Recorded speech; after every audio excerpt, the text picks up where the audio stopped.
Tonight, we're exploring the life of Julius Caesar, a visionary leader whose ambition and strategic brilliance reshaped the course of Roman history. His rise to power, military conquests, and enduring legacy continue to captivate the world, offering a timeless tale of politics and power. So before you get comfortable, take a moment to like the video and subscribe to the channel. Also, let us know where you're watching from and what time it is. Now dim those lights and get under your warm blanket. Julius Caesar wasn't always the towering figure we picture, draped in a bright red cloak and commanding the world's greatest empire. Before he was that legend, he was simply Gaius Julius, born into a patrician family with fading clout in a Rome that seemed to change every week. In those early days, the city itself wasn't the polished marble wonder of later centuries. With curving streets that spread gossip more quickly than chariots, it was a noisy, crowded centre of ambition and politics. People lived on top of each other in shabby apartments, while aristocrats planned lavish feasts in their villa courtyards, hoping to lure allies for the next election. Gaius Julius was shaped by it all. The noise of street vendors hawking figs and fish, the heated oratory in the forum, and the whispers behind every statue's column. Even as a child, Caesar had a curiosity that led him to corners of Rome others avoided.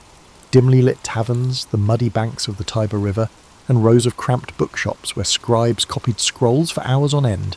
These experiences seasoned him with a knowledge of everyday life that most upper-class Romans rarely bothered with. He'd watch workers at the docks, fascinated by the different languages from traders coming in from the east.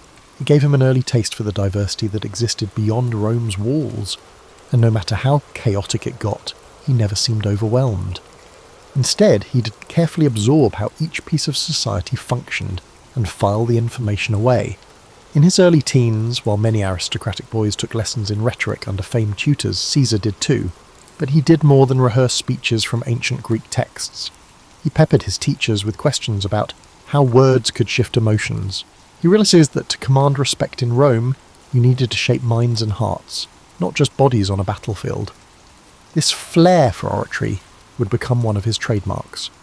Before he wore the laurel wreath, Caesar was already making a name for himself in smaller legal cases. He wowed the courts with a perfect blend of reason, passion, and style that made older, more experienced pleaders look foolish. His household wasn't exactly a fortress of tranquility. Tensions brewed under its roof, fed by old feuds and expectations that could suffocate a young man. If you were a patrician, tradition dictated you climb certain ladders, hold a few offices, curry favour with the Senate, play by Rome's unwritten rules. Yet Caesar's mother, Aurelia, sensed something different in him. His eyes sparked with ambition beyond the norm. Quietly, she encouraged him to break moulds, but do so intelligently. She knew that living like a chameleon in Rome's political ecosystem, switching shades when necessary, was the path to real power. Of course, Caesar's early journey wasn't smooth. He found himself ensnared in the civil disputes between Marius, his uncle by marriage, and Sulla, which tore Rome into factions. As a teenager, Caesar had to flee or risk execution when the dictatorial Sulla took over. But even on the run, he refused to remain hidden in a corner of Italy. Instead, he travelled discreetly, learning about local communities, forging bonds with minor officials and gaining a sense for the shifting alliances that propped up Roman government. Ever cunning, he avoided Sulla's men by staying a step ahead of them, sometimes disguising himself or travelling in the company of improbable companions, like foreign traders or even wandering performers. Eventually, Caesar returned to Rome after Sulla's death, but he'd learned that when power is on the table, trust is a fragile commodity. He had seen men switch loyalties for a promise of gold or turn in a friend to keep their own head. That lesson never left him. Upon coming home, he immediately set about re-establishing his social ties, attending banquets and forging friendships with men who had once eyed him with suspicion. Yet Caesar was adept at reading faces. If he caught even a flicker of duplicity, he dodged that bond elegantly, perhaps with an extravagant greeting followed by a subtle distancing. One could never be too careful in Rome's swirling politics. A remarkable moment came when he took on the role of priest to Jupiter, only to lose it during Sulla's purges. It was a blow. Public piety, after all, was a stepping stone for an aspiring politician. But Caesar's resilience was already in full bloom. He picked himself up, found a new path, and ventured into the world of politics from a different angle, securing lesser offices that would eventually open bigger doors. He also began building a personal brand of generosity. Soon people whispered about the banquets he held and the funds he provided for public works. Senators wondered how he managed to gather such deep pockets. It wasn't old family wealth alone. Caesar had a network of supporters, and many believed in him precisely because of his willingness to think outside the conventional lines of patronage and nepotism. By his mid-20s, Caesar had cultivated a reputation for being both bold and adaptable. He hadn't yet reshaped Rome, but the seeds were there. His path wasn't about simple heroics or the typical childhood prophecy that he was destined for greatness.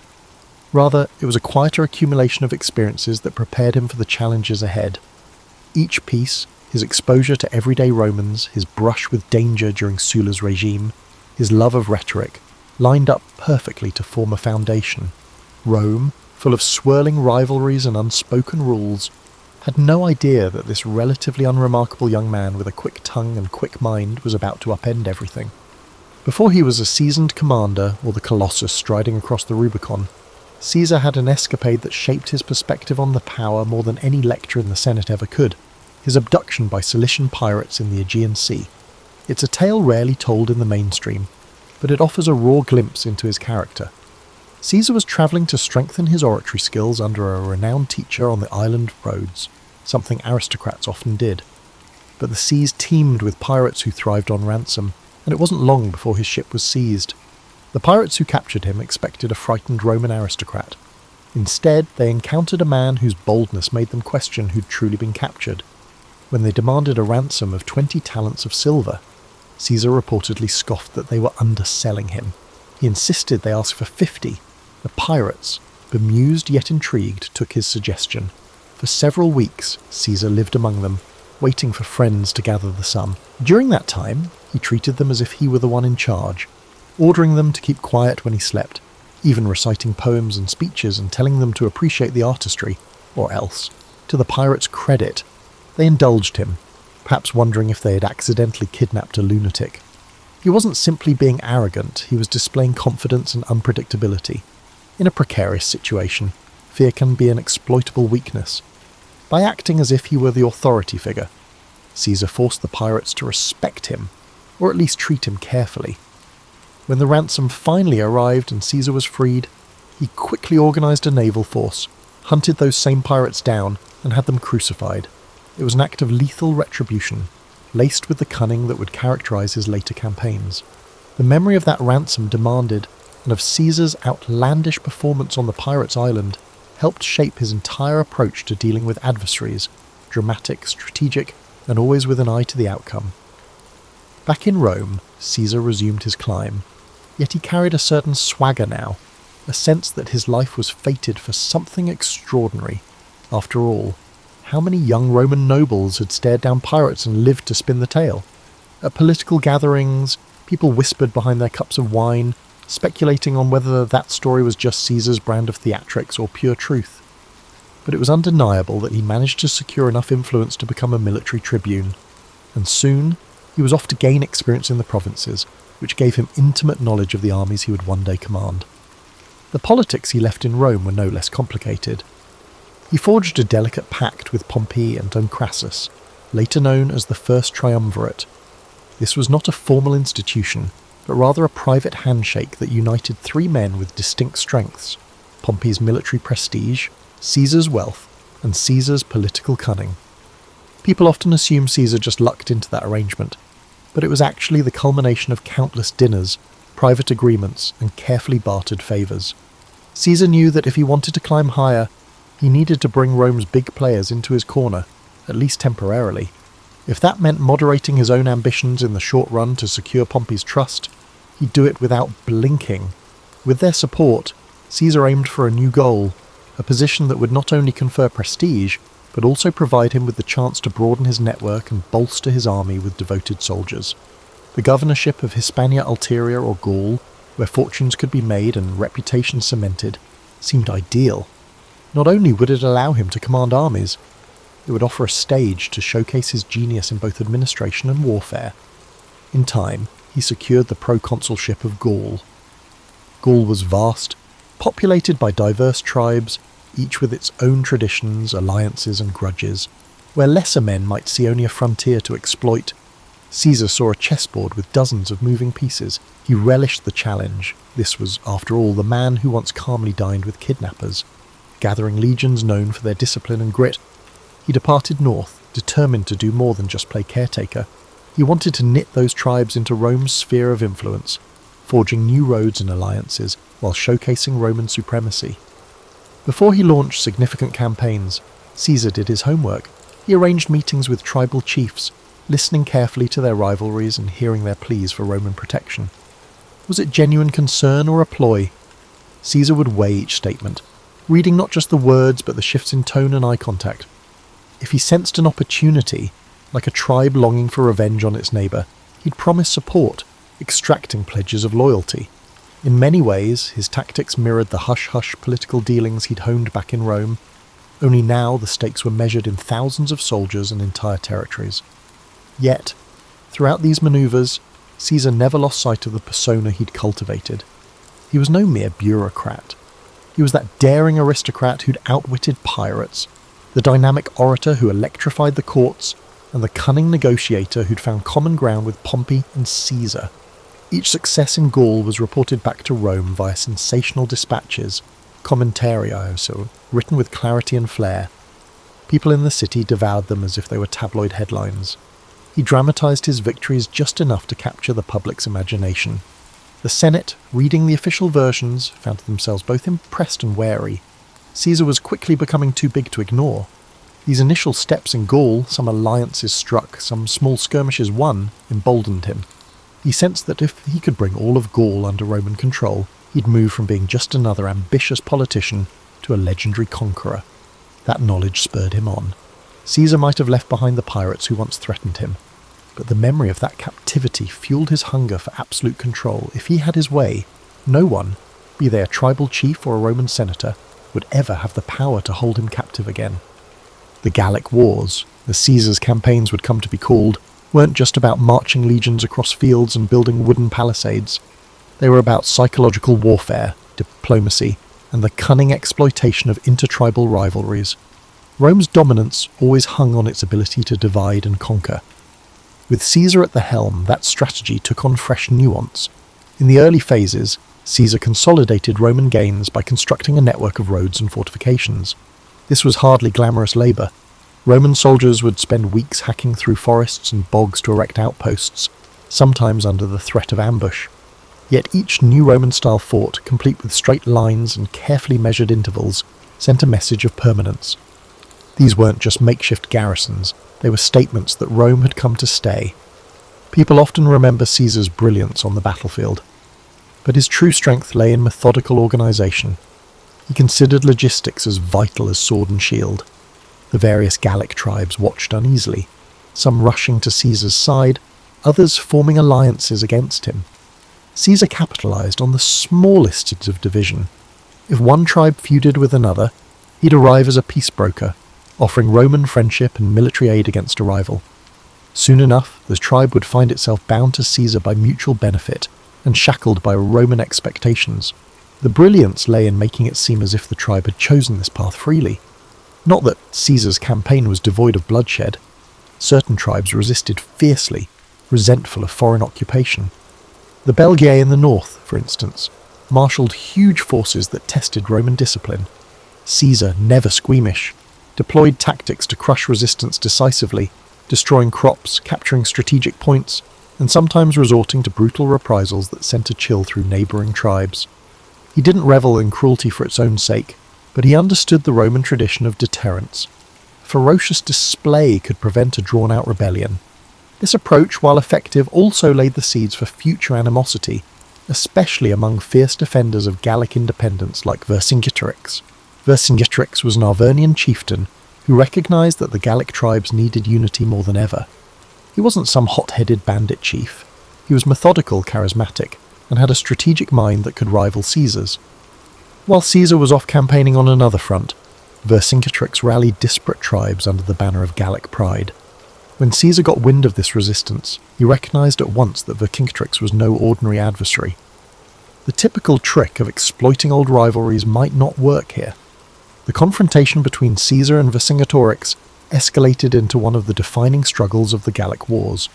Vercingetorix adopted a scorched earth policy, instructing villagers to destroy their own supplies and towns to starve the Roman legions of resources. It was a grim strategy, burning fields and uprooting harvests, but it slowed Caesar's advance, creating logistical nightmares for Roman soldiers accustomed to living off the land. For a man who prided himself on controlling every variable, Caesar found himself confronting the unpredictable factor of a charismatic local leader who matched him in cunning. Still, Caesar was a master of adaptation. Recognizing the challenge, he consolidated his troops and chose to besiege key Gallic strongholds. Most famously, he surrounded the fortress town of Alesia, where Vercingetorix had taken refuge with tens of thousands of warriors. The siege of Alesia would become a testament to Caesar's ability to think in layers. He constructed a ring of fortifications around the city to starve out Vercingetorix's forces, and, anticipating a Gallic relief army, he built another ring facing outwards to protect his legions from an attack from outside. This double fortification was an audacious engineering project, involving miles of ditches, ramparts, and watchtowers, enough to give any modern city planner pause. The days wore on under a relentless sun. The besieged Gauls inside Alesia ran short of food. Women and children were turned out of the fortress, hoping for mercy, only to be left stranded between the city walls and the Roman lines. Meanwhile, a massive relief force of various Gallic tribes arrived, attempting to break Caesar's outer defences. During one critical night, it seemed Rome might collapse under the weight of the onslaught. Caesar himself rallied his men, darting from post to post. He knew if Alesia was relieved, Gaul could unite behind Vercingetorix, and Caesar's entire campaign might unravel. Against formidable odds, the Roman lines held. Exhausted from repeated attacks and lacking a coherent strategy, the relief force finally broke. Inside Alesia, with supplies gone, inns and morale shattered, Vercingetorix surrendered. The sight of this defiant Gallic chieftain handing over his weapons underscored the turning point. Rome had asserted its dominance, and Caesar stood at the pinnacle of victory. Yet for all the glory, the end of the siege left many Gauls embittered. Caesar might have pacified the region, but a smouldering resentment would eventually lurk beneath the official peace treaties. When Caesar returned to Rome, he was hailed as a hero. His campaigns in Gaul had quadrupled Rome's domain and filled the Republic's coffers with wealth from newly conquered territories. The Senate awarded him grand triumphs, parades where caged prisoners walked in chains, and the crowd roared with delight. In these processions, Caesar's name became synonymous with military genius and Roman might. Yet the very success that elevated him threatened to unbalance the precarious political framework in Rome. Men like Pompey and Crassus, once his allies, couldn't help but feel overshadowed by the sheer magnitude of Caesar's achievements. The old guard in the Senate grew uneasy. They murmured that Caesar's ambition was too large for the Republic. Even allies wondered if they could remain relevant while Caesar soaked up the glory. Caesar, for his part, believed he had only just begun. His vision extended beyond the spoils of Gaul. He wanted to transform Rome itself, to carve out a position where no single factional rival could stifle him again. This set the stage for an inevitable clash. Caesar's manoeuvres in Gaul, while triumphant, had also sown suspicion and envy. And suspicion and envy in Rome often led to civil war, assassinations, and chaos. But if Caesar was worried, he hardly showed it. Fresh from the greatest victory of his career, he was welcomed like a conquering hero. He stepped onto the marble streets of Rome with a confidence forged in the crucible of countless battles, the final. The uneasy alliance of Pompey, Crassus, and Caesar, often called the First Triumvirate, had always been a marriage of convenience. Each man saw it as a tool to secure power, but once Caesar's Gallic conquests made him the darling of the masses, resentment began to simmer. Pompey, Rome's previous superstar general, noticed public attention drifting from him to Caesar. Crassus, meanwhile, met a tragic end in an ill-advised campaign against the Parthians, leaving Caesar and Pompey as the two principal contenders for the heart of Rome. An undercurrent of tension now pulsed through the city. Senators whispered in corridors, choosing sides. Pompey cozied up to conservative factions in the Senate who viewed Caesar as a threat to the old republican system. Caesar, still away in Gaul, understood he would need to solidify his position back home soon. The term of his governorship was drawing to a close, and if he returned to Rome merely as a private citizen, his enemies could bring him to trial for various alleged misdeeds and effectively end his political career. His solution?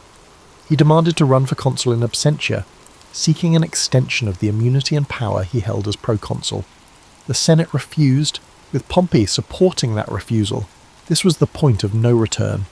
Caesar stood at the banks of the Rubicon River, the boundary beyond which lay Italy proper.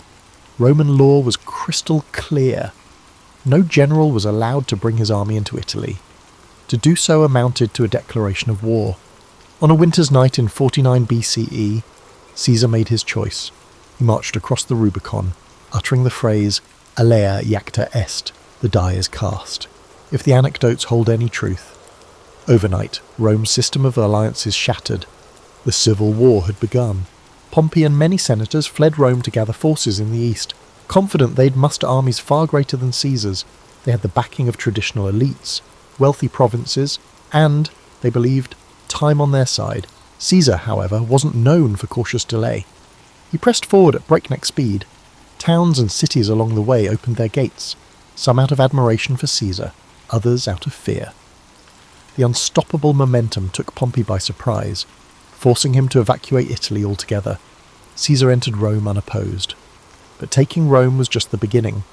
The real challenge was confronting Pompey's legions, which were regrouping in Greece. Caesar, leaving a minimal garrison behind, sailed across the Adriatic to chase down his rival. It was a frantic race, both men vying for resources and key strategic points. Caesar's forces were often outnumbered. Pompey's alliances spanned vast portions of the Republic. Yet Caesar leveraged speed, surprise, and the loyalty he'd earned from legions who'd fought alongside him in Gaul. Battles erupted across multiple theatres: Spain, Africa, and ultimately the plains of Pharsalus in Greece. The Battle of Pharsalus in 48 BCE became a defining moment. Pompey, confident in his superior numbers, formed a traditional line, anticipating a swift victory. Caesar, outmanned, arranged a reserve line of cohorts behind his cavalry on the right flank, anticipating Pompey's horsemen would try to envelop him. When the cavalry clash began, Caesar's hidden cohorts surged forward, routing Pompey's cavalry. This triggered a domino effect. Pompey's infantry, once they saw the cavalry in flight, lost cohesion. Caesar's legions, hardened by years of frontier warfare, exploited every gap. It was a massacre. Pompey escaped, but the psychological damage was done. Men who had once sworn loyalty to Pompey began to slip away or switch sides, sensing the tides of fate had turned. Pompey fled to Egypt, hoping to regroup, but the Ptolemaic officials, keen to appease Caesar, betrayed him. On his arrival, Pompey was assassinated. His head presented to Caesar as a perverse gift. Caesar was horrified. Despite their rivalry, Pompey had once been his son-in-law. Caesar's daughter Julia had been married to Pompey. Caesar publicly wept at the sight of Pompey's severed head, then ordered the execution of the men responsible for the betrayal. This act conveyed a message. Caesar might be ruthless, but he upheld the dignity of Roman nobility and detested dishonour. Egypt, however, offered its own labyrinth of politics. Cleopatra and her brother Ptolemy were locked in a power struggle. Caesar, now the most influential Roman in the region, found himself arbitrating their dispute. Cleopatra saw an opportunity. She smuggled herself into Caesar's presence, wrapped in a carpet, so the story goes, and charmed him with her intellect, wit, and grand vision for Egypt. Caesar, never one to resist audacity or intelligence, sided with Cleopatra. The pair consolidated power in Alexandria, defeating Ptolemy's forces and installing Cleopatra as queen. Their liaison was more than romantic. It was a strategic alliance that gave Caesar access to Egypt's wealth while securing Cleopatra's throne.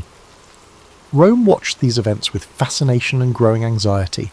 Caesar was off forging alliances and fathering a child with a foreign queen, Caesarion, while Italy braced for whatever came next.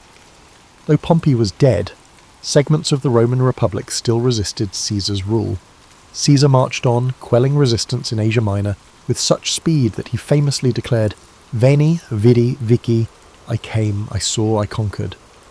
Then he headed to Africa, clashing with remaining Pompeian forces and eventually subduing them.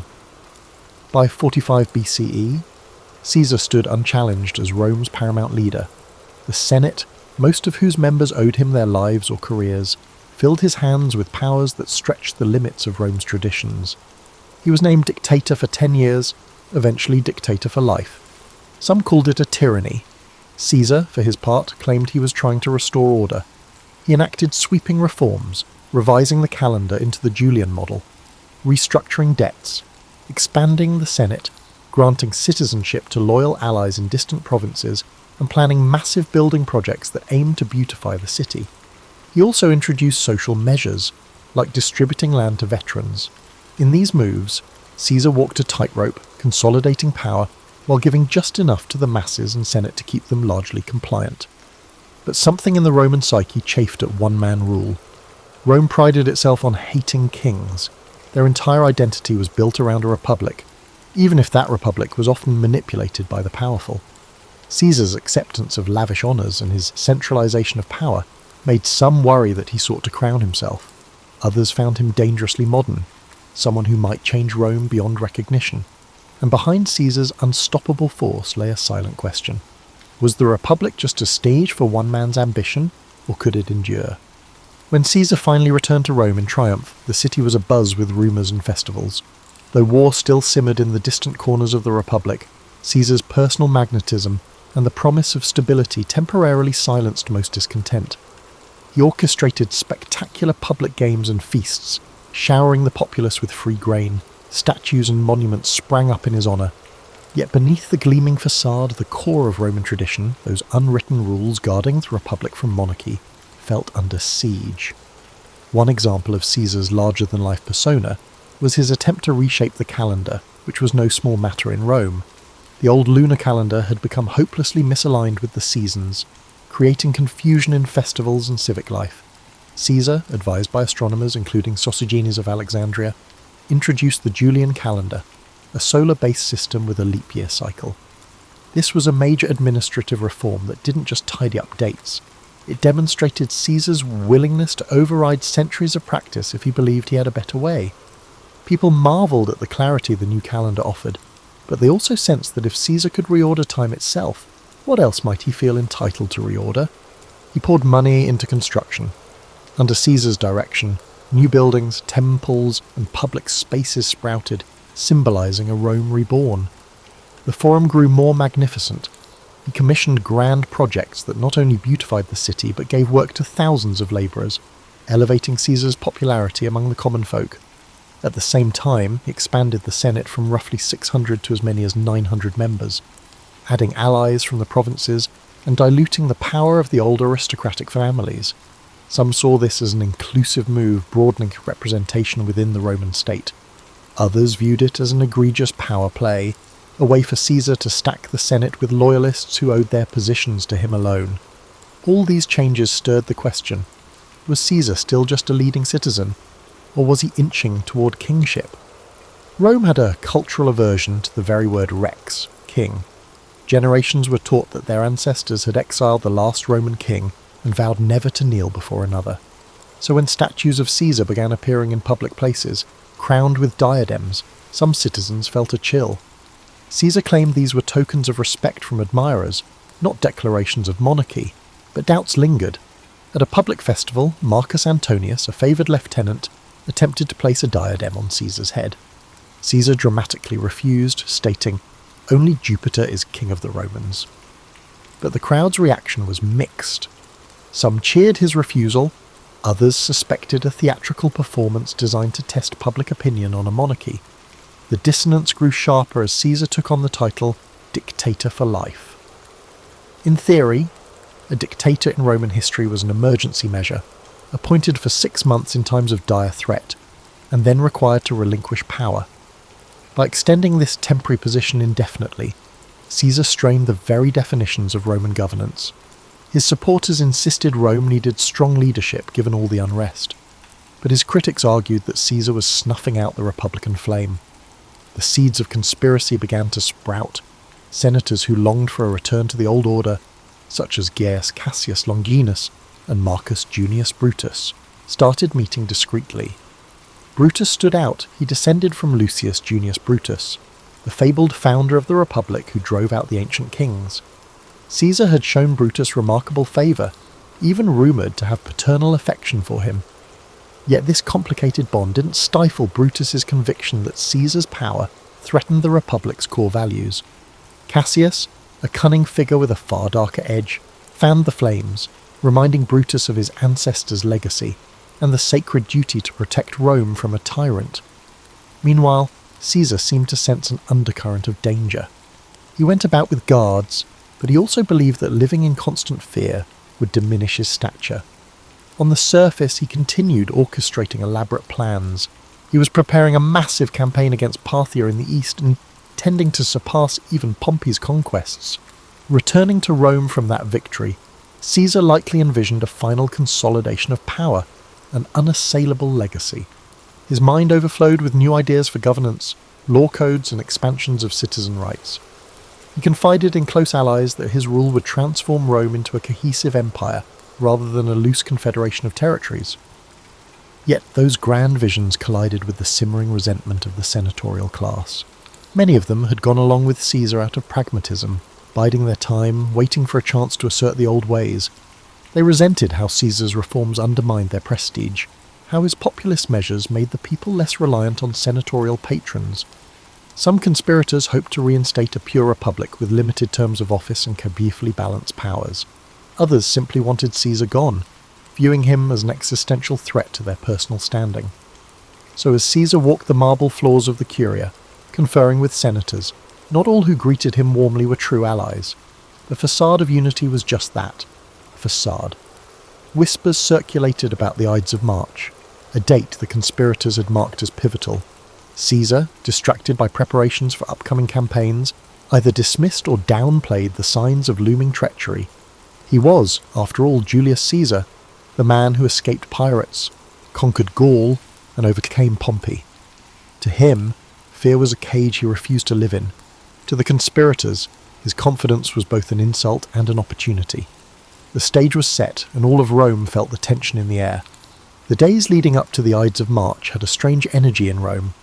Senators bustled about with forced smiles, while scribes noted a flurry of edicts and proposals Caesar aimed to finalise before departing on campaign.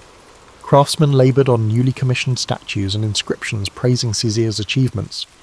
Meanwhile, anxious whispers seeped through the city, swirling in the smoky corners of taverns and the hush of aristocratic dinner parties. Caesar himself oscillated between excitement for his Parthian expedition and vague apprehension.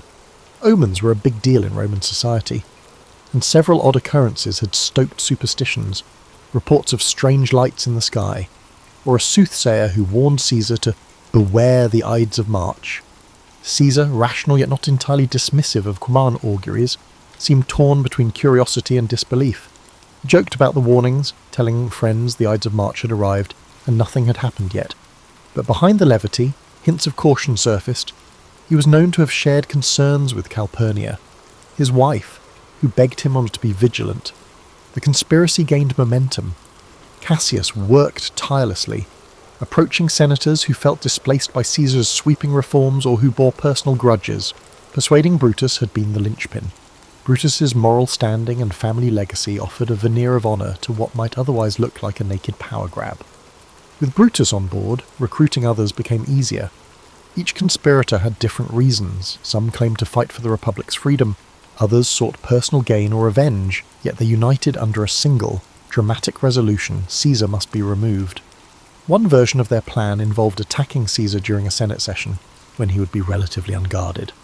In theory, the presence of so many senators served as a public shield. Caesar wouldn't expect a mass attack in the heart of Roman governance.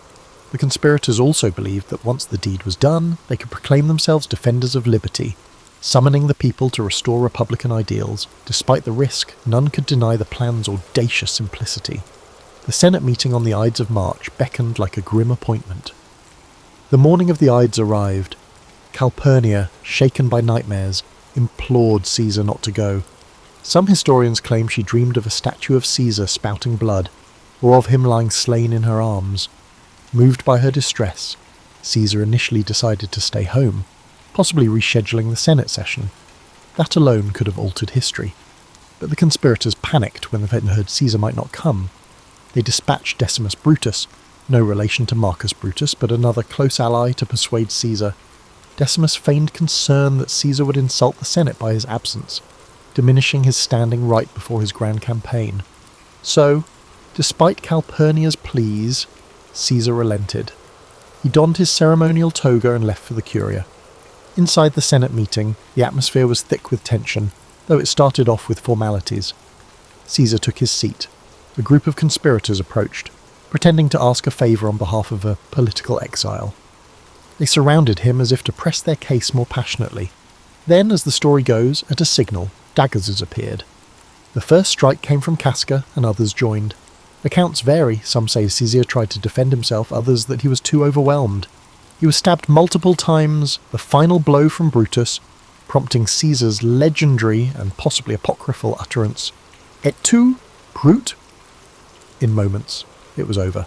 Caesar lay dead at the foot of Pompey's statue, a cruel twist of fate for the man who had once wept for Pompey's demise. The senators, spattered with blood, proclaimed they had liberated Rome from tyranny. They expected the city to greet them as heroes, yet the immediate reaction was shock, not jubilation. Citizens fled the Curia, unsure whether more violence would follow. The conspirators had planned for Caesar's death, but they hadn't planned for the emotional vacuum it would create among the Roman populace. The question remained, had they truly saved the Republic, or just unleashed chaos? Brutus and Cassius tried to calm the city with speeches, invoking the memory of their ancestor Lucius Junius Brutus, who banished Rome's last king centuries before. They insisted they had restored the Republic, but the people had witnessed Caesar's generosity, his banquets, land distributions, public games. Many commoners revered him. Anger and sorrow brewed in the streets. Word spread of the savage butchery in the Senate. Far from celebrating the conspirators, many citizens demanded vengeance. Mark Antony, who had not participated in the conspiracy, seized this public sentiment. He delivered a funeral oration for Caesar that became legendary. Antony spoke with passion, displaying Caesar's blood-stained toga, stirring the crowd into a frenzy against the conspirators. Some historians say Caesar's body was burned in the forum itself, with the flames fed by citizens who tossed in furniture and items as offerings. The conspirators, realizing the tide had turned, fled the city. Outrage soared, and the once proud Senate found itself overshadowed by the populist fury that Caesar had so skillfully harnessed in life.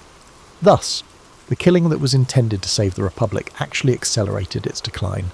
Power soon consolidated not around a restored Senate, but around new strongmen, Mark Antony, Octavian, Caesar's young heir and adopted son, and others who would jockey for command in the following years.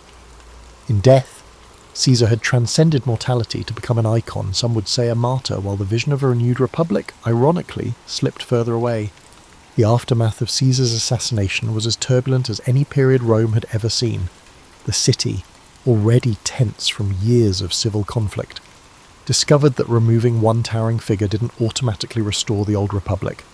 Instead, a new power vacuum emerged, quickly filled by those with the ambition and resources to claim it. Mark Antony, Caesar's closest lieutenant, was first on the scene, leveraging his connection to the slain dictator to rally the masses, but Caesar had named a surprise heir in his will, Gaius Octavius, better known as Octavian, his grandnephew. Only 19 years old, Octavian carried Caesar's name, and soon enough, Caesar's legions would rally around him too. Brutus and Cassius fled Rome, hoping to raise armies in the eastern provinces. They published declarations defending the assassination as an act of patriotic duty, but the events in Rome worked against them. The funeral oration by Antony had painted them as traitors to Caesar, and, by extension, enemies of the Roman people. Legions loyal to Caesar scorned the conspirators. Lines hardened.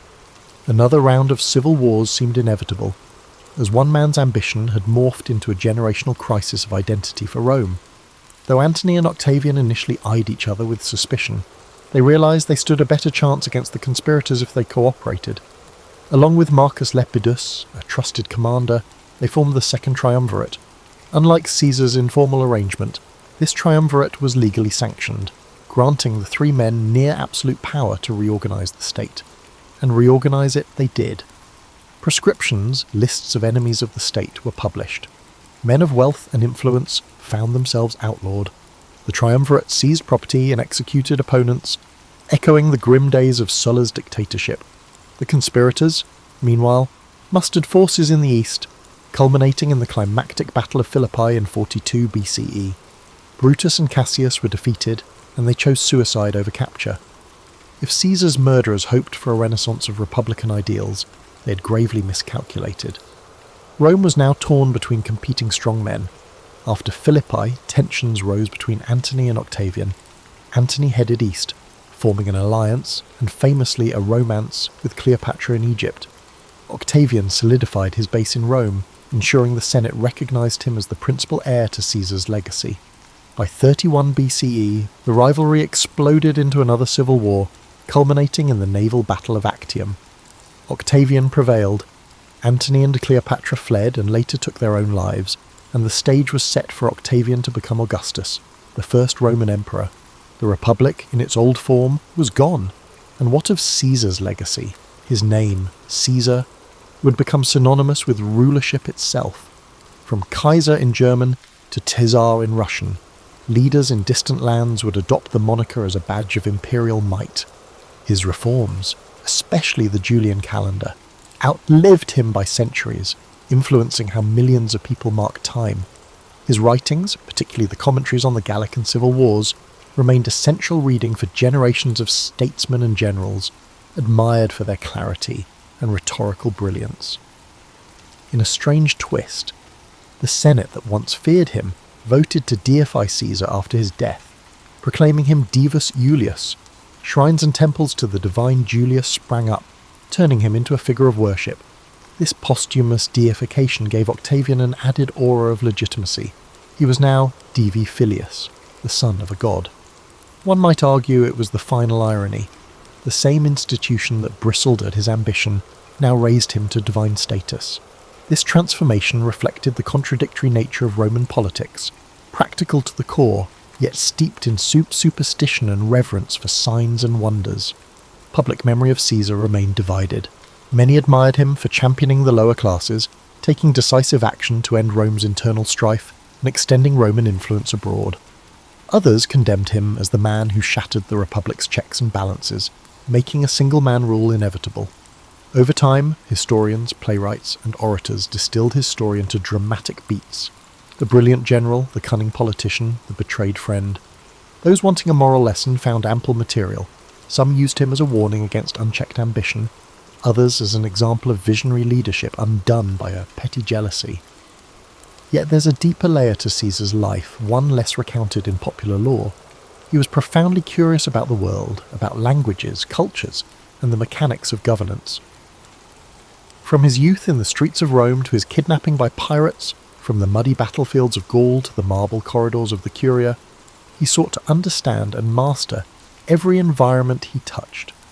He wasn't content to play by the rules, he rewrote them. Not all admired his methods, but few could deny his results. For those living in Rome after Caesar's demise, daily life eventually stabilized under Augustus's reign. The city grew grander, the empire expanded, and a new system, the Principate, took shape. But an undercurrent of nostalgia persisted among some senators who recalled a republic where men like Cicero and Cato once debated the future of Rome. They wondered if, in slaying Caesar, they had severed the last chance to preserve republican dignity, or if Caesar's very presence had doomed it from the start. And so the figure of Julius Caesar stands in Roman history not simply as a conqueror or a dictator, but as a turning point. He harnessed ambition, popular support, and raw military skill to reshape the world's greatest republic. And in doing so, he cleared a path for imperial rule. Some see him as a hero visionary who expanded Rome's horizons. Others view him as the ultimate usurper, betraying the collective governance that had once defined the city's spirit. Perhaps both are true. In the end, Julius Caesar's story reminds us that history rarely lends itself to neat labels. The arcs of power, destiny, and personal will often weave together in ways that defy easy categorization. And if there's one lesson that resonates across the centuries, it might be this.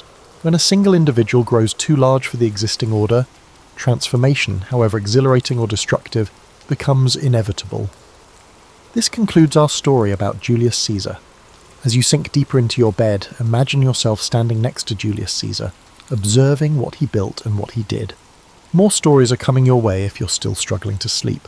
You deserve the best rest in the world. Sleep tight and good night.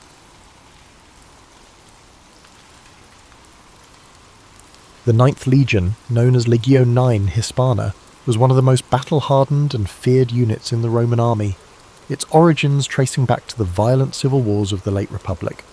Raised by Julius Caesar in the mid-1st century BCE, the Ninth fought fiercely in the Gallic Wars, earning a reputation for unyielding discipline and brutal efficiency. Over the decades, it became a cornerstone of Roman military power, participating in some of the empire's most pivotal campaigns. It battled in Spain, Germania, and across the vast landscapes of Britannia, Rome's most rebellious frontier. But for all its glory, the Ninth would become a ghost in history, vanishing from records as if erased by time itself. By the early 2nd century CE, the Ninth Legion had already seen centuries of bloodshed. Under the rule of Emperor Hadrian, Rome's grip on Britain was fragile. The island had been a thorn in the empire's side since the conquest began in 43 CE under Emperor Claudius. While the Romans had established towns and fortresses, they never fully tamed the wild, mist-covered north, lands inhabited by fierce tribes like the Caledonians and Picts, warriors who resisted Roman rule with unrelenting ferocity. Rome had built walls, roads and forts to control Britannia, but their presence was never secure. The Ninth was stationed at Rubicon, modern-day York, tasked with enforcing order in an increasingly volatile land. Then, at some point between 108 CE and 120 CE, the Ninth Legion disappeared from history. Unlike other Roman legions, whose movements were meticulously documented, the Ninth simply vanished, its name never appearing in imperial records again. Historians have debated its fate for centuries. Was it annihilated in a catastrophic battle? Was it quietly disbanded? Did it march into the unknown, leaving only whispers behind? The most widely accepted theory is that the Ninth was sent north, into the uncharted highlands of Caledonia, on a mission that ended in disaster. Rome had suffered crushing defeats before, the infamous Teutoburg forest massacre of 9 CE, where 3 entire legions were wiped out by Germanic tribes, proved that even the mighty Roman war machine was not invincible. But unlike Teutoburg, where survivors lived to tell the tale, no known tomb accounts exist of what truly happened to the Ninth. One possibility is that the legion marched beyond Rome's frontier to subdue a rebellion and was ambushed by a force too large to repel. The Caledonians were masters of guerrilla warfare, using the dense forests and rugged terrain to launch swift, devastating attacks. If the Ninth was lured into an unfamiliar landscape, perhaps pursuing an enemy deeper into the highlands, it could have been surrounded and slaughtered to the last man, its survivors hunted down in the shadows of the mountains, no messengers, no escape, no trace, a combat and total obliteration. Another theory suggests an internal mutiny, that the Ninth soldiers, worn down by endless campaigns, harsh conditions and poor supplies, turned against their officers. If rebellion broke out within the ranks and the legion fragmented, it could explain why Rome never acknowledged its fate. A rogue legion was a dangerous thing, a stain upon the empire's reputation that Hadrian may have preferred to erase.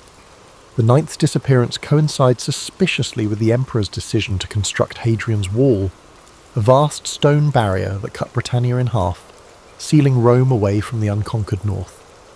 Could this wall have been a silent admission that the Ninth's destruction proved Caledonia was beyond Rome's reach? Whatever happened, the Ninth was never reformed. Unlike other legions that suffered heavy losses but were later reconstituted, the Ninth was erased from history as if it had never existed. No triumphal inscriptions were made in its honour. No poets sang of its bravery. A unit that had fought for over a century across 3 continents was simply gone, leaving only speculation in its wake. His disappearance remains one of Rome's greatest mysteries, a shadow in the empire's annals, a silence where history should be. Did the Ninth meet its end in one final savage battle in the mist-shrouded hills of the north? Or did it disappear for reasons Rome dared not reveal? The answers may forever remain buried beneath the earth of Britannia, lost in the echoes of time. Somewhere beyond the Roman frontier, deep in shadowy Caledonian highlands, lay the probable fate of the Ninth Legion. Contrary to the well-patrolled roads of southern Britannia, beyond Ibericum, known today as York, loomed an unforgiving wilderness of heavy forests, icy rivers, and endless hills perpetually shrouded in grey mist. An unyielding place, the Romans had previously suffered a couple of very critical defeats at the hands of local tribes. If it did, the Ninth Legion marched north for one last campaign, perhaps into the jaws of annihilation, never to return.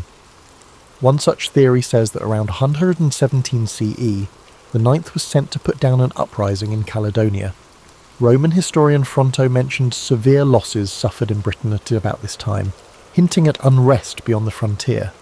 It is probable that the newly appointed governor of Britannia, Quintus Pompeius Falco, ordered the Ninth to strike north against rebellious tribes. The Romans, with their heavy armour and rectangular shields and disciplined formations, would have been an unstoppable force, but the Caledonians fought on their own terms in their own country, where the rigid tactics of Rome could be broken as easily as shattered stone. The Caledonians were past masters at ambush and in guerrilla warfare. They did not fight in formations, nor were they challenging the Romans in an open field, but they were using their acquaintanceship of the terrain best by striking out from the forest, cutting off isolated units to melt back in the mist again before the Roman could react. It is just as likely that the Ninth Legion was lured into some unrecorded valley or thick forest, out of which the entire force could be surrounded, attacked from all possible directions, and systematically wiped out before they could rally themselves. Whereas in other battles the Roman forces faced defeat but did not annihilate, and the soldiers left some message for those who stayed back, the Ninth left behind no messengers, no written records, no word of what happened. If every last man was cut down, if the legion was so utterly destroyed that no Roman lived to report the disaster, then their disappearance would have been absolute, a massacre so complete that it erased the Ninth from history itself. Another grim alternative is that the Ninth was led into an ambush, possibly thinking that they were on a mission to discuss peace terms with some local petty chieftain, then were massacred in a surprise betrayal. Some records suggest that the Roman officers may have overestimated their security and taken their enemy too lightly, much as they had during less serious earlier confrontations. If the Caledonians granted the Romans license to advance deeply into their land, apparently without opposition, only to strike with crushing force at a time of their choosing, then the Ninth had been consumed deep in the bowels of the enemy, in a place that was without exit. But even assuming the legion was defeated, why were no Roman reinforcements sent? If one of its legions was in trouble, Rome did not spare any expense in answering by using overwhelming force. If the Ninth had been destroyed, the Roman military should have sent out scouts, reinforcements, or at the very least a search party, yet no such records exist. Could it be that the Roman authorities knew what happened, but deliberately buried the truth? Some historians speculate that the destruction of the Ninth was too embarrassing to acknowledge, that Hadrian, who came to power in 117 CE, the same time the legion may have vanished, chose to erase the event from history. The timing is striking. Shortly after the Ninth is believed to have disappeared, Hadrian ordered the construction of Hadrian's Wall begun in 122 CE, a massive defensive barrier meant to keep the northern tribes out of Roman-controlled territory. Might the wall have been an unspoken admission that the north was beyond Rome's grasp, that the loss of the Ninth proved further expansion impossible? Other theories suggest the Ninth did not get annihilated, but rather broken up, moved or reappointed to another frontier. Records even reveal that remnants of the legion might have been shifted to Germania, or the eastern provinces. But if indeed that was the case, why was the name never reused? Rome revived legions which had been defeated. Why was the Ninth completely erased? If these legions had been silently disbanded as a result of internal mutiny, poor performance, or even for reasons of political consequence, this would serve to explain their silence in history. After all, the Empire did have enough history of revising history per the current needs of the leading regime. Had the Ninth refused orders, or worse, suffered some sort of embarrassing defeat, or collapsed due to low morale, then Hadrian may have found it easier to eliminate the legion from Rome's official records rather than acknowledge some kind of disgraceful failure. And of all these theories, one thing is certain. The Ninth Legion, one of Rome's most formidable military forces at that time, vanished into thin air. No memorials were built in their honour, no surviving officers recorded their final battle, and no concrete evidence explains their disappearance. The Ninth marched into history and into legend, becoming one of the greatest unsolved mysteries of the ancient world. If the Ninth truly met its demise in the grim wilds of Caledonia, then hanging in the back of history there is one burning question. Why did nobody save them? Rome was an empire founded on her military. Thus, when the legion faced an existential threat, whether to reclaim lost territory or to avenge their fallen comrades, reinforcements were usually dispatched. But when the Ninth vanished, there was no Roman response on record, no counterattack, no inquiry, no wild expedition to retrieve the fallen standard of the legion. The Ninth simply disappeared from history. It is an unsettling prospect that can be put as a question. How can more than 5,000 trained men vanish without this being noticed by anyone? In the best scenarios, maybe Rome never actually found out. If the Ninth had been lured onto hostile soil, say tricked into believing they were marching towards some kind of skirmish, only to be completely surrounded, the slaughter could have been so swift and total that no messenger survived to report back. In the days before modern communications, legions depended upon runners and scouts for delivering information. In any one cataclysmic battle, if the Ninth had been destroyed, no one would have lived to issue the call for rescue. Another theory is that Rome knew what danger the Ninth was in and simply abandoned it. By the early 2nd century CE, the empire was overextended with many fronts on which military action was needed. To the east, Rome was locked in bitter struggles against the Parthians, while across the Rhine in Germania, hostile tribes threatened the empire's borders. His predecessor, Emperor Trajan, had been aggressively expanding Rome's borders, annexing Dacia, modern-day Romania, and waging costly wars that depleted Rome's treasury. By the time Hadrian was crowned in the year 117 CE, he had but one option: to maintain Rome's tenuous grasp on Britannia, or turn his attention to shoring up the empire's more valuable provinces. Hadrian's decision was clear. He gave up the policy of expansion in Britain and fortified its borders. Only a few years after the disappearance of the Ninth, Hadrian ordered the construction of Hadrian's Wall, begun in 122 CE, a huge defensive fortification across northern Britannia. Was this wall the silent admission of Rome's defeat? Did Hadrian finally realise that the no-man's land frontier up north was too hazardous to maintain? That the Ninth's annihilation proved further conquest impossible? There is also the chilling possibility that the Ninth was sacrificed for political reasons. Some historians speculate that the legion's commanders may have been involved in a failed rebellion or mutiny, leading Rome to erase them from history rather than acknowledge an embarrassing internal conflict. The Roman Empire was hardly unaware of rewriting history. It frequently happened that the names and figures of emperors were expunged from the records as if they had never lived. If the Ninth had risen against Roman rule, then it is very possible that Hadrian simply ordered them erased, thereby having their fate never recorded.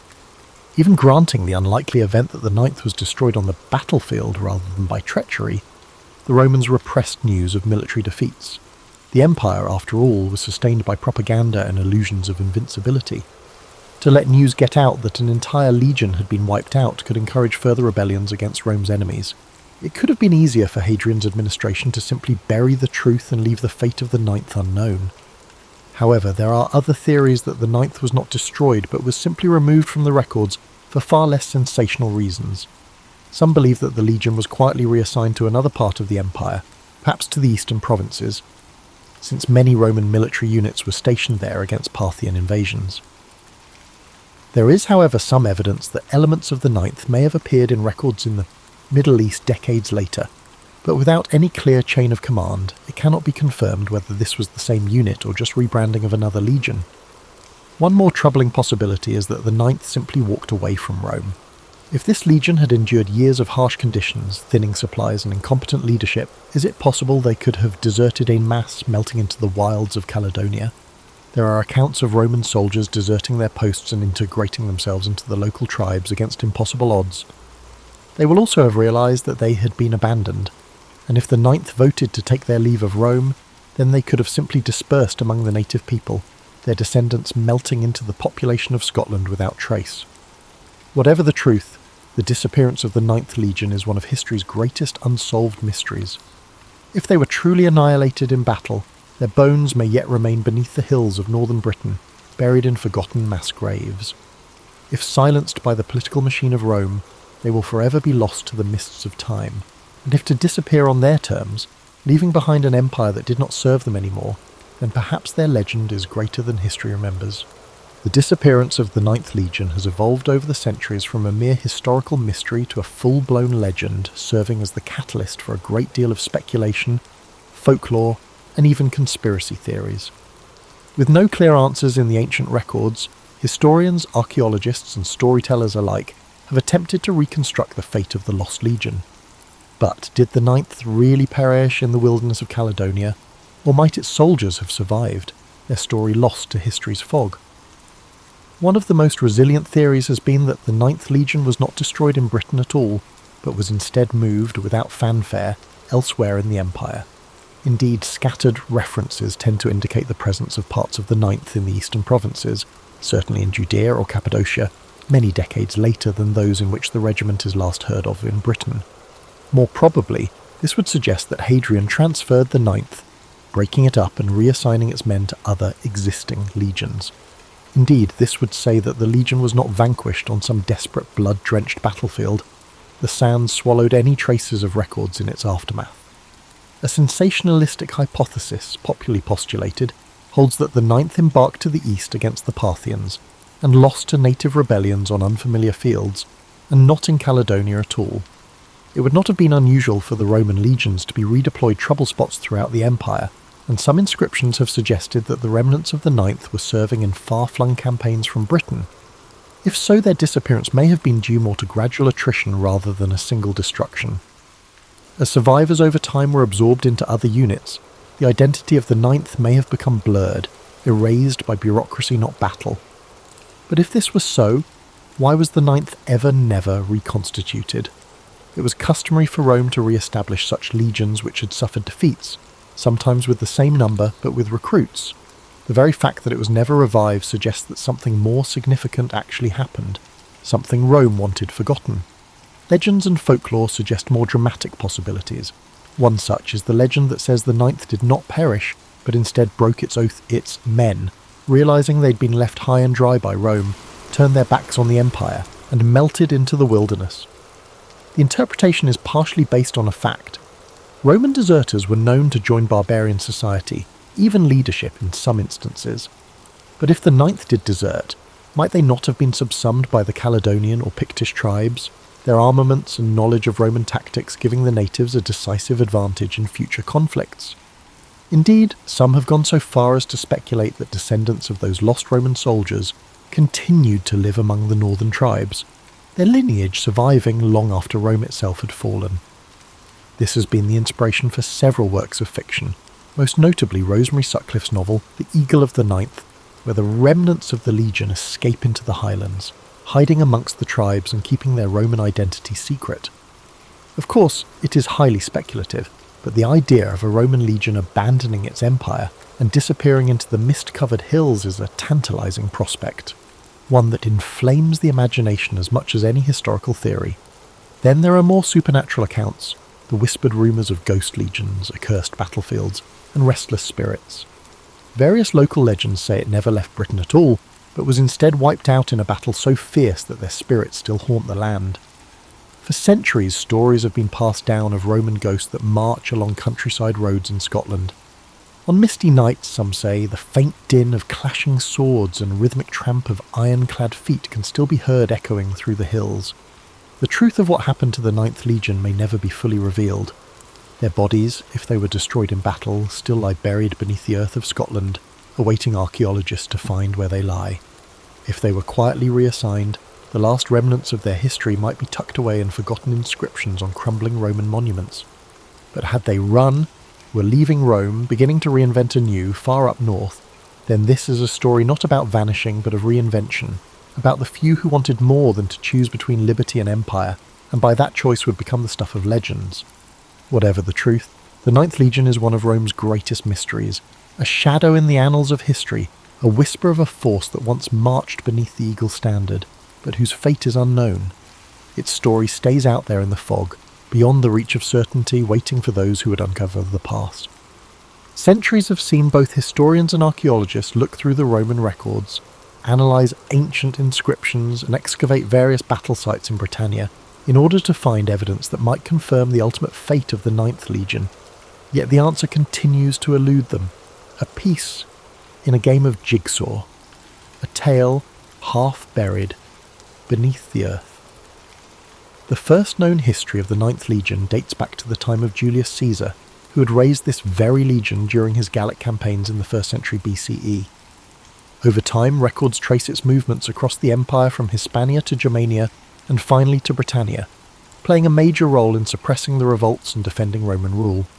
Yet, after 117 CE, its trail goes abruptly missing from history. For many years, the prevailing theory among scholars was that the ninth ended its days in Britain, most likely in a catastrophic defeat at the hands of the northern tribes. This view had been apparently substantiated by what seemed to be the most relevant piece of evidence, a stone inscription found in Rubicon, modern York, dated around 108 CE, recording the ninth instation in Britannia. This has been the last sure notice of the Legion on British soil, yet no Roman sources actually report its destruction, and that begs a question. If the ninth was wiped out, why is there no written account of its defeat? Rome was not at all shy about recording the deaths of legions. When the Teutoburg forest disaster of 9 CE led to the destruction of 3 Roman legions, it was well documented. For the ninth, there is only silence. This silence has engendered other theories in which the ninth was not destroyed in Britain, but moved elsewhere within the empire. Some other scholars believe that this could have been transferred to the eastern provinces, probably Judea or Cappadocia, to assist in conflicts against the Parthians or Jewish revolts. One inscription found in Nijmegen in the Netherlands suggests that some remnants of the ninth were indeed there around 20 CE, but whether this constituted a detached unit or survivors from a previous campaign, nobody can be certain. And yet there is no definitive proof that the entire legion was ever redeployed elsewhere. Archaeologists looking for the physical evidence for such a scenario, the destruction of the ninth in Britain, have found no battlefield, no mass grave, no abandoned camp to verify this theory of annihilation. A few have pointed to Inch Tooth Hill, an abandoned fort in Scotland, as one possible site of conflict. Others have looked to the area around Hadrian's Wall that was built only a few years after the ninth vanished. Yet no evidence has turned up to prove it. No broken shields, no lost eagles, no bones of dead soldiers. If the legion was cut to pieces in a last great battle, where are the biddies? One theory is that the ninth was destroyed piecemeal in a series of smaller battles. The Caledonians and Picts did not fight like the Roman legions. They were guerrillas, striking in hit-and-run raids and melting away into the landscape. If the ninth was bled to death in some sort of long campaign, suffering ambush after ambush, then there may not be one battlefield where their bodies lie, but rather their deaths scattered across the wilds of Scotland, lost in the mists of time. Another theory is that Hadrian's Wall itself holds the key to the disappearance of the ninth. Constructed between 122 and 128 CE, the wall made for a significant shift in Rome's strategy. Northern expansion was replaced by reinforcing the border. Some historians even feel this decision was based directly on the fate of the ninth, as Hadrian himself realised that Caledonia was simply too dangerous to hold.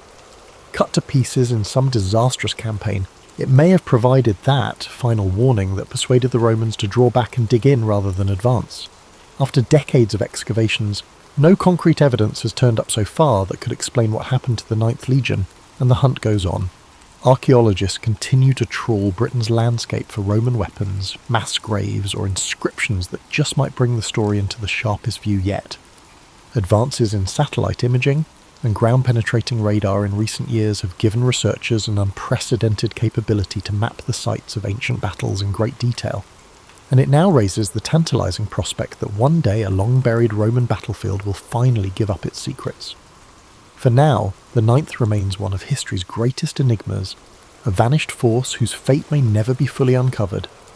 Were they slaughtered in the cold highlands of Caledonia, their bodies buried beneath the heather? Were they reassigned and forgotten, their legacy erased by Rome's shifting priorities? Or did they desert their post, choosing to disappear into the north and abandon the empire that had left them behind? Whatever the truth, the Ninth Legion presses on through the mind of the historian, the archaeologist, and anyone intrigued with the enigmas of the past. Their story is a story of battle, betrayal, and the unknown. A whisper of steel and blood, lost in time, merely waiting for a voice that might tell it. The Ninth Legion's tale has largely been lost in the rear view of history. We don't actually know what happened to them. Their last journey is but a distant rumour nowadays. Nobody actually knows what happened. If they were wiped out in some murky battle, went missing in the uncharted regions of Caledonia, or simply dropped off the face of the earth for good, one thing's certain, they were never heard from again. You're familiar with that slow fog that rolls in over the hills in the morning? Yeah, their presence is sort of like that. Just fragments of stone, small memories. and those silent questions that just persist on through the centuries. When the world's all asleep beneath the stars, it's as if the ghostly echoes of the ninth are stirring again. In the silence of the Scottish Highlands, where the wind moves like a faint breath through the glens, there are people who say the Legion marches on. There are stories, old, half-remembered myths, of ghostly soldiers spotted on empty roads, of the distant rhythmic sound, of iron-shod feet that appear to have no origin. Legends tell of how on certain nights, beneath a silver moon, the spirits of the ninth emerge from the shadows, caught in a perpetual march across the land that devoured them. Perhaps they were separated in the chaos of combat, their shields broken, their armour cracked by the blow of an unseen enemy too late to avoid. Maybe they struggled through the wilderness, panting with fatigue, their path swallowed by the dense forests and winding rivers, to discover that no rescue would ever come. Or maybe they simply dissolved into history, their final battle so conclusive, so absolute, that Rome chose to forget them, to let them slip away like a dream slipping beyond memory. Yet even dreams leave a mark, as the ninth has left its mark upon time itself. The silence of their vanishing is louder than any record, their absence taking up the space between the pages of history like the profound, soothing quiet before daybreak. Hadrian's Wall remains a silent witness to their disappearance, a wall built to exclude the untamed land that could have claimed them, a divide between the known and the unknown. It remains there, steadfast against the winds that blow through it, a testament to an age still hidden in mystery. Though the fate of the Ninth Legion can never be fully disclosed, their myth survives. Their names are recalled in books, in whispers, in the minds of those who are drawn to the mysteries of history. Up in the still hills, where you can truly scent the earth and rain, and the rivers glimmer like liquid silver in the moon's light, the ninth could still be roving about, not physically, but in memory, always walking the shadows of the ages. This concludes tonight's quest into the mystery of the lost Ninth Legion. But the past is replete with even more stories just waiting to be unearthed. In the year 1162, amidst the sweeping steppes of Mongolia, a child was born into a world of cold winds and endless plains. This child, named Temujin, would grow to become the great Genghis Khan, a name that would echo across history as the founder of the Mongol Empire. But before he became a conqueror, he was simply a boy born into struggle, shaped by the harshness of his environment and the conflicts of his people. The Mongolian steppes stretched far and wide, a vast expanse of grasslands where the sky met the earth in a seamless horizon. Life here was simple yet brutal. Nomadic tribes moved with their herds, living off the land and surviving the harsh winters and the scorching summers. It was a world where strength, loyalty, and resilience were the keys to survival. Temujin's early years were marked by hardship. He was the son of Yesugei, a minor tribal leader, and his wife Holun. When Temujin was just a young boy, his father was poisoned by a rival tribe. This sudden loss left his family vulnerable, and they were abandoned by their own clan. His mother, Holun, took on the responsibility of raising Temujin and his siblings alone. The family was left to fend for themselves on the open steppes, relying on foraging, hunting, and sheer determination to survive. These early struggles forged a deep resilience in Temujin. He learned to endure hunger, cold, and the constant threat of violence. But he also learned the value of unity, the importance of family, and the need for loyalty. His mother's strength became a guiding force in his life. She taught him that survival required not only physical strength, but also wisdom, patience, and an unyielding spirit. As Temujin grew older, he began to understand the fragmented world of the Mongol tribes. There were endless feuds, shifting alliances, and a constant struggle for power. He saw how disunity left his people vulnerable. He dreamed of something greater, of a world where the tribes could be united, where the endless conflicts could be replaced with a shared purpose. But before he could realize this vision, he faced countless challenges. Betrayal was a constant threat. One of his closest friends, Jamuka, who had once sworn brotherhood with him, would later become his rival. Temujin's path was marked by moments of capture, imprisonment, and escape. Each setback hardened his resolve. He believed that strength was found not just in the sword, but in the unity of purpose and loyalty. In time, Temujin began to gather followers who saw his vision. He was not just a warrior. He was a leader who understood people. He rewarded loyalty and merit rather than noble birth, a revolutionary idea in a world bound by tradition. His reputation grew, and more tribes pledged their allegiance to him. His ability to inspire, to strategize, and to adapt set him apart. He was relentless, determined, and focused on a single goal: to unite the Mongol tribes under one banner. In 1206, after years of battles, alliances, and strategic brilliance, Temujin achieved his dream. He was declared Genghis Khan, meaning universal ruler. It was a title that reflected his role as the unifier of the Mongols, a leader who'd brought together the once fractured tribes into a formidable force. But Genghis Khan's vision did not stop at the borders of Mongolia. He saw beyond the steppes, beyond the horizon. His ambition was to create a world where his people could thrive, where the divisions that had weakened them for centuries could be replaced by a new order. His armies, skilled horsemen and fierce warriors, began to expand the Mongol territory. They moved with speed, discipline and precision, conquering lands that had once seemed unreachable. The campaigns of Genghis Khan swept across Central Asia, into China and beyond. His leadership was marked by a combination of ruthless efficiency and strategic genius. He understood the importance of adapting to new challenges, incorporating new technologies, and learning from the cultures he encountered. Under his rule, the Mongol Empire became a melting pot of ideas, trade, and communication. But Genghis Khan was more than just a conqueror. He established laws to bring order to the chaos of his expanding empire. His code, known as the Yasa, emphasized loyalty, discipline, and justice. He promoted religious tolerance, recognizing that unity required respecting the beliefs of diverse peoples. He created systems of communication, trade routes, and infrastructure that connected distant parts of his empire. The Silk Road, once a dangerous route, flourished under Mongol protection, facilitating the exchange of goods, ideas, and cultures. As you breathe in deeply, picture the vast Mongolian steppes under a night sky filled with stars.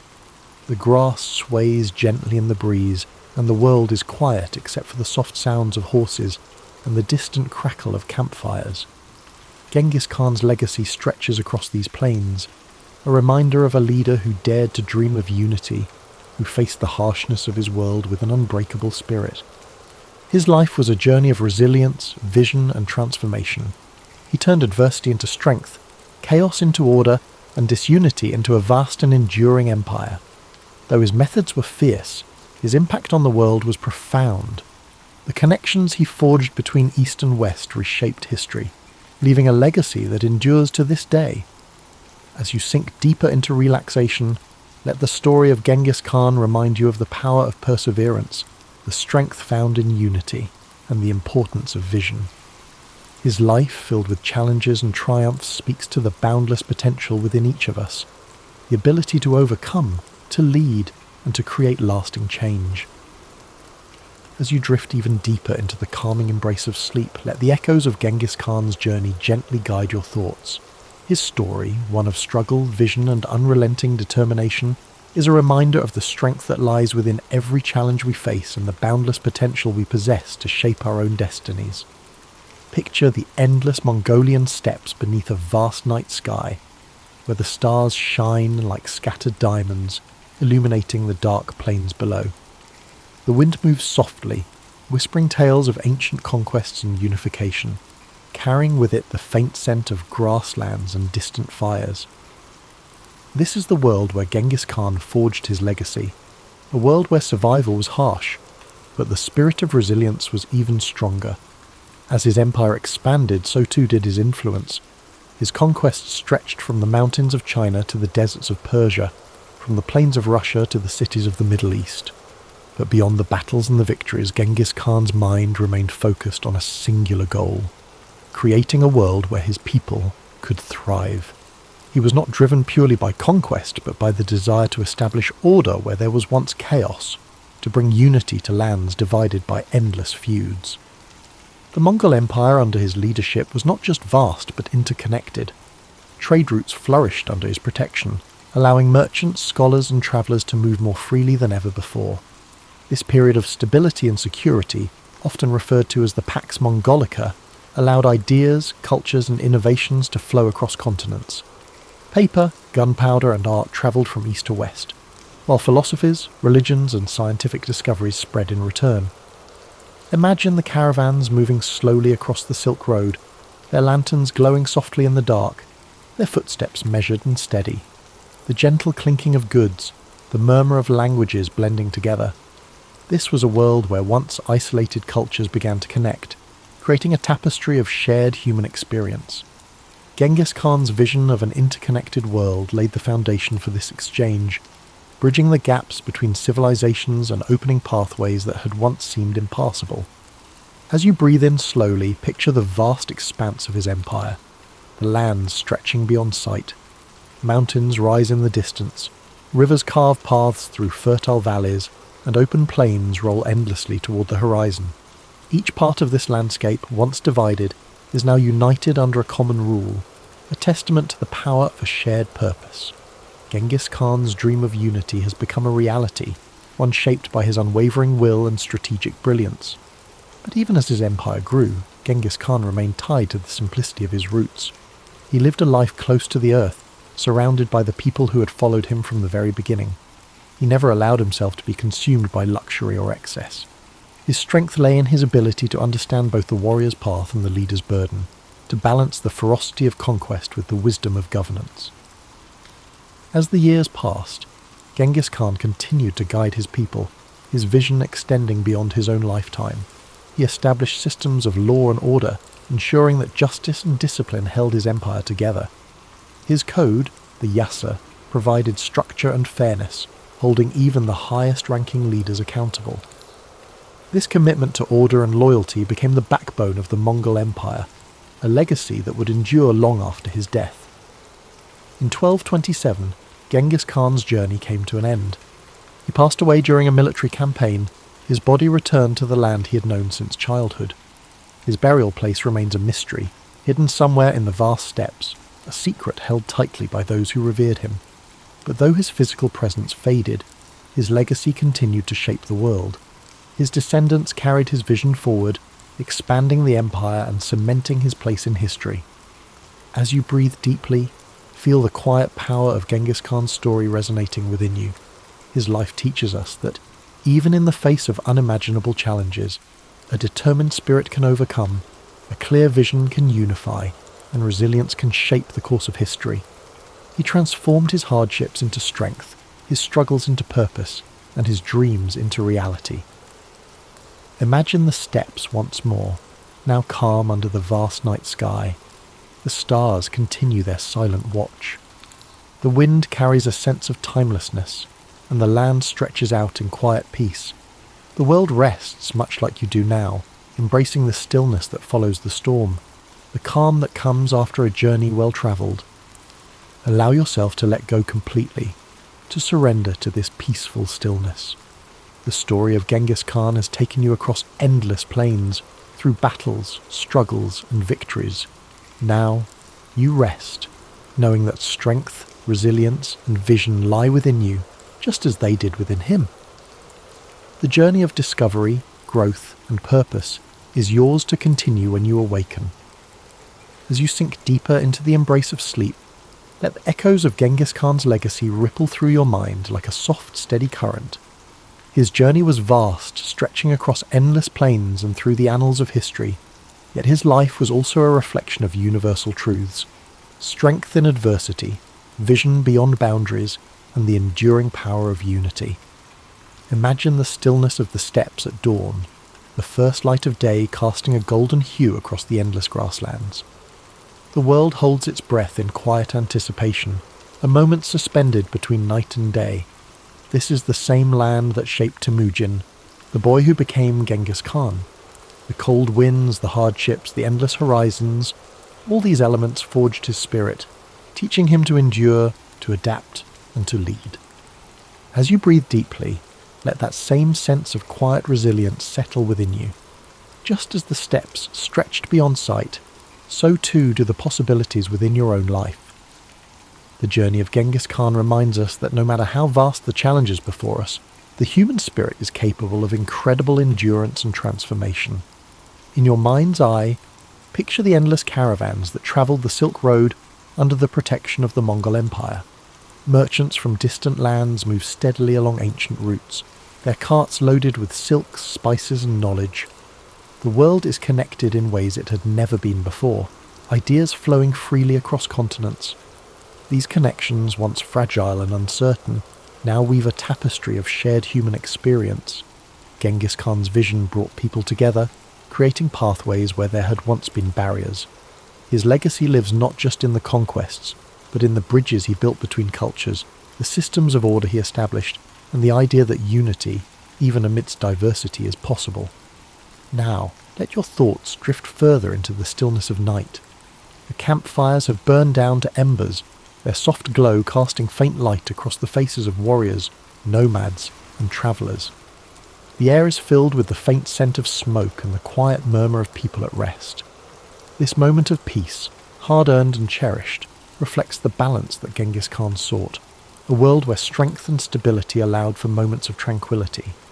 Feel the calm spread through your body, each breath drawing you deeper into a space of comfort and safety. The struggles of the day fall away like grains of sand carried by the wind. You are part of a larger story, one where each challenge you face shapes you, where every moment of resilience adds to your strength. Like the great Khan, you possess the power to endure, to dream, and to create a legacy of your own. Imagine now the vast plain stretching out beneath a sky filled with stars. The universe seems infinite, yet there is a profound sense of peace in knowing that you are a part of this grand expanse. The wind whispers gently, carrying with it the stories of the past, the hopes of the present, and the dreams of the future. You're connected to this timeless flow, your spirit at ease, your heart steady. As your mind drifts further into sleep, let the essence of Genghis Khan's story remain with you. His life, shaped by hardship and triumph, reminds us that within every challenge lies an opportunity for growth. His journey from a boy abandoned on the steppes to a ruler who united vast lands is a testament to the power of determination and vision. You too carry that same potential within you, the ability to overcome, to rise and to transform. The world outside grows softer now, the edges of reality blurring as you surrender to rest. Your breath is slow, steady, and calm. Each inhale fills you with a sense of possibility. Each exhale releases any tension you've been holding. The night wraps around you like a warm cloak, protecting and soothing you as you drift further into peaceful sleep. As you drift even deeper into the embrace of sleep, the vast plains of history stretch endlessly before you, serene and timeless. The gentle rhythm of your breath mirrors the calm, steady winds of the Mongolian steppes, whispering stories of courage, resilience, and transformation. The journey of Genghis Khan lingers softly in your mind, a reminder that every challenge faced, every hardship overcome, shapes the path towards something greater. In this peaceful expanse, the world feels limitless. The night sky, filled with an infinite sea of stars, reflects the boundless potential within you. Each star glimmers with a quiet brilliance, a beacon of possibility, hope, and the dreams that lie waiting beyond the horizon. Just as Genghis Khan dared to look beyond the confines of his world, you too are capable of breaking through barriers, of envisioning new paths, of creating a life defined by your own resilience and purpose. Imagine the quiet of the ancient world. No city lights, no noise of modern life, just the pure, unbroken silence of the night. The grass beneath you is soft, cool and fragrant. The air is crisp, carrying the scent of earth and distant fires. The only sounds are the faint rustling of the wind and the occasional soft nicker of a horse standing watch. This tranquility is a gift, a space where you can let go, breathe deeply, and allow your mind to float freely. As you inhale, draw in a sense of calm strength. With each exhale, release the burdens of the day, the worries that cling like shadows. In this space, there is no need to rush, no need to struggle. You are safe, held gently by the vastness of history and the quiet wisdom it offers. Like the open steppes, your mind expands, free from constraints, filled with possibility. The story of Genghis Khan is one of transformation, of a young boy who endured pain and loss, but who rose to become a leader who reshaped the world. His journey reminds us that strength is born in moments of adversity, that the spirit is forged in the fires of challenge. His vision was clear, his resolve unbreakable, And within you too lies that same seed of potential, that same capacity for growth, for vision, for resilience. Picture the endless plains bathed in the soft glow of dawn. The first rays of sunlight touch the horizon, casting a warm golden light over the land. The sky shifts from deep indigo to gentle hues of pink and orange. The world awakens slowly, peacefully, as the night gives way to a new day. This transition from darkness to light is a symbol of hope, a reminder that no matter how long the night may seem, the dawn always comes. Let this thought settle gently in your mind. Just as the night must yield to the morning, every struggle you face, every challenge you endure holds the promise of renewal, of new beginnings, of possibilities yet to be realized. The journey of life, like the journey of Genghis Khan, is one of cycles, of hardship and triumph, of darkness and light, of endings and new beginnings. Feel your body relax even further, each muscle letting go, your mind sinking deeper into the comfort of sleep. The weight of the world lifts away, leaving you light, free, and at peace. The winds of the steppes, the vast horizons, and the quiet strength of history envelop you in a cocoon of serenity. In this state of deep relaxation, know that you are part of something timeless. The struggles, the victories, the dreams of those who came before you live on, whispering their wisdom and encouragement. You are connected to this greater tapestry of humanity, a thread woven through the fabric of time, resilient and unbroken. Over 2,000 years ago, in 469 BCE, Socrates was born in Athens, Greece. Athens was a city at the heart of the ancient world, a centre of art, culture, and intellectual thought. Socrates' early life, however, was modest. His father, Sophroniscus, was a stonemason, and his mother, Phaenarete, was a midwife. From these humble beginnings, Socrates would grow to become one of the most profound thinkers in human history. As a young man, Socrates likely followed in his father's footsteps as a stonemason, learning the craft of shaping stone and building structures. Yet, even then, his curiosity about the world and human nature set him apart. Socrates was not drawn to wealth or power. Instead, he found fulfillment in observing life, questioning beliefs, and seeking wisdom. Unlike many of his contemporaries, Socrates did not write books or leave behind written records of his teachings. Instead, we know about his life and philosophy through the writings of his students, particularly Plato. Through these accounts, we gain insight into Socrates' unique method of teaching and his relentless pursuit of truth. Socrates' approach to philosophy was deeply rooted in dialogue and inquiry. He believed that wisdom began with recognizing one's own ignorance. To him, admitting that we do not know everything opened the door to learning and growth. This idea became the foundation of the Socratic method, a process of asking and answering questions to stimulate critical thinking and uncover underlying truths. Socrates spent much of his life walking the streets of Athens, engaging in conversations with people from all walks of life. He would approach artisans, politicians, and everyday citizens, asking probing questions that challenged their assumptions and beliefs. These discussions were not meant to humiliate or demean, but to encourage reflection and deeper understanding. Despite his humble appearance, barefoot, dressed simply, and often unkempt, Socrates' intellect and charisma drew people to him. Many young Athenians admired his wisdom and became his students, eager to learn from his insights. However, his habit of questioning authority and exposing contradictions in people's beliefs also earned him powerful enemies. Socrates believed that a life worth living was one dedicated to virtue and the pursuit of truth. He often spoke of the importance of the soul and the need to care for it through ethical living. To Socrates, material wealth and social status were insignificant compared to the value of living a just and honourable life. Athens, during Socrates' lifetime, was a city in flux. It faced political turmoil, military conflicts, and shifting cultural values. Socrates' teachings, which encouraged critical thinking and challenged traditional norms, were seen by some as a threat to the stability of society.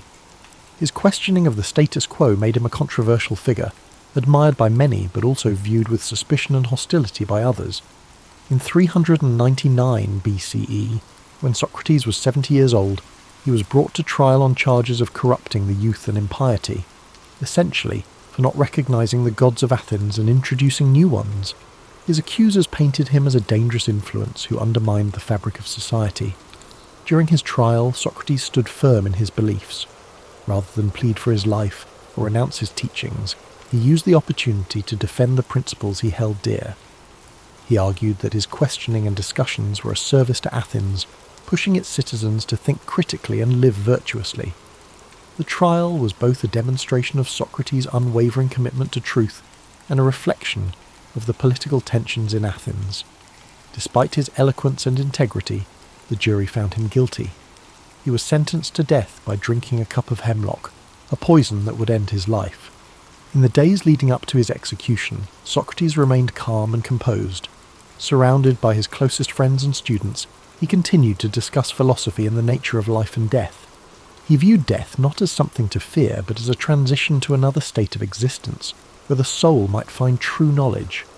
On the day of his execution, Socrates drank the hemlock with dignity and courage, accepting his fate without bitterness or resentment. His final moments were spent in conversation, a testament to his belief that the pursuit of wisdom and truth transcended even the boundaries of life itself. Socrates' death marked the end of his physical presence in Athens, but his ideas lived on through his students and their writings. Plato in particular dedicated much of his work to preserving and expanding upon Socrates' teachings, ensuring that his philosophy would endure for generations to come. Today, Socrates is remembered as the father of Western philosophy, a thinker whose commitment to truth and virtue continues to inspire. His life teaches us the importance of questioning, of seeking knowledge, and of living with integrity. As you reflect on Socrates' journey, let his story guide you into a state of relaxation and peace. His dedication to wisdom reminds us that the pursuit of understanding is a lifelong journey, one that brings meaning and purpose to our lives. Imagine the streets of ancient Athens, the soft light of the setting sun casting long shadows on the stone buildings. Hear the murmur of conversations as Socrates walks among the people, his questions sparking thought and introspection. Let this image fill your mind with a sense of calm and wonder. As you drift into sleep, let the wisdom of Socrates' life inspire your dreams. His legacy reminds us that even in the face of adversity, the pursuit of truth and the care of the soul are endeavours worth striving for. Let the story of Socrates settle gently in your mind as you relax deeper into rest. His life, though lived so many centuries ago, carries timeless lessons that resonate in every moment of reflection and inquiry. Socrates reminds us that the simplest question can lead to the most profound discoveries, and that truth, even when difficult, is worth pursuing. Picture Socrates standing in the agora, the bustling marketplace of Athens. The air hums with activity, merchants calling out their wares, philosophers debating ideas, and citizens discussing the affairs of the city. Amid this lively scene, Socrates stands calmly, engaging those around him with his thoughtful questions. His unassuming presence and sharp intellect captivate those who stop to listen, drawing them into conversations that challenge their deepest beliefs. As the sun sets over Athens, the city quiets, and Socrates continues his discussions under the glow of oil lamps. The stars above twinkle faintly, a reminder of the vast universe beyond, as his voice carries the gentle rhythm of inquiry and understanding. Socrates believed that philosophy was not just an intellectual pursuit, but a way of life, a commitment to questioning, learning, and living with integrity.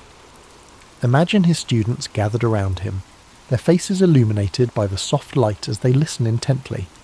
Among them are young minds who would carry his teachings forward, shaping the future of philosophy and ensuring that his legacy would endure. The scene is serene, filled with the quiet joy of shared knowledge and the timeless beauty of human connection. Socrates' belief in the power of dialogue teaches us the importance of listening as well as questioning.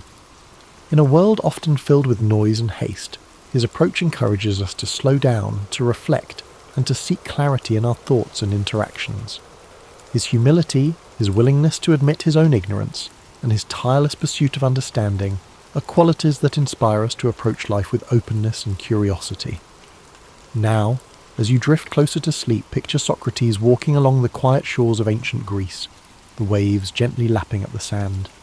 The moon casts a silver light over the sea, and the cool breeze carries the scent of salt and earth. Socrates walks slowly, his thoughts as calm and steady as the rhythm of the waves. In this peaceful moment, his dedication to truth and wisdom feels as vast and eternal as the ocean itself. Feel the serenity of this image envelop you as you rest. Socrates' life reminds us that even in moments of uncertainty, the search for meaning and understanding brings us closer to the essence of who we are. His courage to stand by his principles, even in the face of great adversity, is a gentle reminder to live with integrity and purpose. As you relax further, imagine the soft sound of sandals on stone as Socrates ascends the steps of a temple, the sky painted with the warm hues of dawn. The first rays of sunlight illuminate the ancient city, a symbol of renewal and the endless possibilities that come with each new day. Let this image fill you with a sense of hope and calm, a quiet reassurance that the pursuit of truth is always worth the effort. As you drift into a deep and restful sleep, carry with you the wisdom and spirit of Socrates. His life teaches us that even the simplest questions can open the door to profound insights, and that the search for understanding is a journey without end. As the gentle rhythm of Socrates' life story echoes in your mind, allow yourself to relax even further. His life, dedicated to the pursuit of wisdom and the betterment of the human soul, is a profound reminder that every question we ask is a step toward understanding the world and ourselves. Socrates believed that knowledge was not about having answers, but about the courage to ask and to seek. Picture the calm stillness of ancient Athens at night, the soft glow of lanterns lining narrow streets. Socrates, with his simple cloak draped over his shoulders, moves quietly among the people, his presence as humble as it is impactful. Each conversation he sparks is a journey into thought, a reminder to those around him that wisdom begins with wonder. Socrates' approach to life was marked by an unshakable commitment to virtue. He often spoke of the importance of living a life in harmony with one's values, of aligning actions with principles. To him, the care of the soul was the highest purpose, far more important than wealth, fame, or material success. This philosophy reminds us that true fulfillment comes not from external achievements, but from inner growth and ethical living. As you rest, let the wisdom of this teaching soothe your thoughts. The idea that our choices shape not just our lives, but the essence of who we are, encourages us to approach each moment with intention and care. Socrates' belief in the transformative power of self-reflection invites us to look inward, to nurture our inner lives with the same dedication and compassion we offer to others. Now imagine the gentle breeze of a spring morning in ancient Greece, the hills around Athens bathed in golden light. Socrates walks with his students along a quiet path, the sounds of birdsong and rustling leaves creating a peaceful symphony. Their conversation flows naturally, filled with questions and ideas that challenge and inspire. This idyllic scene captures the essence of Socrates' philosophy, a life lived in connection with nature, community, and the endless pursuit of knowledge. As you drift deeper into relaxation, think of Socrates' courage in facing the end of his life. His calm acceptance of his fate, his willingness to stand by his beliefs, even in the face of death, is a testament to the strength of his character. He taught his students not to fear death, but to view it as a natural part of existence. A transition that, like life itself, holds the potential for learning and growth. Feel the serenity of Socrates' perspective as it envelops you like a warm blanket. His unwavering faith in the value of a life well lived reminds us that even in moments of uncertainty, we can find peace by staying true to our values and seeking the truth within ourselves. His life, though marked by challenges, was ultimately one of profound purpose and enduring legacy. As the night deepens, imagine Socrates standing on a hill overlooking Athens, the city lights twinkling below like stars fallen to earth. The wind carries with it the faint sounds of laughter and conversation, the echoes of a city alive with thought and creativity. In this quiet moment, Socrates reflects on the beauty of a world filled with questions and possibilities. Let this image guide you into a deep, restful sleep. The story of Socrates reminds us that life's greatest journeys are not measured by distance, but by the depth of our exploration. His commitment to wisdom, his humility in the face of the unknown, and his courage to challenge convention inspire us to live with authenticity and purpose. As the soothing story of Socrates carries you further into relaxation, let the timelessness of his teachings resonate deeply within you. His belief in the transformative power of questioning and reflection is a reminder that growth begins when we dare to examine our lives. Socrates once said, "The unexamined life is not worth living," a sentiment that invites us to seek meaning and purpose in even the smallest moments. Picture the serene landscape of ancient Athens at dawn. The first light of the sun spills over the Acropolis, painting the marble temples in soft hues of pink and gold. Socrates stands with his students in the quiet morning air, his voice calm and steady as he shares his thoughts. The city begins to wake, its streets gradually filling with life, but in this tranquil moment, the exchange of ideas feels timeless, as if the wisdom being shared is as eternal as the sun's light. Socrates' method of teaching was not about providing answers, but about encouraging others to think for themselves. He believed that through dialogue, one could uncover deeper truths and challenge assumptions. His way of guiding others with questions was both gentle and profound, a reminder that sometimes the best teachers are those who help us find our own way. As you let these thoughts settle, imagine the peaceful simplicity of Socrates' life. Despite living in a city known for its grandeur, Socrates valued humility and lived with few possessions. He found joy not in material wealth, but in the richness of thought and the connections he forged with others.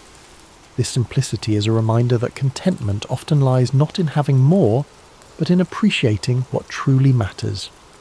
Now, as you drift deeper into rest, imagine the stars above Athens twinkling softly in the night sky. Socrates, seated with his students, gazes upward, his mind pondering the mysteries of the universe. William Shakespeare was born in the spring of 1564 in the small town of Stratford-upon-Avon, England. Though the exact date of his birth is not known, tradition holds it to be April 23rd. The streets of Stratford were quiet, lined with timber-framed houses, their white plaster walls crisscrossed by dark wooden beams. The gentle flow of the River Avon had meandered through the town, reflecting the sky in its soft, rippling waters. William was the third child of John Shakespeare, a glove maker and local merchant, and Mary Arden, who came from a respected farming family. Their home on Henley Street was modest, but comfortable, filled with the sense of leather and parchment from his father's work. In those early days, William's world was shaped by the sounds of bustling markets, church bells, and the hum of conversation among townsfolk. The air in Stratford was filled with the rhythms of everyday life, the changing seasons, and the echoes of a world on the brink of cultural awakening. As a boy, William likely spent time exploring the fields and woods beyond the town, where wildflowers bloomed and the calls of birds filled the air. He may have wandered along the banks of the Avon, his curious eyes taking in the flowing water, the shifting light, and the small wonders of nature. William attended the King's New School, where he received a solid education in reading, writing, and classical literature. He studied the works of Roman poets like Ovid and playwrights like Plautus and Seneca. These ancient stories of gods, heroes, and tragic fates ignited his imagination, giving him a foundation that would later blossom into his own masterpieces. The days at school were long, filled with the scratch of quills on parchment, the low hum of Latin recitations, and the occasional creak of wooden benches. William learned not only the rules of language, but also the power of storytelling, the ability to capture the human experience in words. When William was 18, he married Anne Hathaway, a farmer's daughter who lived in a small cottage outside of Stratford. Their marriage was a quiet affair, held in the local church, surrounded by family and friends. A year later, they welcomed their first child, Susanna, followed by twins, Hamnet and Judith. The small house they shared was filled with the sounds of children's laughter and the simple comforts of family life. Yet, even as a young man with a family, William's mind seemed to yearn for something more. Somewhere within him, the seeds of creativity were beginning to sprout. By the late 1580s or early 1590s, Shakespeare left Stratford and made his way to London, a city alive with energy, opportunity, and artistic expression. London in the 1590s was a place of contrasts, cobblestone streets filled with carriages, merchants selling their wares, and the hustle and bustle of a growing metropolis.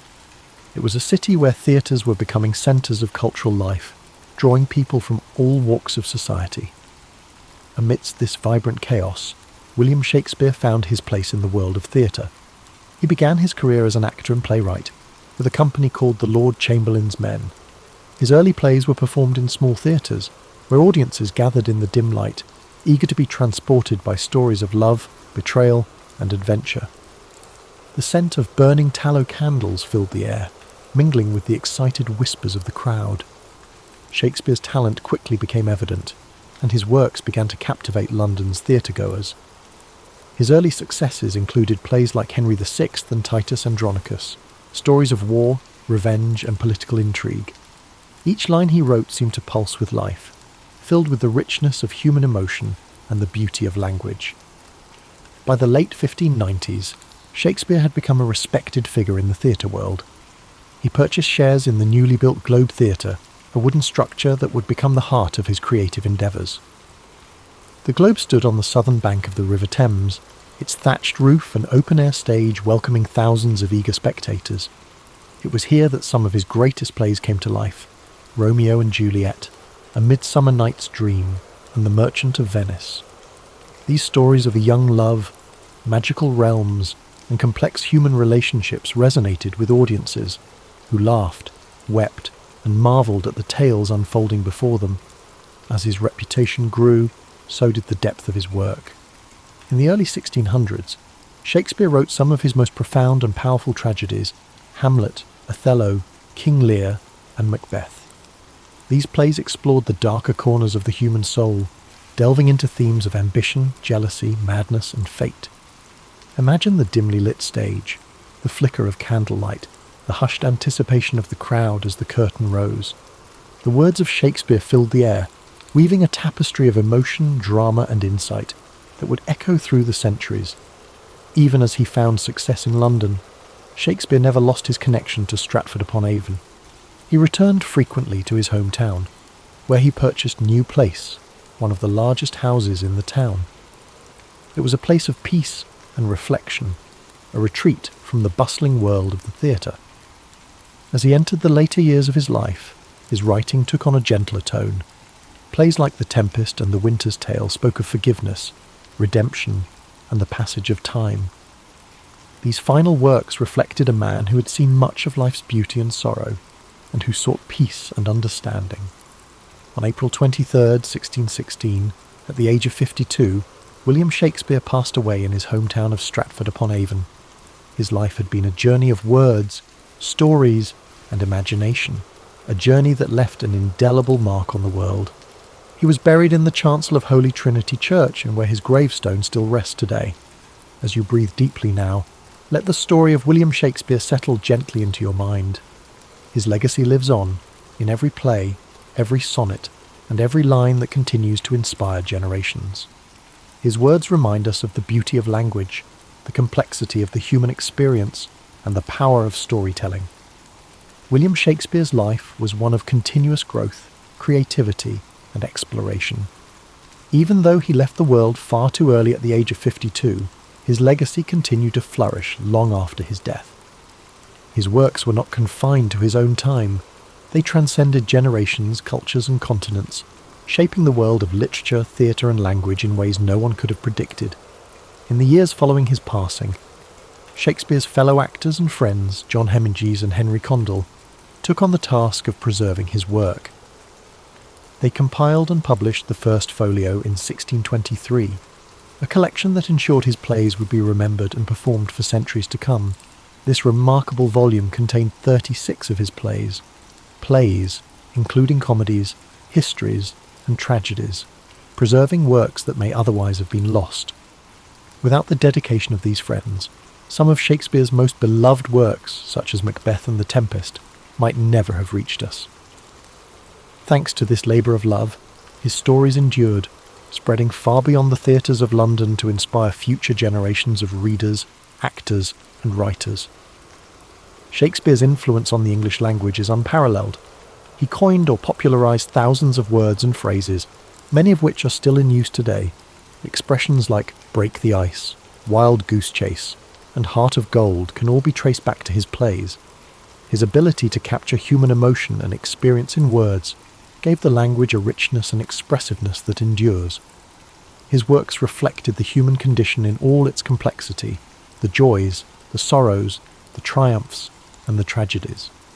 Shakespeare's characters were not just figures on a stage, but living, breathing reflections of humanity. They spoke of love, ambition, betrayal, and redemption with a clarity that resonated across time. Imagine Romeo and Juliet, young lovers torn apart by the feud of their families, speaking words that echo the passions and heartbreaks of every generation. Picture Hamlet, the introspective prince, grappling with questions of life, death, and morality. Think of King Lear, an old man facing the consequences of his pride and folly, or Macbeth, driven to ruin by ambition and fate. These stories were not just meant to entertain. They were designed to make audiences think, feel, and understand themselves and the world around them. In Shakespeare's time, the theatre was a place where the barriers of class and status melted away, where the common folk and the nobility could come together to share in the experience of a story. The Globe Theatre, with its thatched roof and wooden beams, echoed with the laughter, tears and applause of audiences who saw their lives reflected on stage. Shakespeare understood that stories had the power to unite people, to reveal truths, and to inspire change. In his quieter moments, Shakespeare returned to Stratford-upon-Avon, where he enjoyed the peace of his family home.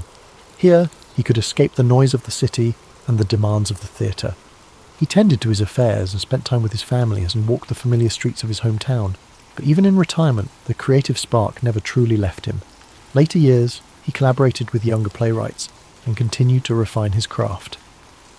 The serenity of Stratford offered him a chance to reflect on his life's work, to find peace in the knowledge that he had given the world something timeless and extraordinary. Though his life ended on April 23, 1616, his impact was only just beginning. Over the centuries, Shakespeare's works were performed in countless theatres, translated into every major language, and adapted into countless forms. His stories found new life in operas, films, novels, and modern reinterpretations that brought his characters into new settings and contexts. Generations of actors, from humble players to celebrated stars, found their voices through Shakespeare's words. Directors reimagined his plays in endless ways, setting them in modern cities, distant futures, and war-torn landscapes. Each interpretation shed new light on his timeless themes. In schools and universities, students continue to explore his plays, discovering the brilliance and depth of his writing. His sonnets, with their delicate beauty and insight into the nature of love and time, continue to touch the hearts of readers across the globe. Shakespeare's legacy is not just in the pages of books or on the stages of theatres. It lives in the way we use language, the way we tell stories, and the way we understand ourselves. His genius lies in his ability to capture the full spectrum of human experience, from the lightest moments of comedy to the darkest depths of tragedy. As you lie here, feeling the weight of sleep gently pressing upon you, know that Shakespeare's story is one of inspiration, creativity, and boundless imagination. He reminds us that even the simplest beginnings can lead to extraordinary journeys, that the world is full of stories waiting to be told, and that words have the power to change hearts and minds. Allow his life story to guide you into a restful slumber, where dreams unfold like the scenes of a play, filled with wonder, beauty, and endless possibility. Let the words of the past wrap around you like a soft blanket, comforting and timeless. As we continue to reflect on the life and legacy of William Shakespeare, his story weaves a rich tapestry of creativity, resilience, and timeless brilliance. Though the world around him changed, his works remained steadfast, a beacon of human expression that endured across centuries. The years following his death saw a gradual rise in recognition, as scholars, actors, and audiences began to understand the profound impact of his words. In the decades after his passing, you have the first folio published in 763, 1623 by his friends and fellow actors, secured his place in history. This collection ensured that plays like Macbeth, The Tempest, Twelfth Night, and Julius Caesar would be preserved and shared with future generations. Each of these works held a mirror to society, reflecting the complexities of human nature, politics, and morality. As time went on, Shakespeare's works spread beyond the shores of England. Travelling troupes of actors performed his plays across Europe, carrying his stories to new audiences. By the 18th century, his influence had reached the far corners of the world, with translations bringing his words to new languages and cultures. The universality of his themes, love, ambition, betrayal, and redemption, resonated with people from all walks of life. His birthplace, Stratford-upon-Avon, slowly became a place of pilgrimage for lovers of literature and theatre. Visitors walked the same cobblestone streets, passed by the same riverbanks, and stood in the same rooms where Shakespeare once lived. The small town grew into a symbol of creativity and artistic heritage, forever linked to the legacy of its most famous son. As the centuries progressed, Shakespeare's plays were studied in schools, performed in grand theatres, and adapted for new media. Actors found endless opportunities to breathe life into his characters, from the tragic figures of Hamlet and King Lear to the comedic brilliance of Much Ado About Nothing and A Midsummer Night's Dream. Directors reimagined his stories in modern settings, on battlefields, in boardrooms, and in far-off galaxies, proving that his themes remained ever relevant. His influence on the arts is immeasurable. Painters depicted scenes from his plays in rich, vibrant canvases. Composers like Felix Mendelssohn and Giuseppe Verdi turned his works into operas and orchestral pieces. Poets and writers drew inspiration from his words, finding new ways to explore the human experience. In the 19th century, Shakespearean festivals began to emerge, celebrating his works with performances, lectures, and readings. The Royal Shakespeare Company, founded in the 20th century, became a beacon for the continued performance and exploration of his plays. The dedication to his work ensured that his stories remained alive, evolving with each new interpretation and performance. Shakespeare's works also found a home in cinema, with directors like Laurence Olivier, Kenneth Branagh, and Baz Luhrmann bringing his plays to the silver screen. Films adapted from his plays reached audiences around the world, introducing his characters and stories to new generations. The power of cinema allowed his words to take on new dimensions, with stunning visuals and powerful performances amplifying their emotional depth. Even in the modern world, his influence persists. Expressions he penned over 400 years ago are part of everyday language. When someone speaks of wearing their heart on their sleeve, or describes a task as a wild goose chase, they are echoing Shakespeare's voice. His ability to capture the human condition ensured that his words would forever be woven into the fabric of our lives. As you lie comfortably, breathing gently, imagine the quiet streets of Stratford-upon-Avon, bathed in the soft glow of twilight. Picture the river Avon flowing peacefully, its surface shimmering with the last rays of the setting sun. The breeze carries the faint scent of blooming flowers, and the world slows to a tranquil hush. Let the image of a young William with eyes full of wonder and curiosity fill your mind. See him wandering the countryside, dreaming of the stories he would one day tell. His journey reminds us that creativity, passion, and perseverance can shape a legacy that outlives us all. Allow these thoughts to soothe you, like the gentle turning of pages in an old book. The weight of history and the timeless beauty of Shakespeare's words settle around you, a comforting presence that whispers of endless possibilities. As sleep draws you deeper, know that you are connected to a rich lineage of dreamers, thinkers, and storytellers.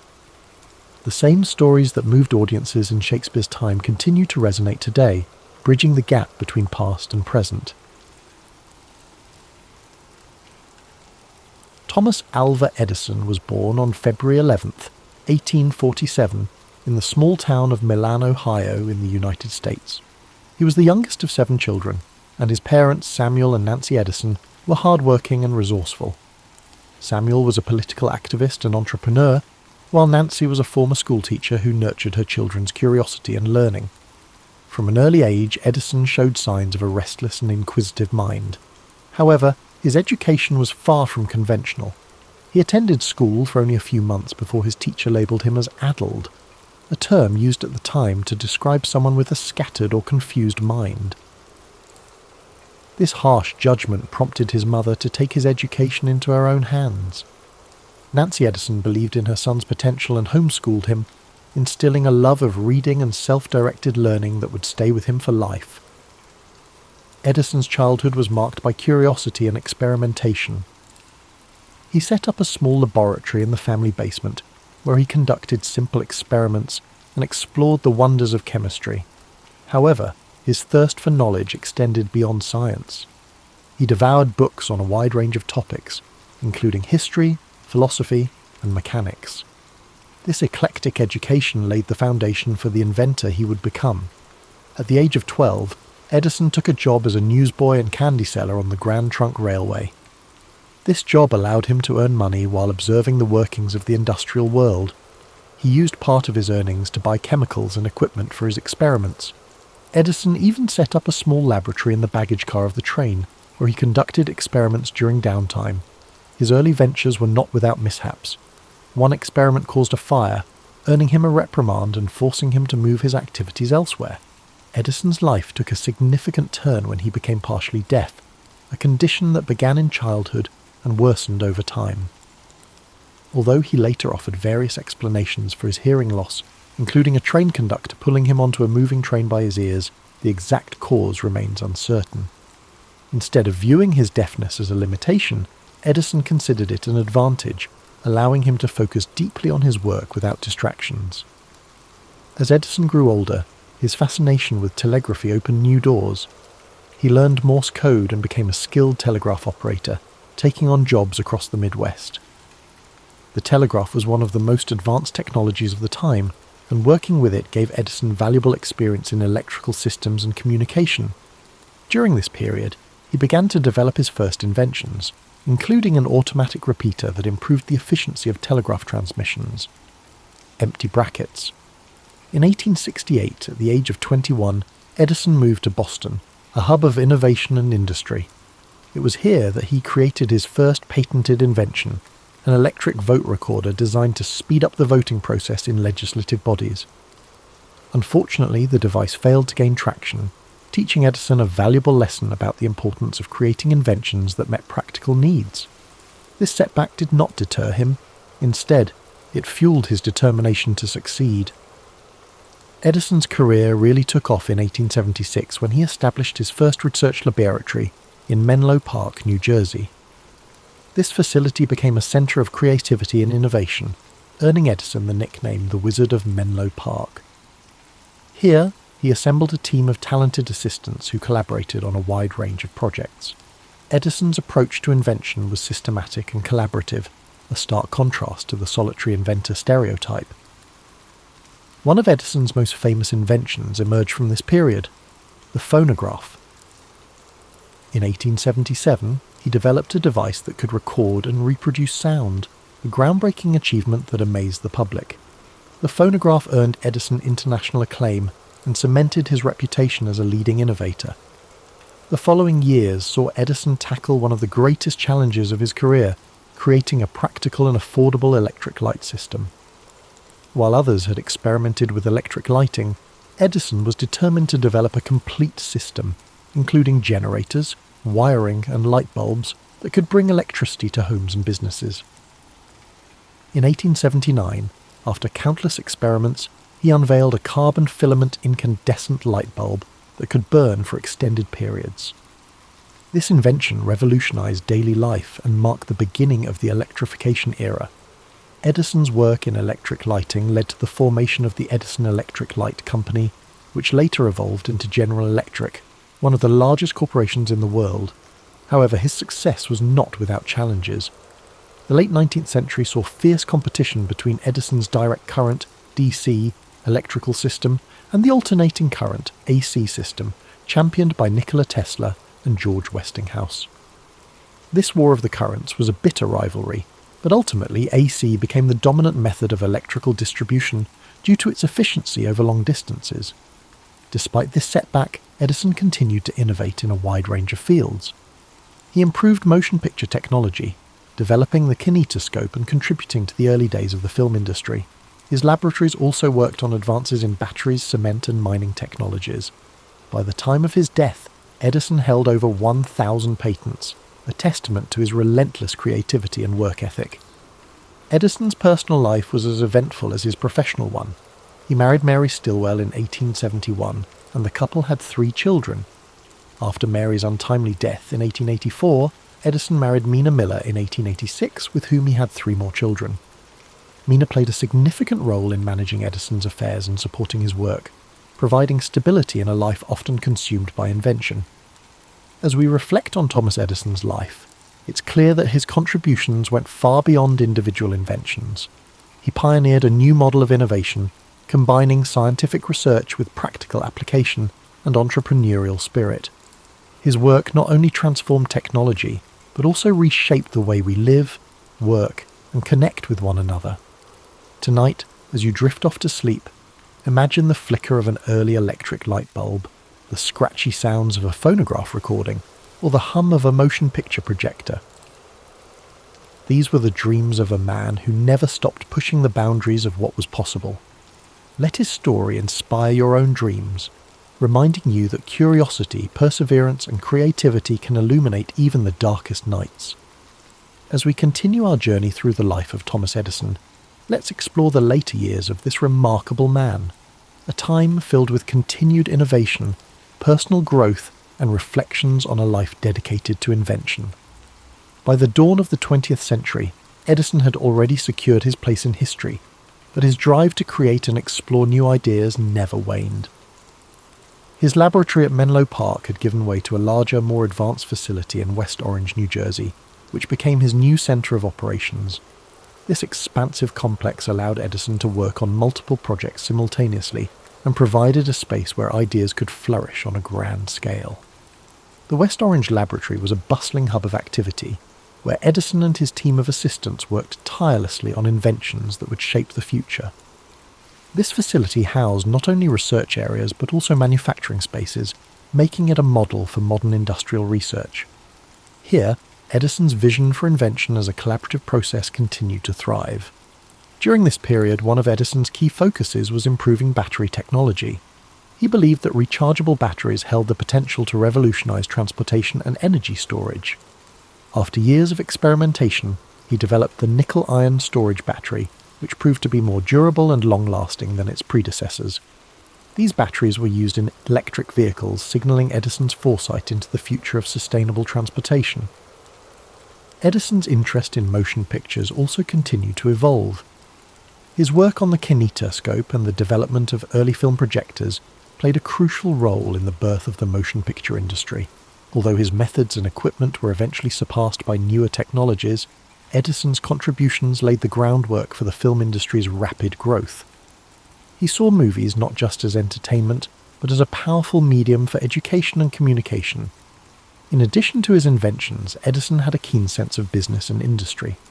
He founded several companies over his lifetime, many of which merged or evolved into the corporate giants of today. His ability to navigate the worlds of science, engineering, and business set him apart as a true pioneer of the industrial age. As Edison aged, his approach to work remained disciplined and intense. He was known for his long hours and often slept only a few hours each night, preferring to take short naps throughout the day. He famously remarked, "Genius is 1% inspiration and 99% perspiration," a testament to his belief in hard work and perseverance. Edison's personal life also continued to be a source of strength and stability. His second wife, Mina Miller Edison, managed the family household and supported his endeavours with grace and dedication. Together they raised 3 children, Madeline, Charles, and Theodore. The Edison family enjoyed a comfortable life, but Edison's devotion to his work sometimes kept him away from home for long stretches of time. Despite his fame and success, Edison remained a humble and often private individual. He shunned the idea of being called a genius, and instead credited his achievements to relentless effort and curiosity. He was known to be a man of simple tastes, preferring practical clothing and straightforward conversations over grand displays of wealth or intellect. In the later years of his life, Edison's pace of invention began to slow, but his mind remained active. He explored new ideas in fields such as rubber production, seeking alternatives to natural rubber for industrial use. He even collaborated with his friends Henry Ford and Harvey Firestone on this endeavour, forming what became known as the $1 Million Trio. Their combined efforts reflected the spirit of collaboration and innovation that defined Edison's career. As he approached his twilight years, Edison became more reflective about the changes he had witnessed. Born before the widespread use of electricity, he lived to see a world transformed by his inventions. The cities of his youth, once dimly lit by gas lamps and candles, now gleamed with electric lights. The hum of machines, powered by electricity, filled factories and homes alike. The world had grown smaller through communication technologies like the telegraph, the telephone and motion pictures, all fields where Edison had left his mark. In 1929, to celebrate the 50th anniversary of the electric light bulb, a grand event was held in Edison's honour at his laboratory in West Orange. Attended by prominent figures such as President Herbert Hoover and industrialists like Henry Ford, the event was a tribute to a man whose ideas had changed the world. Despite the accolades, Edison remained modest, focusing instead on the future and the possibilities yet to be explored. On October 18, 1931, at the age of 84, Thomas Edison passed away in his home in West Orange, New Jersey. His death marked the end of an era, but his legacy lived on. In tribute to his memory, people across the United States dimmed their electric lights for a moment of silence. It was a poignant reminder of how deeply Edison's work had illuminated their lives. Edison left behind more than just his inventions. He left a philosophy of innovation, a belief that curiosity, hard work, and a willingness to experiment could change the world. His approach to problem solving, his relentless pursuit of practical solutions, and his ability to turn ideas into reality inspired generations of inventors, scientists, and entrepreneurs. As you relax and drift into sleep, think of Thomas Edison's unwavering commitment to his dreams. Imagine the quiet hum of his laboratories, the soft glow of an electric bulb, or the scratchy tinny sound of a phonograph playing a long-forgotten tune. Let his story remind you that within each of us lies the potential for creativity and discovery. Even after Thomas Edison's passing, his influence continued to ripple through time, touching countless aspects of modern life. His laboratories, inventions, and philosophy of persistence left an indelible mark on the 20th century and beyond. Edison's legacy was more than a collection of patents or technological breakthroughs. It was a blueprint for how curiosity, determination, and collaboration could change the world. Edison's innovations laid the groundwork for industries that would thrive long after he was gone. The electric power systems he pioneered became the backbone of modern civilization, lighting homes, powering factories, and enabling the technologies we rely on today. The phonograph he created evolved into modern sound recording, giving rise to the music industry as radio broadcasts, and later digital media. His early motion picture work grew into an art form that now entertains, educates, and connects people around the globe. Edison's approach to invention also transformed the way research and development were conducted. Before his time, inventors were often solitary figures working alone in small workshops. Edison's vision of collaborative, team-based innovation in a dedicated laboratory environment paved the way for the research institutions and technology companies we know today. His West Orange laboratory became a model for innovation hubs and inspired future generations of scientists and engineers. The lessons from Edison's life extend beyond his inventions. His resilience in the face of failure is a timeless reminder that setbacks are often stepping stones to success. He once said, "I have not failed. I've just found 10,000 ways that won't work." This perspective encouraged countless others to embrace failure as part of the creative process, to learn from it, and to push forward with renewed determination. His story also reflects the transformative power of curiosity. From the young boy conducting experiments in his basement to the seasoned inventor refining new technologies, Edison never stopped asking questions or seeking answers. He approached the world with wonder and a desire to understand how things worked, a quality that fueled his lifelong quest for innovation. This insatiable curiosity is a gentle reminder that within each of us, the spark of discovery can ignite remarkable possibilities. In the years after his death, Edison's family, friends, and colleagues ensured that his memory was preserved. His laboratories in Menlo Park and West Orange were carefully maintained, and today they stand as monuments to his life and work. Visitors can walk through these spaces, see his tools and notebooks, and imagine the energy and creativity that once filled the air. The sounds of clinking glassware, the smell of chemicals, and the quiet hum of machinery still seem to echo in these historic halls. Beyond the physical spaces he left behind, Edison's ideas continue to shape the world. His belief in making technology accessible and practical lives on in every device that simplifies our lives. The light bulb, though improved and modified over time, remains a universal symbol of inspiration, creativity, and the triumph of human ingenuity. Edison's story is also a reminder of the human side of innovation, the patience, the long hours, and the moments of doubt that accompany every breakthrough. He understood that progress often comes slowly, and that true innovation requires both passion and persistence. As you rest tonight, perhaps you can reflect on your own journeys, knowing that even small steps forward are part of a greater path. Imagine a world lit only by flickering candles and dim gas lamps, where nights were cloaked in darkness. Then picture the slow, steady emergence of light, spreading from cities to towns, illuminating homes and streets. This transformation was more than a technological shift. It was a change in how people experienced life. Night no longer brought an end to productivity or recreation. With the glow of electric light, the world stayed awake, and new possibilities emerged. As you sink deeper into relaxation, envision Thomas Edison in his laboratory, the warm glow of a single bulb casting long shadows across the room. Shelves lined with tools, wires, and glass beakers surround him. The quiet scribble of notes fills the air as he records his observations. His eyes, filled with focus and curiosity, study each experiment, searching for answers hidden in the details.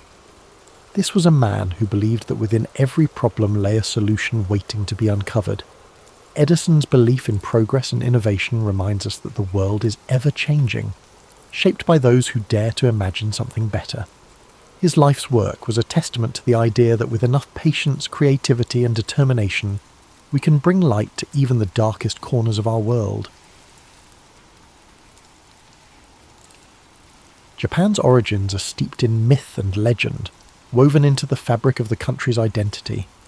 According to the Kojiki and Nihon Shoki, the oldest chronicles of Japan, the islands were created by the divine couple Izanagi and Izanami, who dipped a jewelled spear into the sea and formed the archipelago.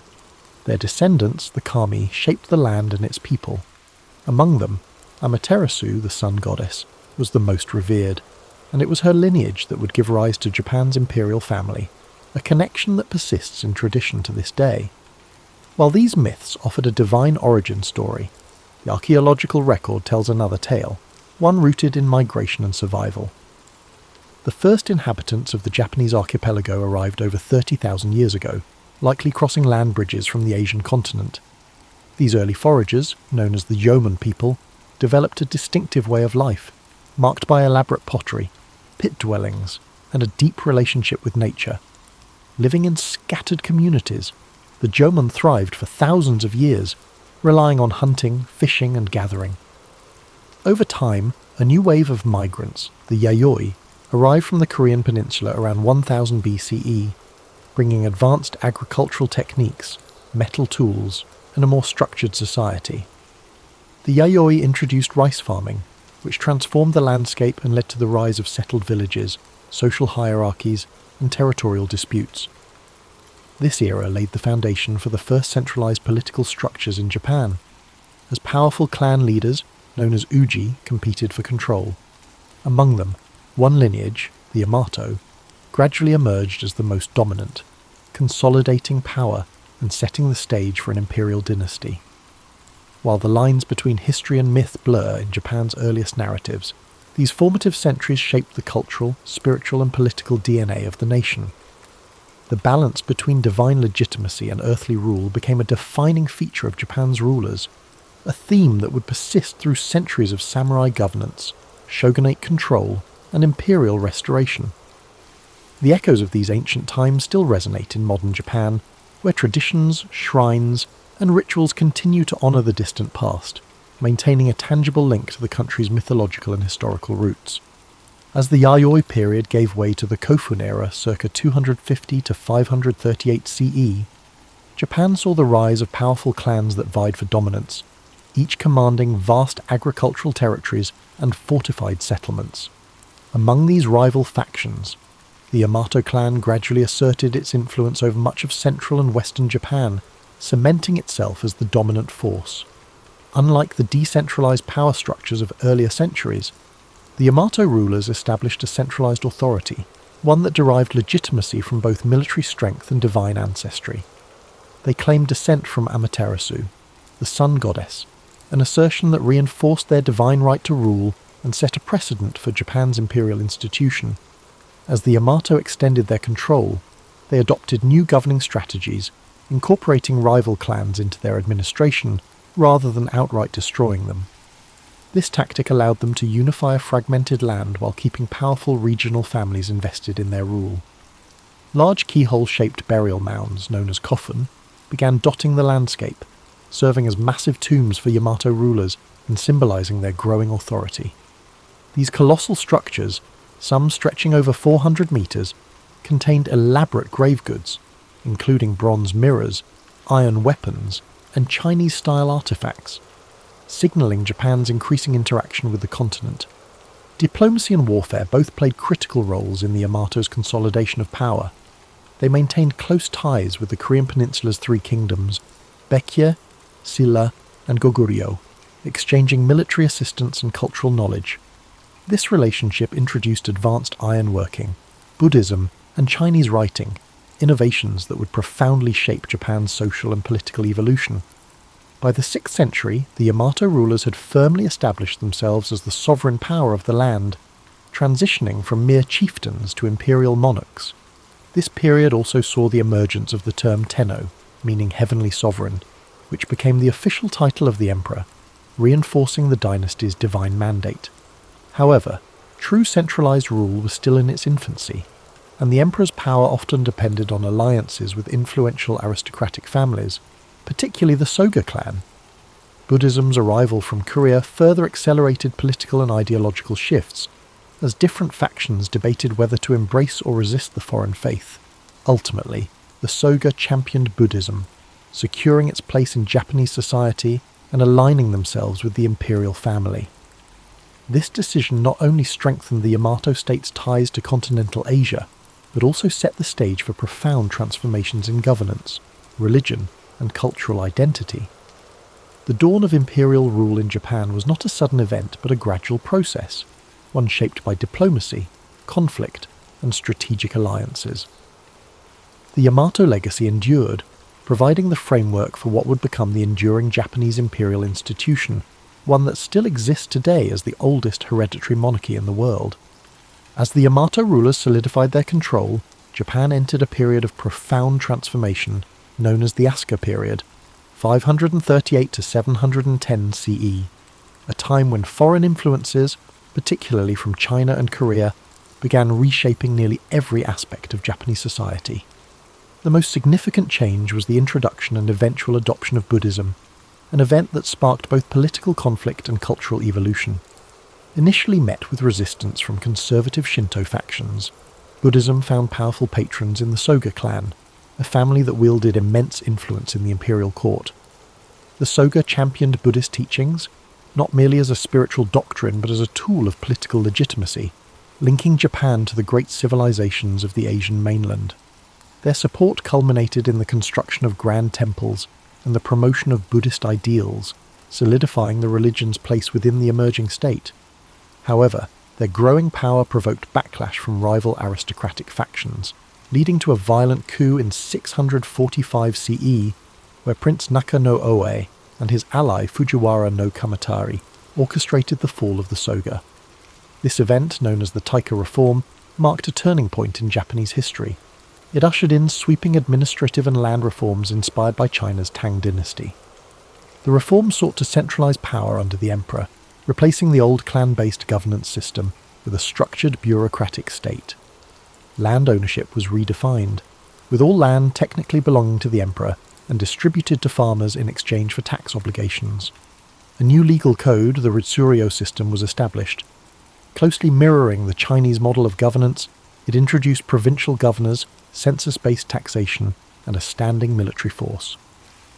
This process of state formation reached new heights in the Nara period, 710 to 794 CE, when Japan's rulers sought to create a true imperial capital akin to China's Chang'an. In 710, the imperial court relocated to Heizhou-kyo, modern-day Nara, a meticulously planned city laid out in a grid pattern, reflecting the influence of Tang dynasty urban design. Nara became the heart of government, culture, and religion, filled with grand Buddhist temples and administrative complexes. The most striking symbol of this era was the construction of Todaiji, a monumental temple housing the great Buddha Daibutsu, a colossal bronze statue commissioned by Emperor Shomu. This project exemplified the fusion of politics and religion, as the emperor sought to use Buddhism as a unifying force to legitimize his rule and bring stability to the realm. However, this increasing reliance on Buddhist institutions came with unintended consequences. Powerful Buddhist monasteries amassed great wealth and influence, often interfering in court politics. Monastic factions formed their own armed militias, threatening imperial authority. Additionally, the expenses of maintaining a centralized state and funding extravagant temple projects placed a heavy financial strain on the government. Despite these challenges, the Asuka and Nara periods laid the foundation for Japan's national identity. The first written histories, the Kojiki and Nihon Shoki, were compiled, blending mythology and historical accounts to establish the legitimacy of the imperial lineage. Confucian ideals shaped court etiquette and governance, while Chinese-style calligraphy, poetry, and artistic traditions took root in Japanese culture. Yet, even as Japan embraced these continental influences, it remained distinct, adapting foreign models to fit its unique social and political structure. By the late 8th century, dissatisfaction with the growing power of Buddhist institutions and concerns over court corruption led to a bold decision: to abandon Nara and establish a new capital. This move marked the end of one era and the dawn of another, as Japan prepared to enter the age of aristocratic refinement and cultural flourishing in Heian-kyo, modern-day Kyoto. As the imperial court relocated to Heian-kyo in 794 CE, Japan entered the Heian period, 794 to 1185, an age of refinement, courtly elegance, and cultural achievements that would leave an enduring legacy. This era saw the court aristocracy, particularly the powerful Fujiwara clan, dominate political life through strategic marriages and manipulation of the emperor's authority. Rather than ruling directly, emperors often became symbolic figures, while real power rested in the hands of regents and chancellors from the Fujiwara lineage. This aristocratic elite revelled in a life of aesthetic pursuits, developing sophisticated literary traditions, art, and fashion. The world of the Heian court was meticulously detailed in The Tale of Genji, a novel written by the noblewoman Murasaki Shikibu, which provides an intimate glimpse into the court's elaborate rituals, political intrigues, and romantic entanglements. Poetry, calligraphy, and the appreciation of nature became essential aspects of aristocratic life. Individuals were judged not by their battlefield prowess, but by their ability to compose a flawless poem or arrange their robes in harmonious colours. However, this refined world of the Heian elite was largely detached from the realities of the provinces, where power was shifting away from the court and into the hands of regional landowners and warrior clans. As the imperial government struggled with inefficiency and financial mismanagement, large estates known as shun emerged, exempt from taxation and controlled by influential families, religious institutions, and local warlords. These estates operated independently, weakening the emperor's grip on the countryside. The Fujiwara, preoccupied with courtly life, failed to address the growing instability in the provinces, leading to the rise of the Bushi, warrior class, who would soon dominate Japan's political landscape. These warriors, initially employed as estate enforcers and mercenaries, gradually amassed land and influence, forming powerful samurai clans. By the late Heian period, two dominant warrior families, the Taira and the Minamoto, emerged as the key players in Japan's shifting power dynamics. Their rivalry culminated in a series of violent conflicts, known as the Genpei War, 1180 to 1185, which would decide the fate of the nation. The aristocratic Heian court, once the pinnacle of cultural sophistication, found itself powerless against the militarized society rising in the provinces. While poetry and courtly aesthetics flourished in Heian-kyo, battles raged across the countryside, heralding the end of imperial dominance and the dawn of the samurai age. With the final defeat of the Taira at the Battle of Dan-no-Ura in 1185, the Minamoto clan emerged victorious, forever altering Japan's political structure.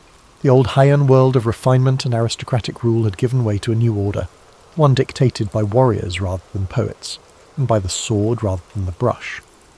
With the Minamoto victory in 1185, Japan entered a new political era, one where warriors, rather than court aristocrats, held the reins of power. In 1292, Minamoto no Yoritomo formally established the Kamakura shogunate, marking the beginning of samurai rule that would last for nearly 7 centuries. Unlike the emperors of old, who were largely ceremonial figures, Yoritomo wielded actual political and military authority as shogun, a title that would become synonymous with de facto rulership in Japan. The imperial court in Kyoto remained intact, but its influence had diminished, overshadowed by the rise of the Bakufu, the military government headquartered in Kamakura. Under Yoritomo's leadership, Japan's feudal system began to take shape, with powerful regional lords, known as daimyo, controlling vast territories in exchange for military service. The samurai class, once mere enforcers for aristocrats, became the dominant social and military force, bound by a strict code of loyalty, duty, and martial discipline. However, the Kamakura shogunate faced persistent challenges, both from within and beyond Japan's shores. In 1274 and 1281, the Mongol Empire under Kublai Khan launched 2 massive invasions, seeking to subjugate Japan as it had done with Korea and China. Despite their overwhelming numbers, the Mongols were repelled, aided in part by the legendary kamikaze, or divine winds typhoons that decimated the invading fleets. Though victorious, the strain of these wars drained the Kamakura government's resources, leading to dissatisfaction among the samurai who had expected generous rewards for their service.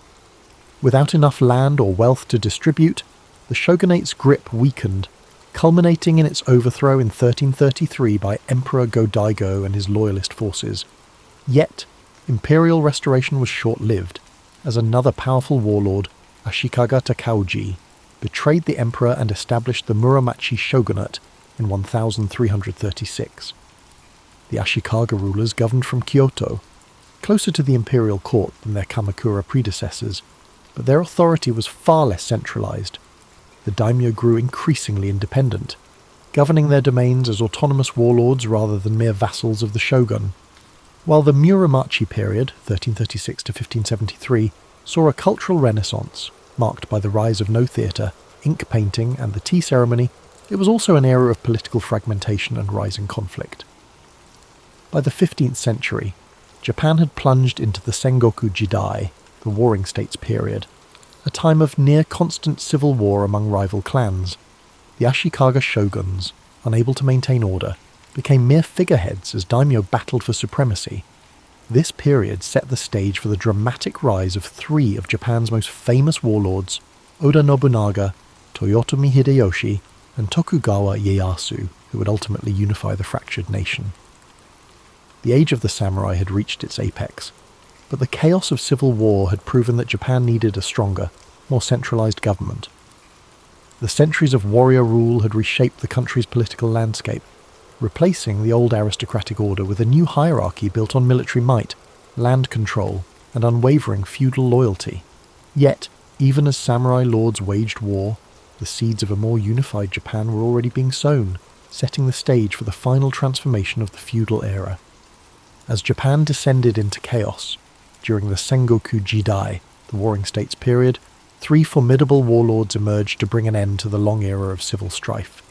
The first was Oda Nobunaga, a brilliant but ruthless strategist who launched a campaign to unify Japan in the late 16th century.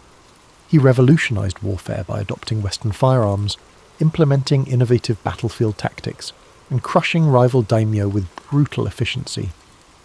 By the 1570s, Nobunaga had seized Kyoto and dismantled the remnants of the Ashikaga shogunate.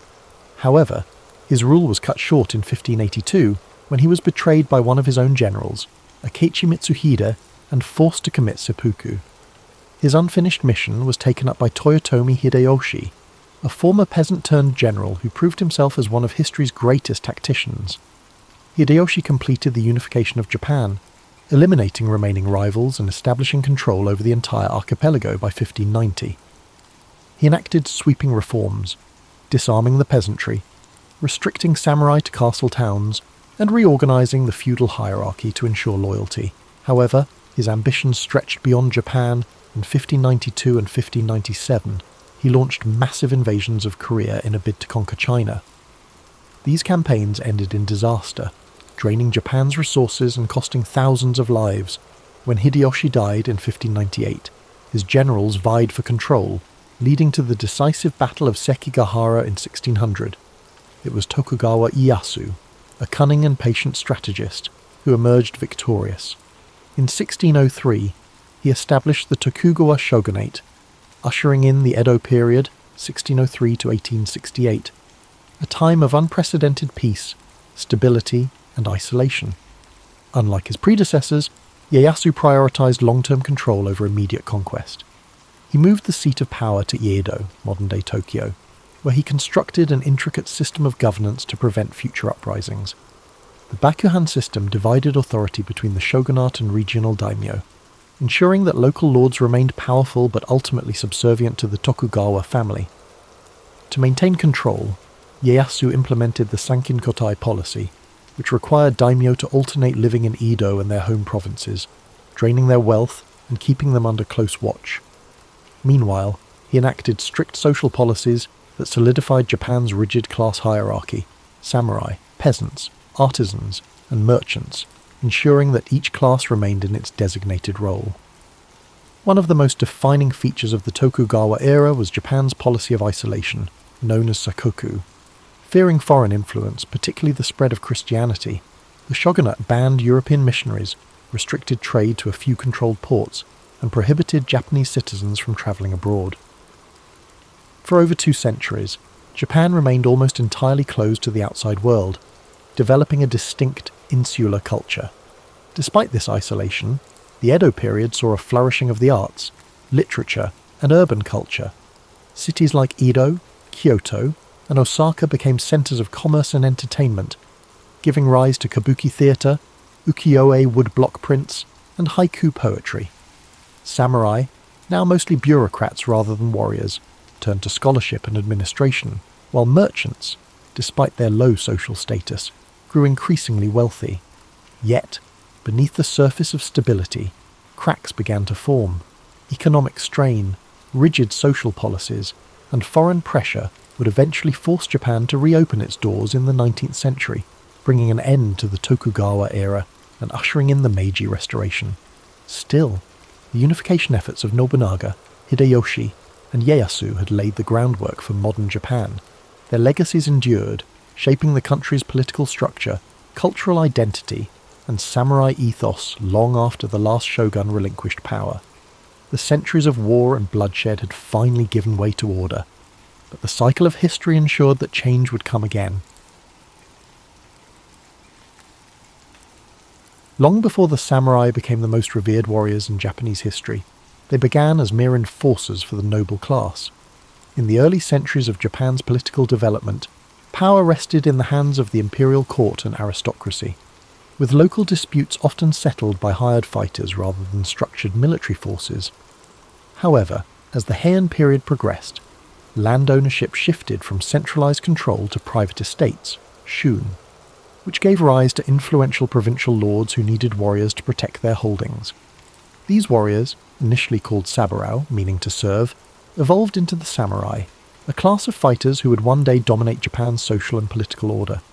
Unlike the court nobles in Kyoto, these provincial warriors lived by the sword, honing their skills in mounted archery, swordsmanship, and disciplined military tactics.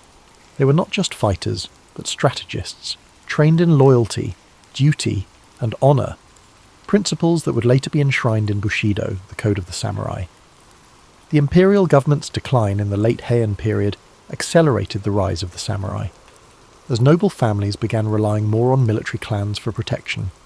Among the most powerful of these emerging warrior families were the Minamoto and the Taira, two clans whose rivalries would shape Japan's history. Initially, these samurai were still seen as servants of the court, their status subordinate to the aristocracy.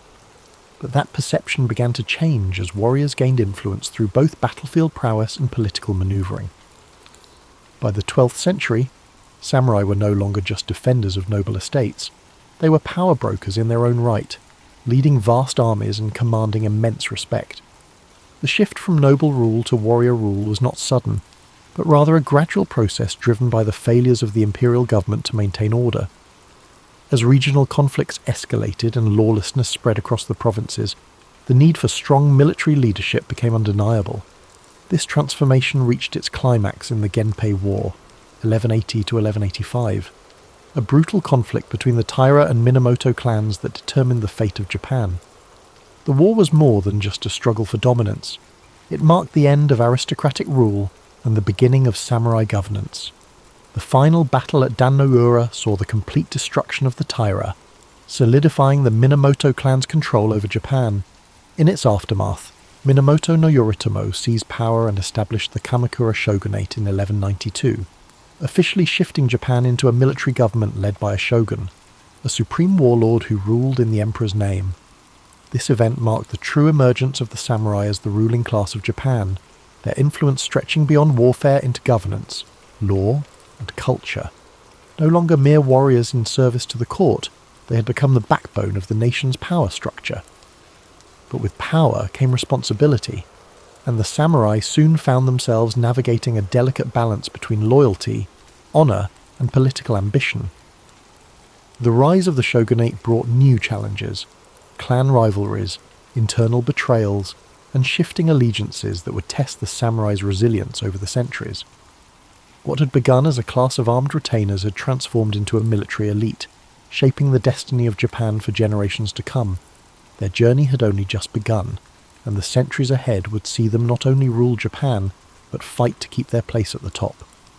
With Minamoto no Yoritomo's rise to power in 1192, Japan entered the Kamakura period, 1185–1333, an era where the samurai became the governing class for the first time in history.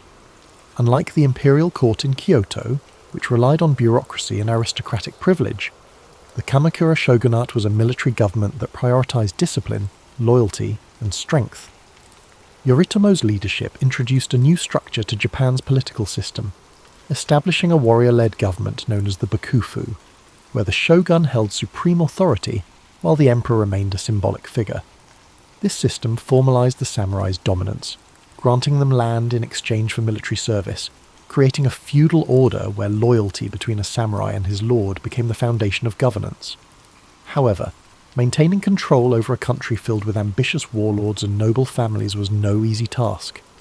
To solidify his grip, Yoritomo established the Shugo and Jito, military governors and estate stewards, who ensured the shogunate's rule extended to the farthest reaches of Japan.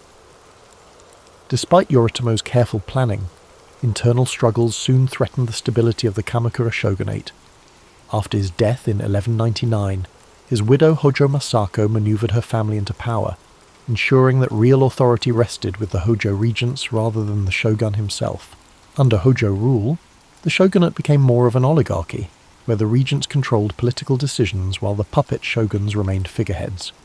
Though this system maintained stability for a time, it created resentment among rival samurai clans who felt excluded from power. However, just as internal divisions threatened to weaken Japan's new military government, an even greater threat loomed on the horizon: the Mongol Empire. By the mid-13th century, the Mongols, under Kublai Khan, had conquered China and Korea, setting their sights on Japan. In 1274, they launched the first Mongol invasion, sending a massive fleet of warships and warriors to the shores of Kyushu. The Mongols fought unlike anything the samurai had ever encountered, using coordinated cavalry charges, massed archery, and explosives to disrupt traditional Japanese combat styles. The samurai, accustomed to one-on-one duels and honor-driven warfare, struggled against the Mongols' brutal efficiency. However, before the Mongols could achieve total victory, a typhoon struck their fleet, destroying many of their ships and forcing them to retreat. This storm, later called kamikaze, or divine wind, was seen as divine intervention, a sign that the gods had protected Japan. Undeterred, Kublai Khan launched a second invasion in 1281, this time with an even larger force of over 140,000 soldiers. For months, the samurai defended Japan with relentless determination, holding back the Mongols in grueling coastal battles. Once again, nature intervened. Another powerful typhoon struck, sinking much of the Mongol fleet and drowning thousands of invaders. The Mongols retreated, never attempting another invasion of Japan. These events solidified Japan's belief in divine protection, reinforcing the idea that the samurai were not only warriors, but guardians of a sacred land. However, the victory came at a cost. Defending against the Mongols had drained the shogunate's resources, and unlike traditional wars between samurai clans, there was no land to reward the warriors who had fought so bravely. Discontent spread among the samurai, many of whom felt their service had gone unrewarded. The financial strain and growing unrest began to unravel the Kamakura shogunate.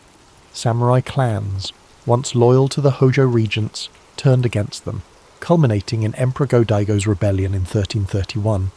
With the help of powerful warriors like Ashikaga Takauji, the imperial forces overthrew the Kamakura government in 1333, bringing an end to the first shogunate.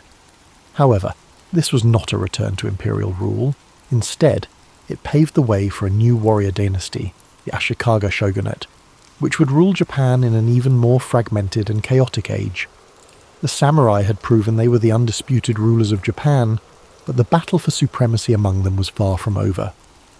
As the Kamakura shogunate crumbled, Japan drifted into a period of uncertainty, much like a restless night where stability fades into shadow. In 1336, Ashikaga Takauji, once a loyal general of Emperor Go-Daigo, turned against the imperial forces and seized control, establishing the Ashikaga shogunate. Unlike the Kamakura government, which had ruled with a firm military grip, the Ashikaga sought to balance power between the shogunate and the imperial court. At first, this seemed like a gentle transition, a lull before the next storm. Kyoto became the political and cultural heart of Japan once more, and the capital's refined atmosphere encouraged the flourishing of art, poetry, and Zen Buddhism. The Muromachi period, 1336 to 1573, saw the rise of No theatre, elegant ink paintings, and the tea ceremony, a practice designed to bring a sense of serenity and mindfulness to those who participated. Yet, beneath this tranquil facade, Japan remained in turmoil, much like an unsettled dream where nothing is truly at peace. The Ashikaga rulers, unlike the tightly controlled Kamakura regime, struggled to maintain unity among the daimyo, the powerful warlords who controlled vast territories across the country. The Bakufu had established its rule, but it was weaker than before, relying on fragile alliances that could crumble at any moment. The Onin War, 1467 to 1477, proved to be the breaking point, shattering the illusion of stability and plunging Japan into over a century of near-constant warfare. The once orderly world of feudal loyalty began to dissolve as samurai lords turned on one another in an unending battle for dominance. During this time of unrest, the samurai class continued to evolve, not just as warriors, but as enforcers of order in a world that had lost its balance. Their devotion to Zen Buddhism offered moments of quiet introspection amid the chaos, emphasizing meditation and mindfulness, much like the steady rhythm of breathing before sleep. Samurai sought peace within themselves even as war raged around them, practicing the art of the sword with the same precision and calmness as a monk arranging a rock garden. However, this inner tranquility could not prevent the collapse of the Ashikaga shogunate, which had become little more than a hollow shell of power. By the late 1500s, Japan had drifted into the Sengoku Jidai, the Warring States period, where no ruler held true control, and samurai warlords battled endlessly for supremacy.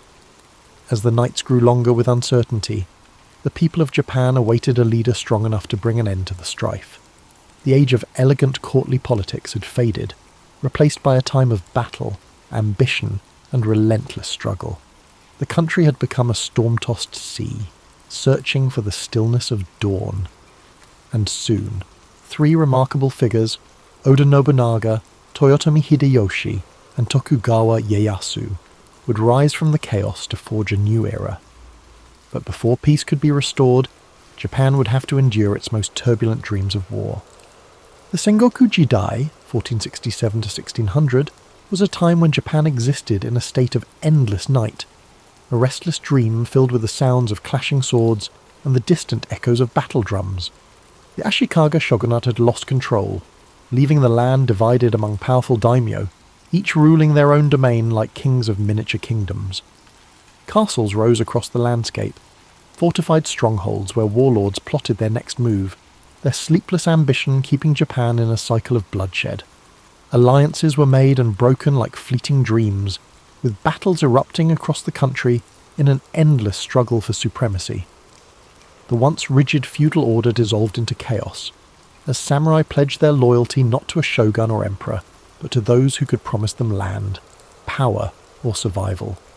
But even in the darkest of nights, there is always the promise of dawn.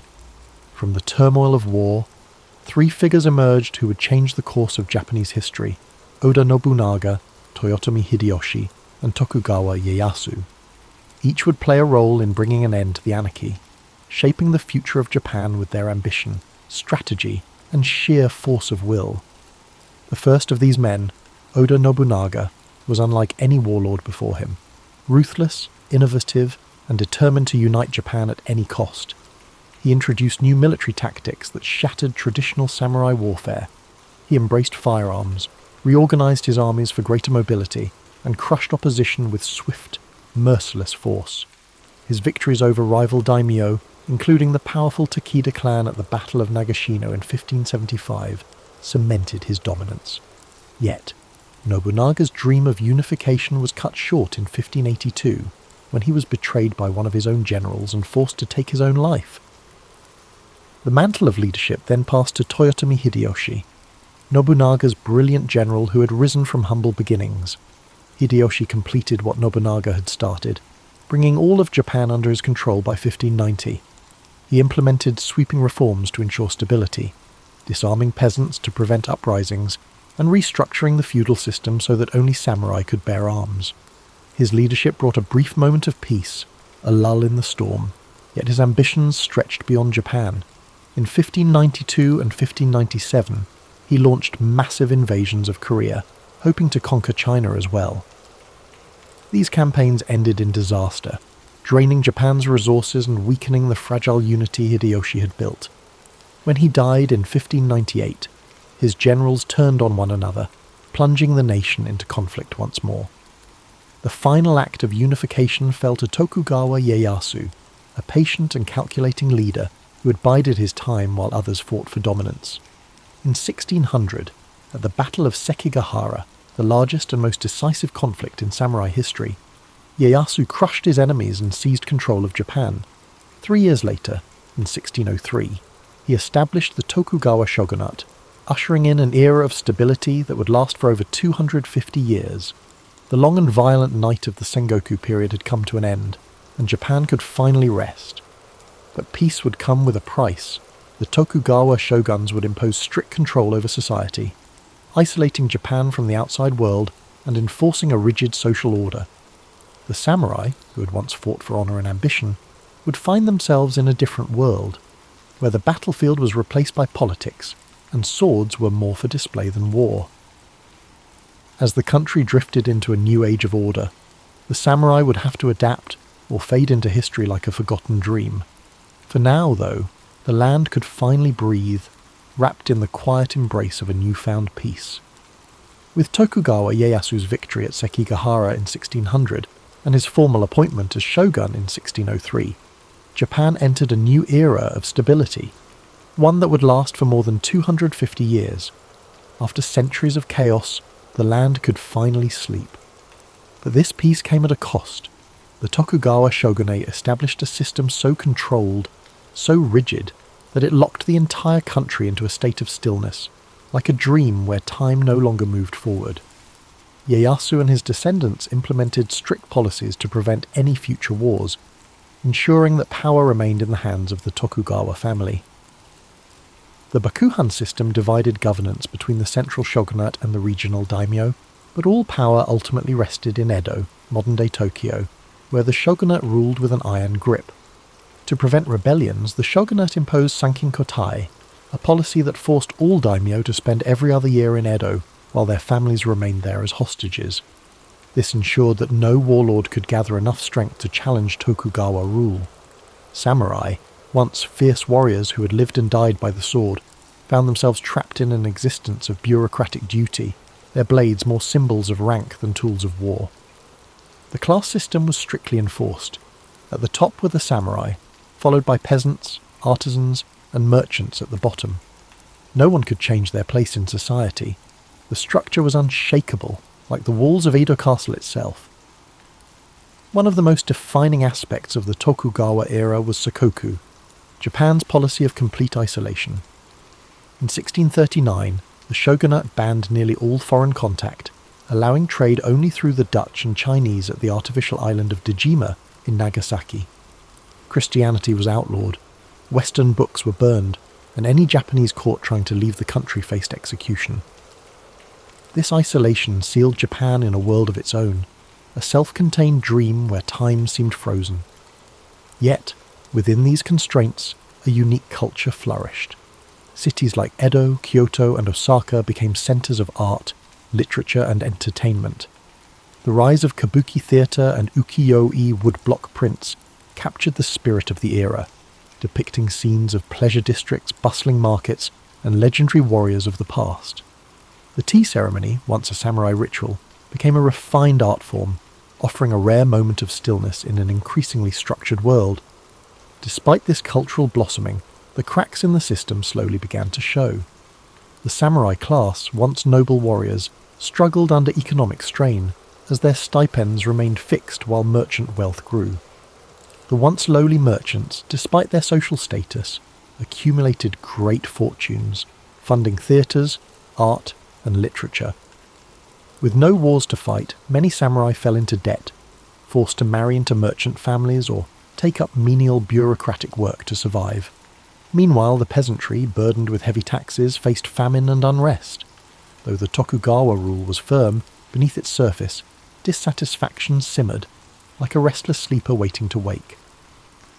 By the mid-19th century, foreign ships began appearing on Japan's shores, their presence an omen of change. The stillness of the Edo period could not last forever. Like the dawn breaking after a long and dream-filled night, a new era was approaching, one that would shake Japan from its slumber and thrust it into the modern world.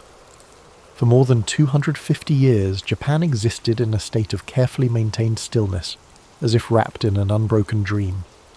The Tokugawa shogunate had built a fortress of peace, isolating the country from foreign influence and keeping strict order within its borders. But no dream lasts forever. By the mid-19th century, change loomed on the horizon as black ships appeared in Japanese waters, ominous and foreign, like shadows breaking through the quiet of night.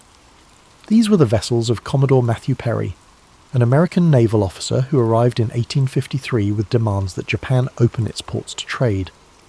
The shogunate, so accustomed to control, found itself powerless against the superior firepower and technology of the Western world. The illusion of stability began to crack. In 1854, under pressure from Perry's fleet, the shogunate signed the Treaty of Kanagawa, officially ending Japan's policy of Sakoku. For the first time in over 2 centuries, foreign influence poured in, bringing modern weapons, new technologies, and unfamiliar ideas. Japan's people, once lulled into the predictability of Tokugawa rule, suddenly found themselves in an unfamiliar landscape. Western-style clothing and steamships appeared in the harbours. Telegraphs and railways disrupted the old rhythms of life. The samurai, once the unquestioned rulers of the land, now found themselves staring into an uncertain future, their way of life becoming obsolete. The cracks turned into fractures as discontent spread across the nation. The shogunate's inability to resist foreign pressure angered many, including powerful daimyo and young samurai who longed for a return to Japan's former strength. 2 factions emerged, those who wished to reform the shogunate and those who sought to restore the emperor as the true ruler. The conflict escalated into the Boshin War, 1868 to 1869, a final struggle between the forces of the Tokugawa and the imperial loyalists. At the Battle of Toba-Fushimi, the modernized imperial army, armed with rifles and Western artillery, overwhelmed the traditional samurai warriors, proving that the age of the sword had come to an end. In 1868, the victorious imperial forces declared the Meiji Restoration, and with it, the fall of the Tokugawa shogunate. The emperor was reinstated as the central figure of government, but this was no return to the past. Japan rapidly modernized, adopting Western-style governance, industry, and military tactics. In 1876, one of the final blows came, a law banning samurai from carrying swords in public, a symbol of their fading status. Many warriors, unable to accept a life without battle, joined uprisings against the government, the most famous being the Satsuma Rebellion of 1877, led by Saigo Takamori, one of the last true samurai. But the rebellion was crushed by the imperial army, armed with Gatling guns and modern rifles, and with it the last flicker of the samurai era was extinguished. Though the samurai as a warrior class had disappeared, their spirit remained woven into Japan's identity. Bushido, the samurai code of honor and discipline, influenced Japan's military and cultural values well into the 20th century. Their legacy lived on in literature, cinema, and philosophy, a reminder of a time when honor was currency and the sword was law. The great warriors who once shaped Japan had become legends, their names whispered in history, much like distant echoes of a dream that fades with the morning light. This concludes tonight's journey through the rise and fall of the samurai, but there are more stories to come. The mythological birth of Japan, from the gods to the first emperors. Before the first samurai drew their blades, and before the great shoguns ruled from their castles, Japan was a land of mystery, its origins veiled in legend. The story of Japan's creation begins not with humans but with gods, the kami, divine spirits who shaped the very essence of the islands. According to the Kojiki and Nihon Shoki, the oldest chronicles of Japan, two celestial beings, Izanagi and Izanami, stood upon the floating bridge of heaven, gazing down at a formless world. They dipped a jewelled spear into the sea, and as the droplets fell, they solidified into land. Thus, the Japanese archipelago was born. The gods descended, walking upon their creation, bringing forth mountains, rivers, and forests. Yet their divine union was not without sorrow. In giving birth to the fire god, Izanami perished, descending into the underworld, leaving Izanagi stricken with grief. His journey to reclaim her ended in horror, as he fled from the decayed form of his beloved, purifying himself in a sacred river. From this act of purification emerged three powerful deities: Amaterasu, the sun goddess, Tsukuyomi, the moon god, and Susanoo, the storm god, the very forces that would shape Japan's destiny. Amaterasu, radiant and benevolent, was entrusted with the heavens, while her brother Susanoo, wild and uncontrollable, was cast down to earth. In a fateful moment, their rivalry erupted into chaos.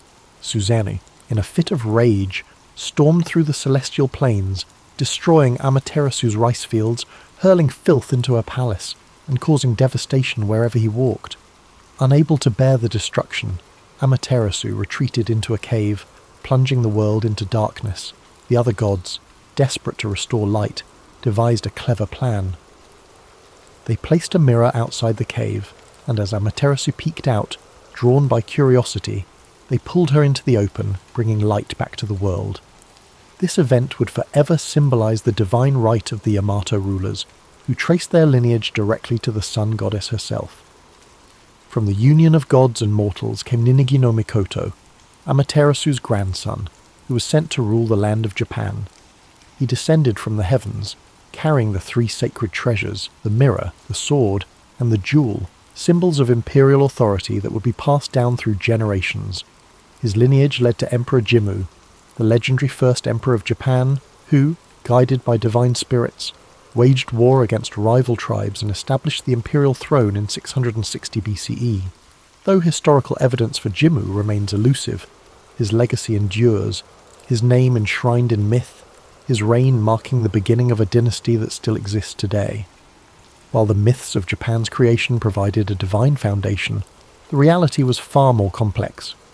The archipelago was home to early human settlers long before the first emperors emerged, the Jomon people, hunter-gatherers who lived in pit dwellings and created intricate pottery, thrived for thousands of years, their way of life shaped by the land's untamed beauty. But as the centuries passed, a new wave of migrants arrived, the Yayoi people, bringing agriculture, metalworking, and social hierarchy. Their arrival marked a turning point, as small tribal groups evolved into structured communities, laying the groundwork for the powerful clans that would one day shape Japan's destiny. Thus, the origins of Japan exist in two worlds, the realm of gods and the realm of men. One speaks of divine will, celestial battles, and the blessings of Amaterasu. The other tells of migration, adaptation, and the forging of society. Both intertwine to form the foundation of Japan's history, where mythology and reality stand side by side, their echoes still felt in the rituals, shrines, and traditions of the modern nation. The role of Shinto and the worship of the kami. In the earliest days of Japan's history, long before the samurai and shoguns, the land was shaped not just by rulers, but by the unseen forces of the kami, the spirits and deities that resided in every aspect of nature. Shinto, Japan's indigenous belief system, was not a structured religion with sacred texts and doctrines. Rather, it was an intricate tapestry of myths, rituals, and spiritual connections between the people and the natural world. Unlike the faiths of the West, Shinto had no singular founder or strict commandments. Instead, it was an evolving tradition woven into the daily lives of the Japanese people. Every mountain, river, tree, and shrine was believed to house a kami, and maintaining harmony with these spirits was essential for both individual well-being and the prosperity of the land. The imperial family, tracing its lineage to Amaterasu, used Shinto mythology to justify its divine rule, reinforcing the idea that Japan itself was a sacred land. The emperor was not merely a political leader, but a living bridge between the gods and humanity, performing rituals to maintain spiritual balance. Throughout the Yamato period and beyond, elaborate ceremonies were held at the Izguran Shrine, the most sacred site dedicated to Amaterasu, where only the highest members of the imperial line could serve as priestesses. These rituals were believed to ensure bountiful harvests, military victories, and protection from disasters. Over time, this divine connection was institutionalized, shaping the way Japan's government functioned. Political power was not only a matter of might, but also of spiritual legitimacy. Shinto beliefs also influenced the structure of Japan's early legal and moral codes. Laws were often intertwined with religious purity, and violations of harmony, be it crimes, natural disasters, or even personal misfortunes, were seen as disturbances in the spiritual balance. Priests and shrine maidens played an essential role in cleansing individuals of misfortune through purification rites known as misugi. Ritual washing in rivers or at sacred waterfalls meant to purify both body and spirit. Festivals called matsuri were held throughout the year to honour the kami, ensuring their continued favour and protection. These festivals, filled with music, dance, and processions, were not just religious gatherings but also central social events that united communities under shared spiritual traditions. Beyond the imperial court, local clans and villages had their own kami, unique to their land and lineage. These local deities were believed to protect the crops, guide warriors into battle, and watch over the homes of their followers. Some kami were benevolent, offering blessings of health and fortune, while others were vengeful spirits requiring offerings and careful rituals to prevent their wrath. The concept of tsukumogami, objects that, after 100 years, gained spirits of their own, was rooted in the belief that the unseen world was constantly interacting with human life. Farmers prayed to Inari, the kami of rice and fertility, often represented by foxes, while warriors sought favour from Hachiman, the kami of war and divine protector of Japan. As Buddhism arrived from China and Korea in the 6th century, it did not replace Shinto but rather merged with it, forming the unique syncretic religious identity that would define Japan for centuries.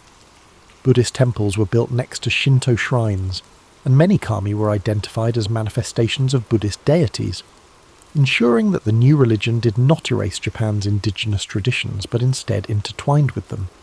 This seamless blending of spiritual practices reflected the deep-rooted belief that all forces, gods, spirits, ancestors, and natural elements were interconnected in an ever-flowing cycle.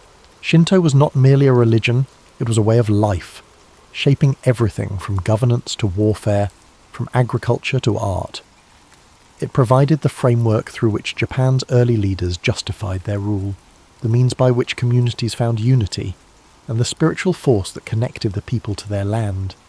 Even in modern Japan, where Shinto no longer dictates the laws of the land, its echoes remain, in the towering torii gates that stand at shrine entrances, in the festivals that still mark the changing seasons, and in the quiet reverence for nature that lingers in the heart of the nation. Sacred sites, rituals, and the power of purification, in ancient Japan, where the natural world and the spiritual world intertwined, sacred sites were more than places of worship. They were living connections between humans and the kami. The most revered among them was the Izuguran Shrine, dedicated to Amaterasu, the sun goddess and divine ancestor of Japan's emperors. Nestled deep in the forests of Mie Prefecture, the shrine was rebuilt every 20 years in a centuries-old tradition, symbolizing renewal and the impermanence of all things. Only the imperial family and the highest-ranking priests were permitted to conduct rituals within its sacred grounds, ensuring that the emperor's divine link to the gods remained unbroken. Other major shrines, such as Izumo Taisha, dedicated to the storm god Okuninushi, and Fushimi Inari Taisha, home to the fox spirits of Inari, became centers of devotion, pilgrimage, and seasonal festivals that shaped the rhythm of life across Japan. At the heart of Shinto practice was the idea of purification, the belief that humans accumulated spiritual impurities through daily life and interaction with the physical world. To cleanse themselves, individuals performed misogi, ritual washing in rivers, waterfalls, or the sea. Warriors, before battle, would stand beneath rushing water, clearing their minds and bodies of impurity, believing that a cleansed spirit would ensure victory. In everyday life, purification took place through temizuya, stone basins found at the entrances of shrines, where worshippers would rinse their hands and mouths before praying. This act was not simply about physical cleanliness, but about restoring spiritual harmony, aligning oneself with the natural flow of energy that bound all things together. Beyond personal purification, entire communities participated in grand rituals to appease the kami and ensure their continued blessings. Shinto priests dressed in flowing white robes performed ceremonies filled with ancient chants, rhythmic drumming, and offerings of rice, sake, and salt. Kagura, a sacred form of dance, was performed to entertain the kami and invite their presence.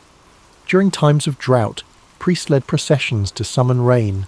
During harvest festivals, people gathered to give thanks for the rice that sustained them. These seasonal rituals became the heartbeat of Japan's agricultural society, marking the passage of time through sacred observances. Perhaps one of the most enduring traditions was the Shikinen Sengu, the complete rebuilding of major shrines like Izuguran Shrine. Every 20 years, the entire complex was reconstructed using carefully chosen cypress wood, following the exact design of the previous structure. This practice, dating back over 1,300 years, reflected the Shinto belief in impermanence and renewal, the idea that nothing is permanent, yet through careful preservation, continuity can be maintained.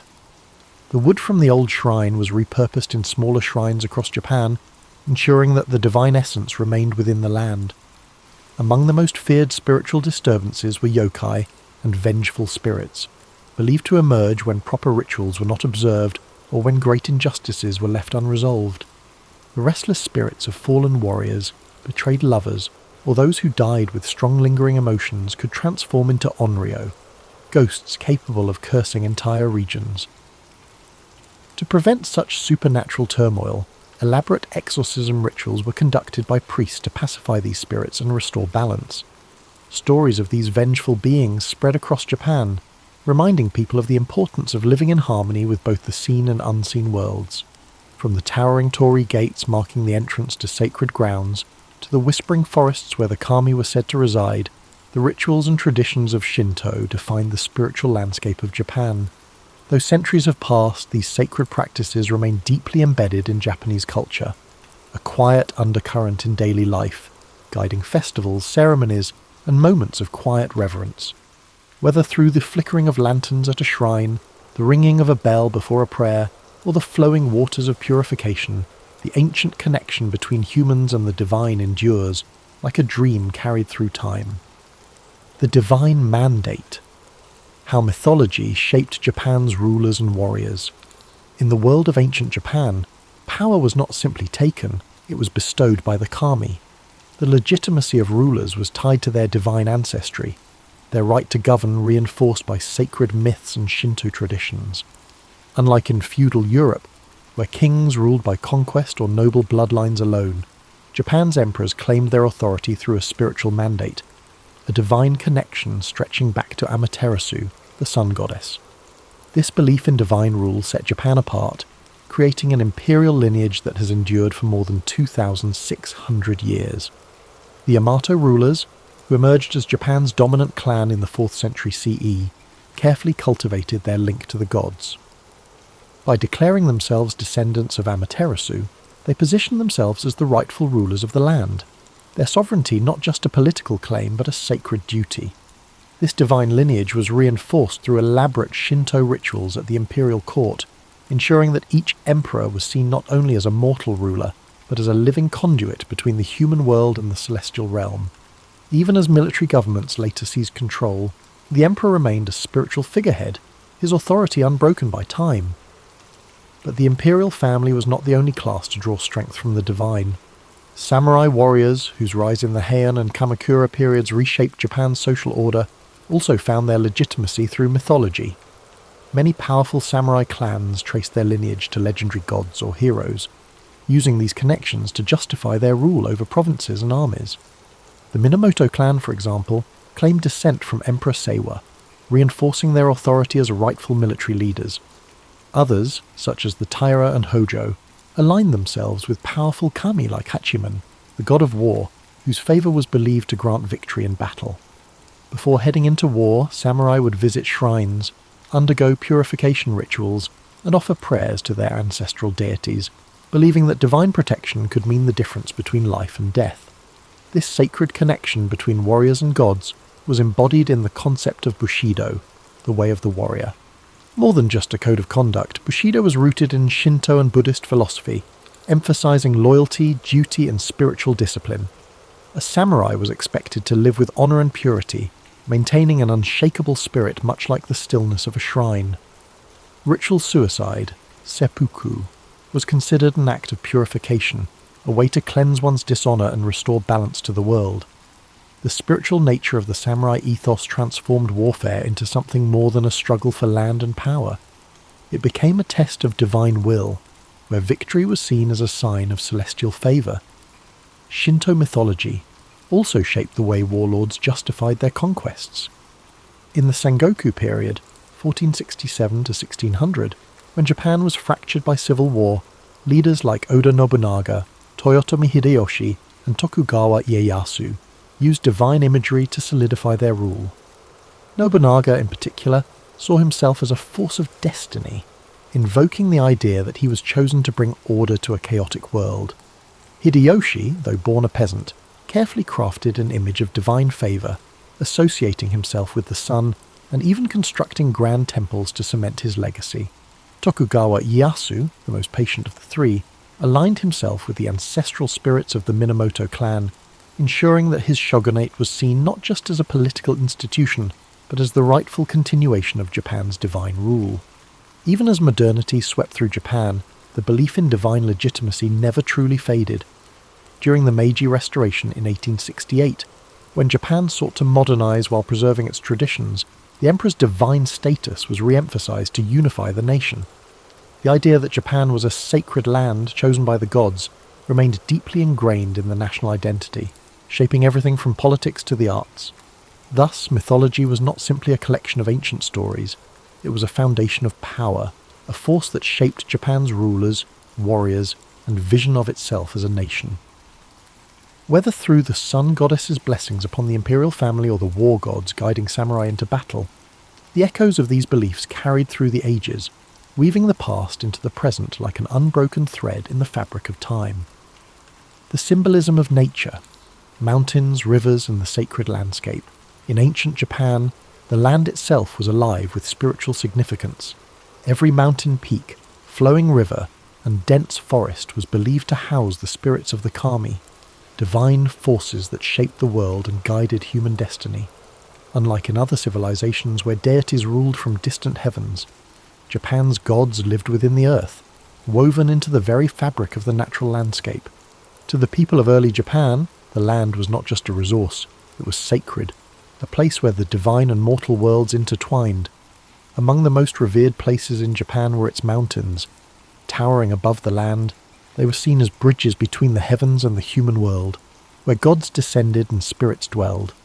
None was more sacred than Mount Fuji, the iconic volcano that became a symbol of purity, beauty, and spiritual enlightenment. Legends tell of Fuji as the dwelling place of Konohana Sakuya Hem, the goddess of blossoming trees, whose fleeting beauty mirrored the delicate and transient nature of life. For centuries, monks and pilgrims ascended its slopes in search of divine wisdom, believing that reaching its summit brought them closer to the gods. Other mountains, such as Mount He and Mount Koya, became centers of religious devotion, home to Buddhist temples and Shinto shrines that further deepened their spiritual aura. Rivers and waterfalls also held profound spiritual importance. Flowing water was seen as a force of purification, a means of washing away physical and spiritual impurities. Ancient purification rituals known as misogi were often performed in cold rivers or beneath waterfalls, where monks, warriors, and common people alike cleansed themselves before engaging in religious ceremonies or battle. One of the most famous sacred waterfalls was Nachi Falls, where Shinto priests conducted elaborate rituals to honor the water spirits. The belief in the purifying power of water remains embedded in Japanese culture to this day, reflected in the practice of temazuya at shrine entrances, where visitors rinse their hands and mouths before offering prayers. Forests were considered the hidden sanctuaries of the kami, dense and untouched groves where spirits roamed freely. Certain trees were believed to be yorishiro, objects capable of housing deities, marked with sacred ropes known as shimenawa to signify their divine presence. The ancient cryptomeria trees of Togakushi Shrine in Nagano, some standing for over 1,000 years, were said to be infused with the spirits of the past. These sacred forests were not places to be disturbed, and even today, Japan maintains a deep respect for nature, preserving these ancient woodlands as places of spiritual retreat and meditation. Beyond individual landmarks, the natural cycles of the seasons were deeply tied to religious observances. The blooming of cherry blossoms in spring was celebrated with Hanami, a festival that honoured the fleeting beauty of life, while the arrival of autumn brought solemn reflections on impermanence. Rice, Japan's most sacred crop, was planted and harvested in accordance with seasonal rituals dedicated to Inari, the kami of agriculture. The connection between people and the land was not just practical, but deeply spiritual, as every shift in the natural world was seen as an expression of the god's will. Even the wind was believed to carry divine influence. The legendary kamikaze, or divine wind, that twice repelled Mongol invasions in the 13th century, was seen as a direct intervention from the kami, protecting Japan from foreign conquest. This reinforced the belief that Japan was a chosen land, shielded by the gods themselves, an idea that would persist throughout history. The landscape of Japan was not merely terrain, it was a living, breathing entity infused with the spirit of the divine. Whether through the towering presence of sacred mountains, the cleansing waters of flowing rivers, or the whispering groves of ancient forests, the natural world remained an ever-present force in the spiritual lives of the Japanese people. This reverence for nature continues even today, as shrines and temples remain nestled in the quiet embrace of mountains, rivers, and trees, reminders of a time when the world itself was seen as sacred. The eternal influence of mythology, how ancient beliefs shape Japan today. Though centuries have passed since the first emperors claimed divine ancestry and the first warriors sought the favour of the kami, the echoes of Japan's mythological past continue to shape its culture, traditions, and national identity. The stories of Izanagi and Izanami, Amaterasu, and Susanoo are not simply relics of ancient belief. They remain woven into the daily lives of the Japanese people, influencing everything from spiritual practices to modern governance. Even in an era of technological advancement, Shinto rituals persist, Torii gates still stand as silent guardians of the sacred, and the belief in unseen forces continues to influence Japan's cultural landscape. One of the most striking ways mythology endures is through the imperial family. Despite the fall of shogunates, military governments, and the rise of democracy, the Japanese emperor still holds a unique position as a symbol of national unity.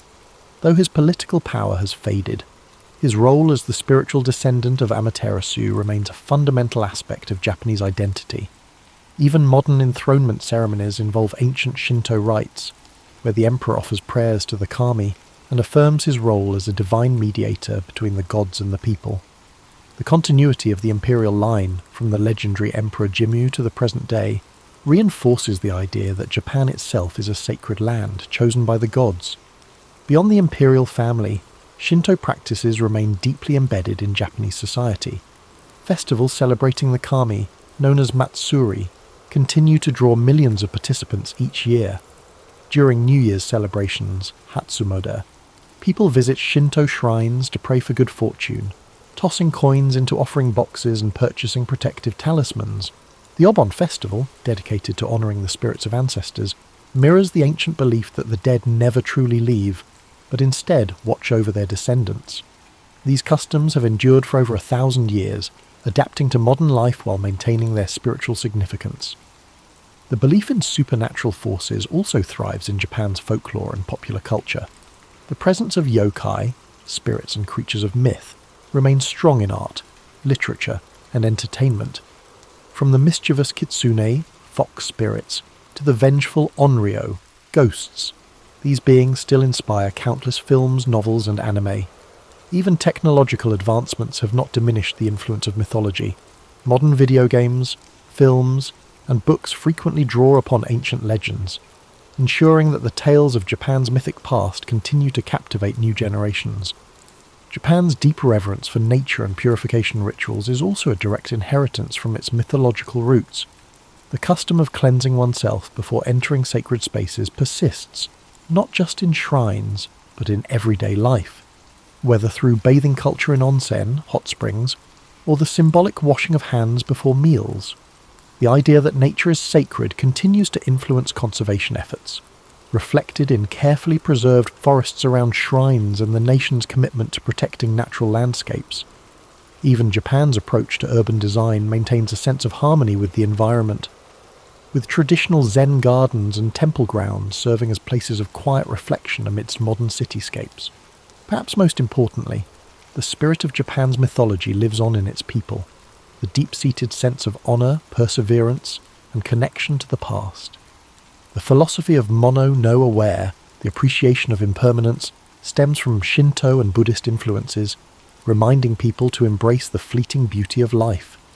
The respect for ancestral wisdom and the idea of duty to one's community reflect values passed down from ancient times, shaping everything from family traditions to workplace ethics. Even as the world changes, the myths of Japan remain, flowing through the nation like an unseen current, shaping its identity in ways both subtle and profound. The spirits of the past are never far, still honoured in whispered prayers at shrines, still present in the towering trees of sacred groves, still guiding the land and its people as they have for millennia. This concludes tonight's journey into Japan's divine origins.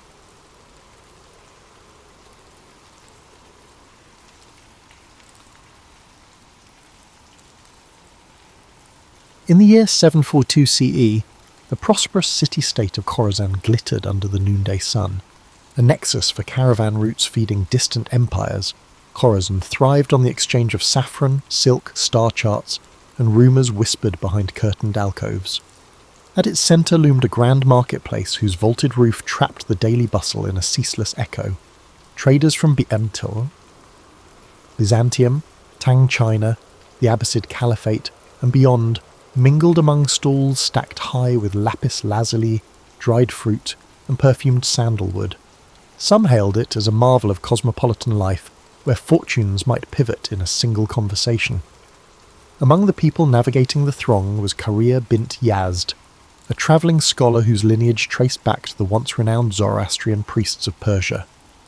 Her face betrayed concentration as she studied hieroglyphic notations in a weathered scroll. Unmarried and unconcerned with the expectations placed upon a woman of her station, she had roamed from one end of the Silk Road to the other, piecing together knowledge that seldom found its way into the official annals. The swirl of Khorasan's commerce did not distract her. She focused on a lead suggesting that rare manuscripts had surfaced in a private collection near the city's eastern quarter. This rumour, if proven true, could illuminate corners of history barely glimpsed by modern scholars. Korea pressed deeper into a labyrinth of narrow lanes behind the main bazaar, guided by a coded map etched into her memory. Eager boys offered to carry her satchels for a coin, and watchful guards in brass-trimmed uniforms eyed each passerby. She brushed off all offers of help. Too many watchers, too many ears. At last, she arrived at a courtyard hidden behind a plain wooden door. Its walls were plastered in cream white, while vines spiralled up lattices under a hazy afternoon sky. Within that secluded enclave stood an elderly bibliophile named Kazem Al-Talibi, his hands trembling under the burden of a slender volume bound in jade-green leather. Their meeting was brief. Korea offered him carefully wrapped objects, fragments of ancient mathematics tablets uncovered near Samarkand, and, in exchange, Kazem relinquished the jade-bound text. He warned her that certain circles would stop at nothing to keep these pages hidden, for they revealed knowledge rumoured to disrupt any empire reliant on controlling scholarship. She nodded gravely, accustomed to the shadows that dogged rare manuscripts. Across the years, she had learned that truth took many forms, each requiring a subtle approach to keep it from vanishing under official censure. Emerging once again into the main bazaar, Korea carefully hid the new acquisition beneath her travelling cloak. She knew better than to linger. Khorasan's seeming tolerance of foreign ideas could transform abruptly if power shifted. Memories of burned scrolls and harassed scribes in other dominions haunted her, fueling her determination to preserve the text at any cost. She arranged with a local caravan heading eastward, its leader a woman named Afsoon, who had a reputation for outmanoeuvring desert bandits. Without illusions, Carrier recognised that partnering with such a skilled merchant would cost her, yet safety for the jade-bound book was paramount.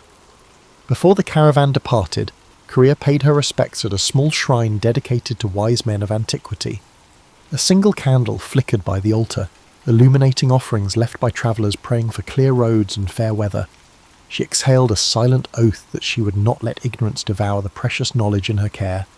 Beyond the city's gates lay an expanse of desert and studded with dunes and hammered by fierce winds, but her route led even farther, along mountain trails rumoured to house hidden monasteries and ephemeral oasis towns. The unstoppable pulse of curiosity drove her to press forward, regardless of perils that might lurk in the next bend of the road.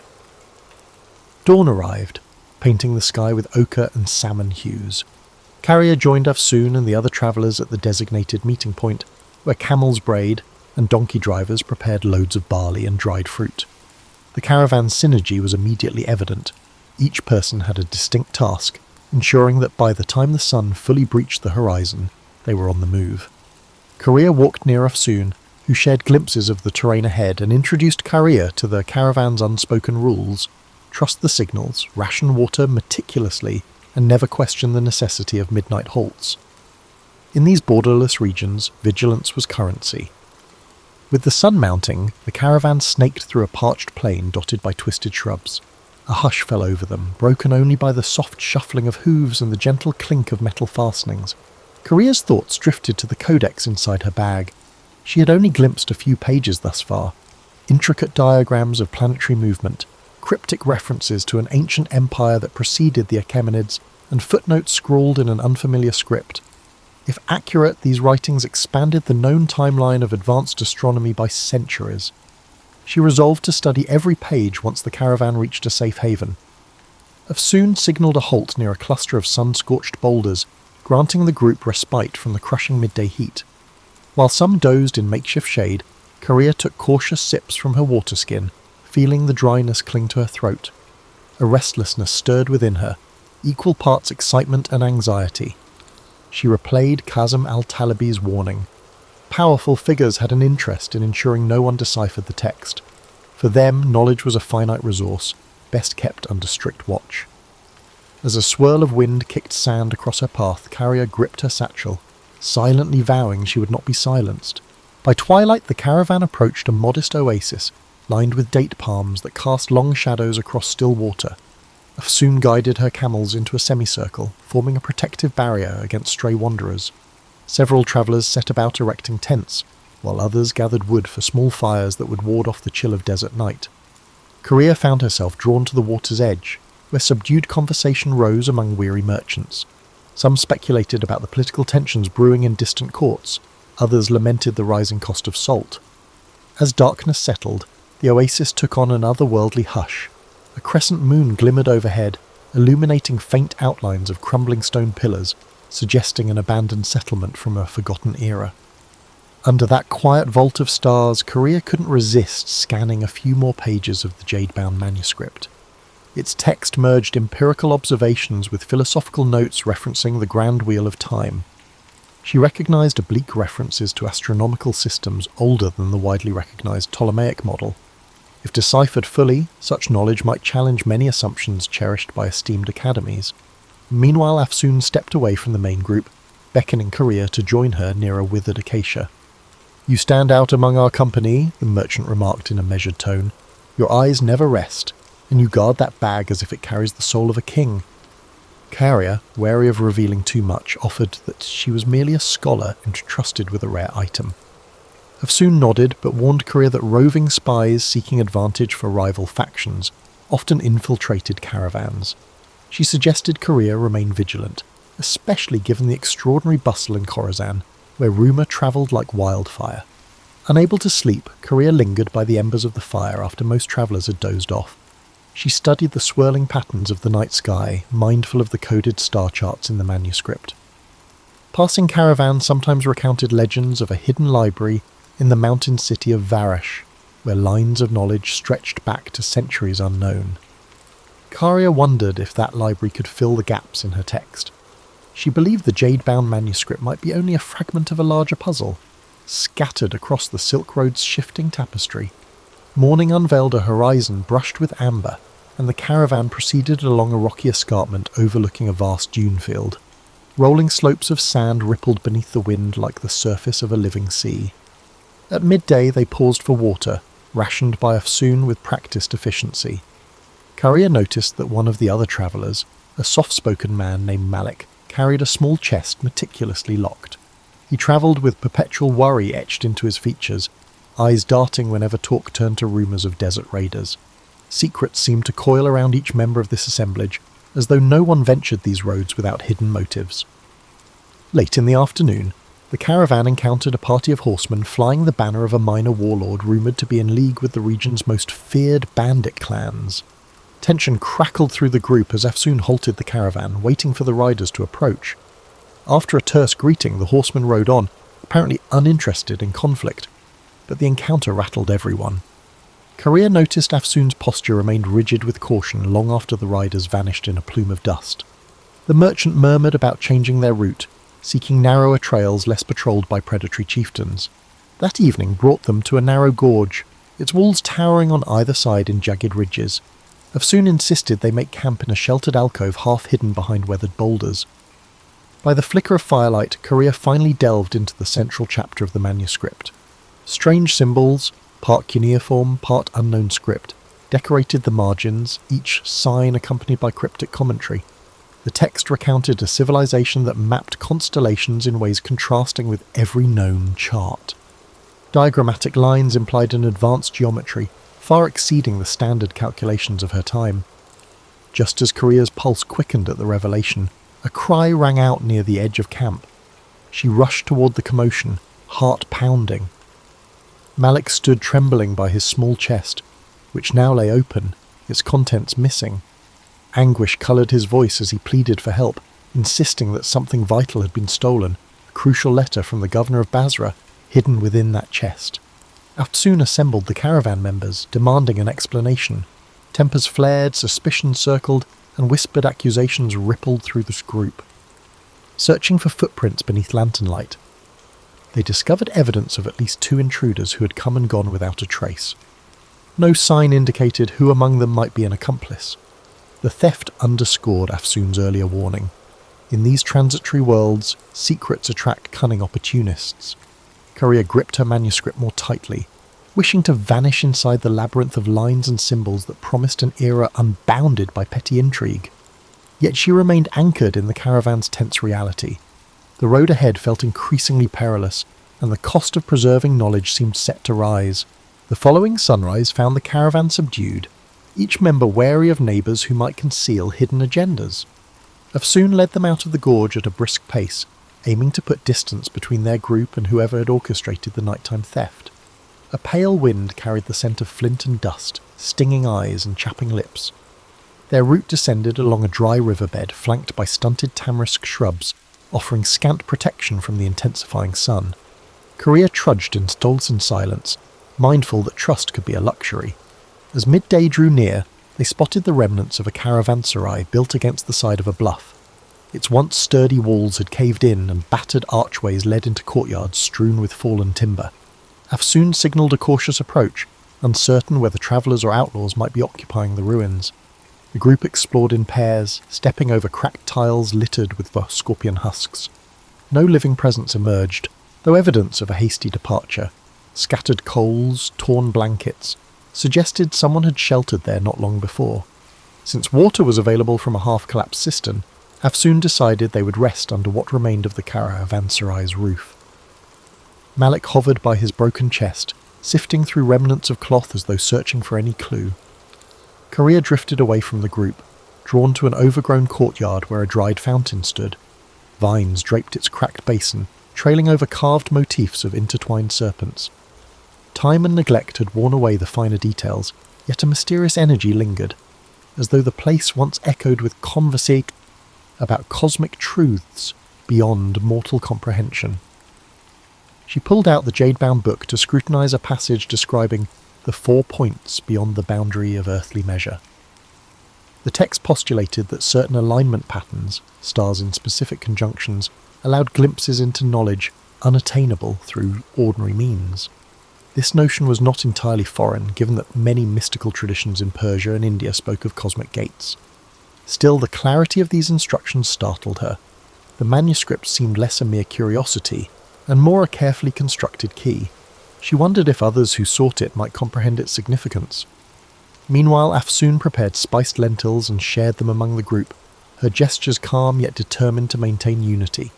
Tension still hovered like a low cloud, with suspicions that the thieves might be part of a larger plot. Over a sparse meal, Korea gleaned fragments of each traveller's story. A textile merchant returning from Cairo, a widower heading to Samarkand to meet his estranged son, an amateur scribe hoping to gain employment in the libraries of Nishapur. Layer by layer, she sensed each person guarded secrets born of loss, ambition, or desperation. As dusk fell, moonlight filtered through the caravanserai's gaps, accentuating outlines of shattered pillars. The group huddled around small fires. Soft conversation revolved around the abrupt shift in weather, the possibility of encountering warlord patrols, and whether rumours of a plague in the western provinces were exaggerated. Though the chatter seemed ordinary, Korea felt a current of urgency running beneath it. Everyone understood the precariousness of travelling these routes. At any moment, violent storms or human treachery could obliterate the careful calculations of even the most disciplined merchant. Restless, Korea ventured into the courtyard once more. She ran her fingertips over the carved serpents, musing that knowledge itself often took the shape of something fearsome and winding, capable of enlightenment but also of destruction, depending on who wielded it. Before she could lose herself in speculation, a subtle motion in the archway drew her attention. She turned to see Malik, shadowed in moonlight. His face still wore traces of anguish. He approached and, in hushed tones, apologized if his panic had disrupted the caravan's stability. Then he posed a startling question. "Is your book truly worth risking your life?" Korea hesitated, contemplating her answer. She confessed that its pages might safeguard insights from an older civilization, knowledge that could enrich the world if studied openly. Yet she recognized the hazards. No single text was worth a life, unless it also contained the means to prevent greater harm. Malik nodded, revealing that his lost letter held the potential to end a trade blockade strangling his hometown. Without it, he feared entire families would starve. They shared a poignant silence, realizing each bore a heavy burden for reasons that extended beyond self-interest. Their exchange was interrupted by a faint shout from Afsoon, who was patrolling the perimeter. A silhouette darted across the ruins, then vanished behind a crumbling wall. Alarmed, Carrier and Malik hurried back to the main courtyard, only to find the rest of the travellers on their feet. The intrusion lasted mere seconds, but it confirmed the presence of watchers trailing them. The memory of the stolen letter flared in every mind. Gathering her satchel close, Caria recognised that pursuit was inevitable. She could only hope that what she carried would outlast the desert's shifting alliances and the relentless greed of unknown adversaries. Early the next day, Afsoon insisted they abandon the ruin before sunrise. Lanterns swinging from camel saddles cast flickering halos in the pre-dawn gloom. Caria walked at the caravan's rear, scanning the horizon for silhouettes. She felt more exposed than ever, especially with the manuscript drawing unseen eyes. A swirl of wind rustled the sparse vegetation, carrying the forlorn call of a distant jackal. Although no further intruder appeared, the caravan's collective nerves remained raw. Their route now wound through a series of rocky badlands. Eroded hills, tinted red and ochre, rose around them in jagged formations reminiscent of a broken amphitheatre. At times the path was scarcely wide enough for 2 camels to pass. Dust coated every surface, clinging to clothes and creeping into waterskins. The travellers advanced in single file, each footstep measured. Malik, no longer shy, kept pace with Caria, forging an unspoken alliance based on empathy rather than shared purpose. By noon they reached an outcropping that afforded a sweeping view of the surrounding valleys. Afsoon pointed to a distant caravan crossing a ridge, its figures small as insects against the harsh light. "Better to let them move on without our paths intersecting," she murmured, concerned they might be bandits or rival merchants. She had planned a side route that skirted known bandit strongholds, though it meant trudging through more challenging terrain. No one objected. Safety trumped speed in these uncertain wilds. As the day wore on, the punishing sun pressed down. Some travellers began to show signs of heat exhaustion. Afsoon allotted extra water rations, mindful that supplies were finite. Caria's thoughts swirled with calculations. How many days until they reached an established town? Would the manuscript's possible revelations be worth the perils? She reminded herself that knowledge had never come cheap, especially not the kind that might undermine established systems of power. Still, she felt an undercurrent of apprehension. Unseen forces seemed determined to intercept their path. Twilight offered a brief respite. They pitched camp at a plateau peppered with hearty desert shrubs. Wind wove through the stony hollows, producing a low moan that set everyone on edge. This time, Afsoon posted watches in rotating pairs. Caria volunteered for the midnight shift, hoping to glean some solitude for reading.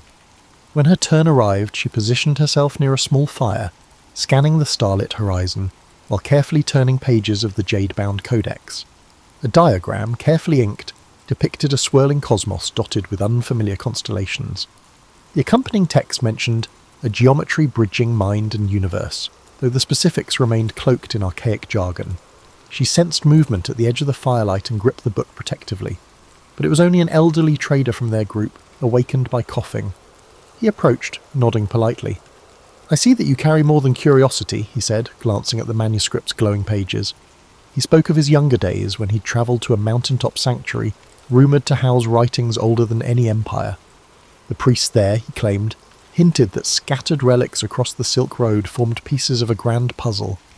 He stopped short of elaborating, perhaps wary of scaring her with improbable myths, or simply reluctant to resurrect memories best left buried. Caria nodded, intrigued yet cautious. She had heard variations of the mountaintop library tale in her journeys. One version placed it in Tibet, another in the highlands of Persia, and yet another in the Himalayas near the Indus. Regardless of location, the consistent theme was that a hidden repository of ancient texts might hold radical knowledge of mathematics, medicine, and astronomy. Could her manuscript be part of that lost legacy? She recalled hearing rumours that certain references connected the library's existence to the taboo notion of cyclical time, where civilizations rose and fell repeatedly, each leaving faint echoes for the next. The elderly trader coughed again and excused himself to rest. Alone, Caria gazed at the codex, a swirl of questions filling her mind. Just then, a sharp whistle pierced the night air. She sprang to her feet. Afsoon came running, sword in hand. A scout on the perimeter shouted news of footsteps on the far side of the plateau. Everyone scrambled for weapons. Adrenaline surged. Within moments, the intruders fled, vanishing as swiftly as they'd arrived, leaving only footprints. Afsoon suspected they were testing the caravan's defences. Tension soared. Though no battle ensued, the message was clear, someone to track them with precision. As the group attempted to settle back into a semblance of rest, Korea's mind refused to quiet. She wondered if the vanished intruders belonged to a clandestine order or were simply bandits with a knack for intimidation. Either way, the manuscript's significance seemed amplified. In that uneasy darkness, she cradled her precious book, feeling the weight of unspoken centuries pressed between its covers. The next day would bring new confrontations, but for now she could only watch the flickering embers and await the uncertain dawn.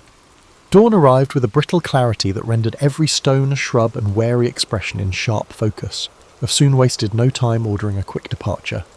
The caravan assembled under a sky streaked with lavender and rose, a fleeting beauty overshadowed by a need for vigilance. Camels loaded, watch rotations decided, they moved out, following a narrow winding track that descended toward lower elevations. The arid air tasted metallic, as if charged with pent-up tension. By mid-morning, the landscape began transitioning to hill country. Small streams, fed by recent rains, cut through the tough terrain, offering a chance to refill water skins. The travellers approached a shallow creek where reeds rustled in the wind. Carrier noticed footprints in the soggy earth. A separate group had passed here recently, heading in the same direction.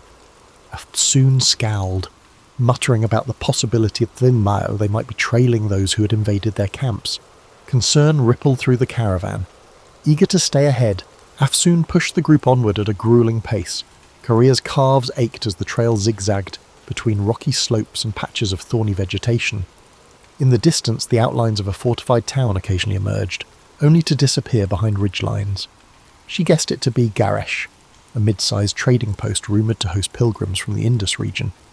If they could reach Garesh by nightfall, the caravan would have a solid perimeter wall to shield them, at least temporarily. Eventually they spotted walls of pale stone crowned by watchtowers. Afsoon signalled for calm, reminding everyone that unknown dangers could lurk within a walled town as readily as outside. Approaching the gates, they encountered a row of guards wearing mismatched armour. After examining Afsoon's travel permits, the guards allowed them entry in exchange for a modest toll. Inside, the streets were cramped with stalls selling earthenware, dyed cloth and hammered bronze jewellery. The aromas of grilled meat and fresh bread teased weary travellers, but an undercurrent of wariness ran through the crowd. Afsoon found a secure compound where the caravan could rest. Stone walls enclosed a courtyard that provided storage for the camels and a small stable for donkeys. Carrier, anxious to glean any insight into who might be pursuing them, ventured into the town's winding lanes. She discovered a public square where men played strategy games on carved wooden boards. Nearby, a cluster of pilgrims chanted verses in a language unfamiliar to her. Amid these scenes, rumours floated. A band of masked riders had passed through a day earlier, asking about a certain travelling scholar. The mention chilled her. She hurried back to the compound, only to find Malik pacing by the gate, fidgeting with a leather pouch. He had overheard similar chatter, strangers seeking news of a woman carrying forbidden documents. Korea realised the net was tightening. They still had a window to slip away, but not much of one. She conferred with Afsoon, who suggested leaving Garesh under cover of darkness, continuing east along seldom-used back roads. Although it entailed more risk, waiting might let their pursuers converge. After sunset, the caravan packed up stealthily. Torches were kept minimal, camels silenced with calm handling. A hush enveloped them as they slipped through Garesh's secondary gate, bribing a night watchman who scarcely looked at their faces. Outside the walls, moonlight glimmered on the grassland. Courier clutched the manuscript, absorbing the night's chill. She couldn't escape the conviction that her mission had become a race, one in which the cost of failure was irreparable loss, not just for her, but for an entire lineage of knowledge that might vanish again. Guided by Afsoon's careful planning, they pressed into a region of rolling hills shaped by centuries of flood and drought. Occasional clusters of cypress trees broke the monotony. Crickets chirped in the darkness. The group maintained strict silence, halting often to listen for sounds of pursuit. Each time the night breeze whispered through the brush, Courier braced for a distant hoofbeat or a flash of torchlight. Yet hours passed with no sign of the ambush. As the moon descended, they reached a shallow ravine dotted with smooth, ancient boulders. Afsoon called for a halt to rest the animals. Courier found a flat rock and sank onto it, physically spent but mentally alert. She glanced at Malik, whose eyes reflected the same exhaustion mixed with defiance. The sky above them showed the faint glow of approaching dawn. Tomorrow, or perhaps the next day, They would come upon the mountain routes leading to Varash, the rumoured city of hidden monasteries. If the caravan made it that far, the Jade manuscript might finally find a place where its arcane revelations could be deciphered without fear. But that hope remained fragile, like a candle flame in a gusty corridor. The first rays of morning lit the ravine, revealing dusty grass and scrub that offered little camouflage. Wearily the caravan assembled and continued, mindful that speed was their best defence. Over the next hours they traversed rolling slopes that ascended gradually into stony highlands. The trail grew hazardous, lined with the loose gravel and sharp descents. Several times a misstep nearly sent a donkey tumbling into a gorge. The group's morale, though frayed, held steady under Afsoon's firm direction. Korea noticed the air thinning as they climbed, accompanied by a crisp coolness that sharpened her senses. Tiny alpine flowers clung to crevices, their vivid petals a welcome contrast to weeks of unrelenting dust. From a vantage point overlooking a sprawling valley, she glimpsed distant peaks wrapped in mysterious haze. Locals called these the 1,000-Year Mountains, rumoured to shelter monastic retreats older than recorded dynasties. The prospect of reaching them bolstered her spirit, even as her body complained of fatigue. Near midday, the caravan stopped by a rivulet trickling through a rocky defile. While watering the animals, Afsoon and Korea consulted a hand-sketched map that indicated Varash lay 2 more days beyond the far ridges. The path ahead would be even more treacherous, cutting across unpredictable passes sometimes blocked by landslides. Korea felt her heartbeat quicken, recalling rumours that entire caravans had been buried by sudden rockfalls in these mountains, yet the urgency to evade pursuers overshadowed every other fear. They pressed on, the route turning into a steep climb dotted with ancient stone markers. At each switchback, Carrier saw inscriptions worn by centuries of weather. She paused to trace her fingers over a faint symbol, a stylized sun encompassed by the intersecting circles. Something about it resonated with the diagrams in her jade-bound codex. She made a mental note to compare them later, suspecting these markers might be vestiges of the same civilization described in the manuscript's cryptic pages. Whenever she glimpsed fresh inscriptions, her curiosity ignited anew. Late in the afternoon, the skies darkened ominously. Thunder rumbled among the peaks, and a biting wind heralded an approaching storm. Soon urged everyone to hurry. They located a natural overhang near a rocky ledge, providing partial shelter from the elements. Rain unleashed its fury soon after they took cover, slamming the landscape in waves. Lightning tore the sky, illuminating ragged silhouettes of mountains. The downpour threatened to wash away the path. Huddled together, the travellers watched rivulets form across the rocky ground, carrying pebbles and debris downhill. The storm raged for hours, pinning them under the overhang. Korea used the enforced pause to unwrap the codex, sheltering it beneath a canvas. She examined the sections she had not yet deciphered, focusing on references to a temple of horizons. The text included mathematical guidelines for charting star positions from an elevated vantage. With each flash of lightning, she glimpsed the manuscript's swirling lines and felt a peculiar kinship with those unknown scholars from centuries past. They had once braved the wilderness of ideas. Now, in a literal wilderness, she carried their legacy. Eventually, the worst of the storm passed, leaving dripping rocks and a deep chill in its wake. The group decided to remain under the overhang for the night, wary of slick trails and potential landslides. By flickering lamplight, Afsoon distributed dried figs and salted lamb. Conversation drifted from the challenges of the climb to more philosophical musings, the futility of borders in a land shaped by millennia, the intangible line between faith and science. Malik spoke quietly of his father, who had died under a tyrant's regime while trying to protect valuable manuscripts.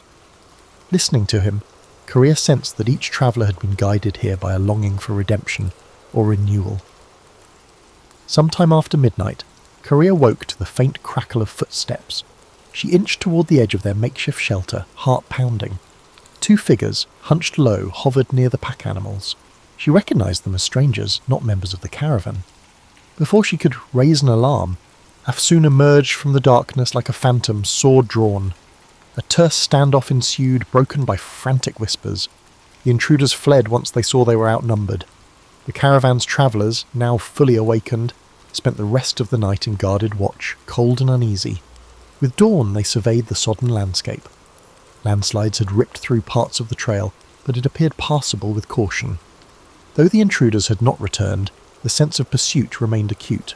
Carrier conferred with Afsoon, both concluding that time was running short. If Varash was within reach, they needed to seize the chance before more enemies closed in. Hoisting packs onto weary camels, the group set forth again.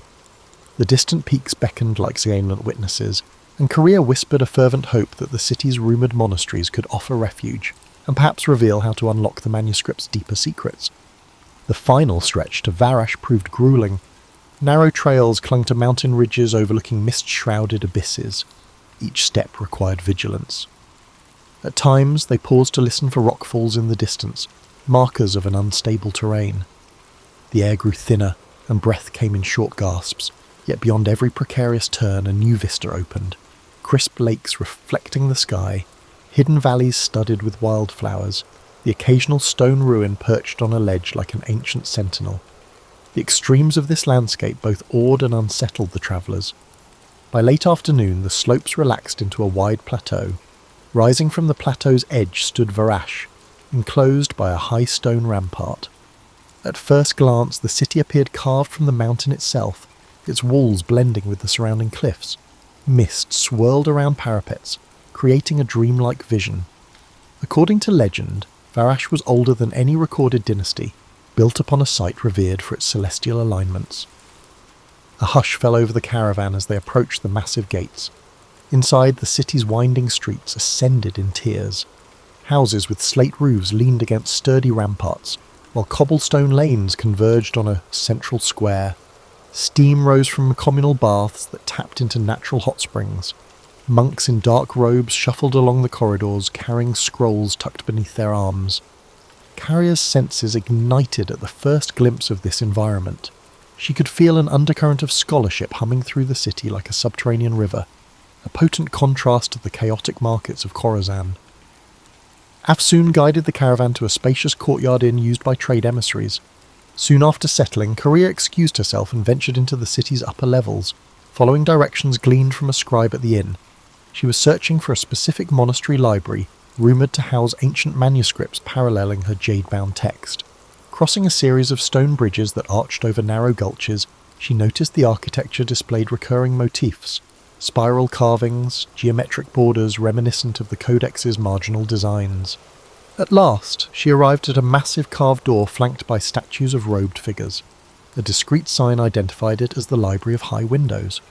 Inside, the atmosphere was reverential. Golden light filtered through stained glass windows, illuminating shelves stacked from floor to ceiling with scrolls, codices, and tablets. Monks, novices, and a few learned travellers from distant lands moved quietly between reading alcoves. Carrier approached a tall, bearded monk who introduced himself as Brother Callan. With measured politeness, he asked her purpose. Carrier revealed her codex, explaining in hushed tones that she believed it referenced an advanced astronomy predating recognised schools of thought. Intrigued, Brother Callan led her to a private study chamber lit by oil lamps. There he produced a set of meticulously preserved star charts inscribed on leather. To Korea's amazement, certain passages aligned closely with the diagrams in her manuscript.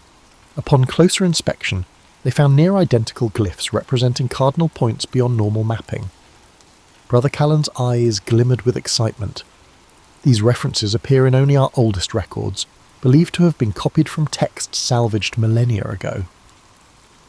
As the evening deepened, they pieced together parallel lines of text, cross-referencing them with genealogies, sterolters, and cryptic commentaries. The synergy suggested that the jade-bound book might indeed be part of a nearly lost tradition. However, a vital section remained missing. It was rumoured that a sister manuscript lay in a monastery farther east, high in a remote range where few ventured. Carrier's heart sank, knowing the road ahead might hold even greater dangers. Yet she also felt invigorated. The puzzle had grown more intricate, weaving her fate with ancient legacies that demanded guardianship. Upon returning to the inn, she found Afsoon and Malik in heated discussion with the rest of the caravan. News had arrived that unidentified riders were poking around Varash's gates, questioning travellers about a woman scholar and her prized artefact. Their arrival here was no secret. For the moment, the city's laws prevented open aggression, but no one believed that protection would last indefinitely. Afsoon proposed they break the caravan into smaller groups for anonymity. Malik pledged to stand by Korea, recognising that her success might ripple far beyond personal gain.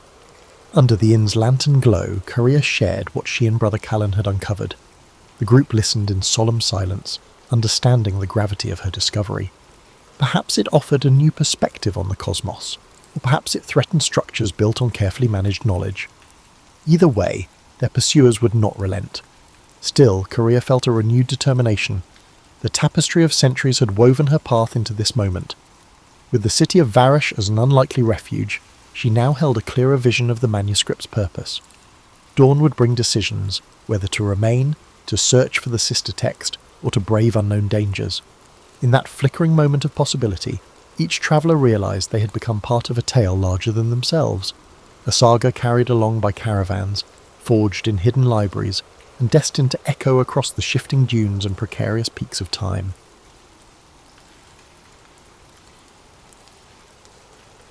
Born on January 4th, 1643, in Woolsthorpe, Lincolnshire, England, Isaac Newton arrived into the world during a time of great upheaval. The English Civil War was in full swing, and the country was caught between monarchies, republics, and revolution. But Newton's arrival wasn't anything extraordinary. He was born prematurely and was so small and fragile that his mother reportedly said he could have fit inside a small mug. In fact, it's said that Newton was not expected to survive his early days, yet he defied those odds, growing up to become one of the most influential figures in science and mathematics. As a child, Newton's family life was complicated. His father, also named Isaac Newton, passed away 3 months before he was born, leaving his mother, Hannah Ayscough, to raise him alone. Hannah remarried when Newton was 3 years old, and he was sent to live with his maternal grandmother, while his mother moved away with her new husband. This early separation from his mother would have a lasting impact on Newton's emotional development, leading to periods of intense loneliness throughout his life. Despite his emotional struggles, Newton's intellectual gifts began to shine early on. As a young boy, he attended the King's School in Grantham, where he was known for being solitary and deeply engrossed in his studies. In fact, he was not much of a socializer, preferring to read and experiment on his own. It was during these early school years that Newton began to show an aptitude for invention. One of his most famous childhood experiments was creating a small water clock using a round-bottomed flask, which was one of the earliest signs of his curiosity about the physical world. At the age of 12, Newton's mother brought him back to live with her and her new husband in Woolsthorpe. It was at this time that he began his education at Cambridge University, enrolling at Trinity College in 1661. Cambridge was a world away from the rural life Newton had known, but it would serve as the place where he began his extraordinary journey in the world of science. In the first few years at Cambridge, Newton was fascinated by the works of the great scholars of the time, particularly René Descartes, Galileo Galilei, and Johannes Kepler.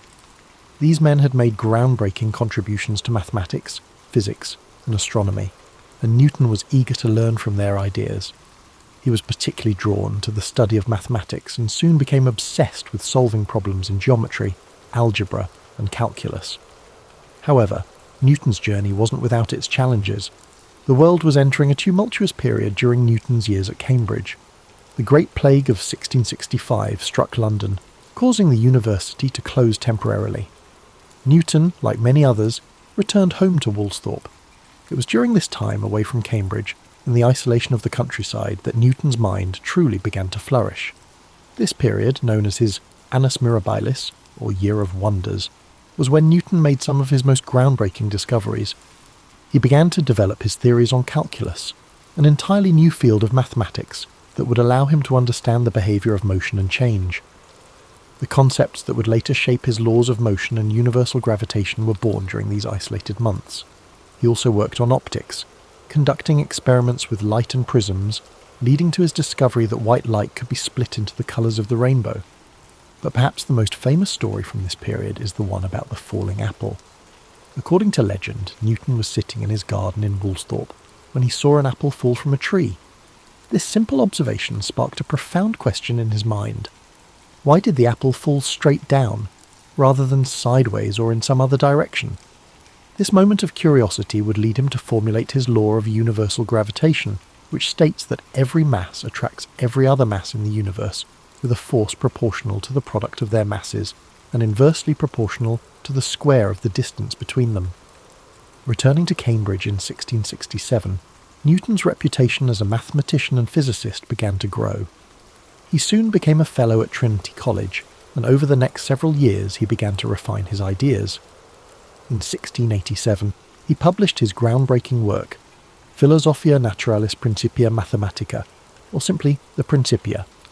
In this book, Newton introduced his 3 laws of motion and the law of universal gravitation.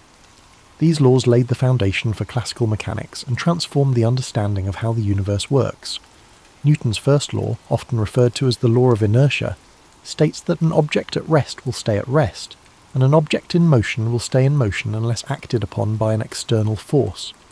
His second law relates the force applied to an object to its mass and acceleration, essentially stating that force equals mass times acceleration, F equals ma. Finally, his third law states that for every action, there is an equal and opposite reaction, a principle that underpins everything from rocket launches to the way we walk. But Newton's work wasn't limited to physics. He was also a brilliant astronomer, and his discoveries in this field changed the way humanity understood the cosmos. Newton's work on gravity not only explained why apples fall, but also explained the motions of celestial bodies.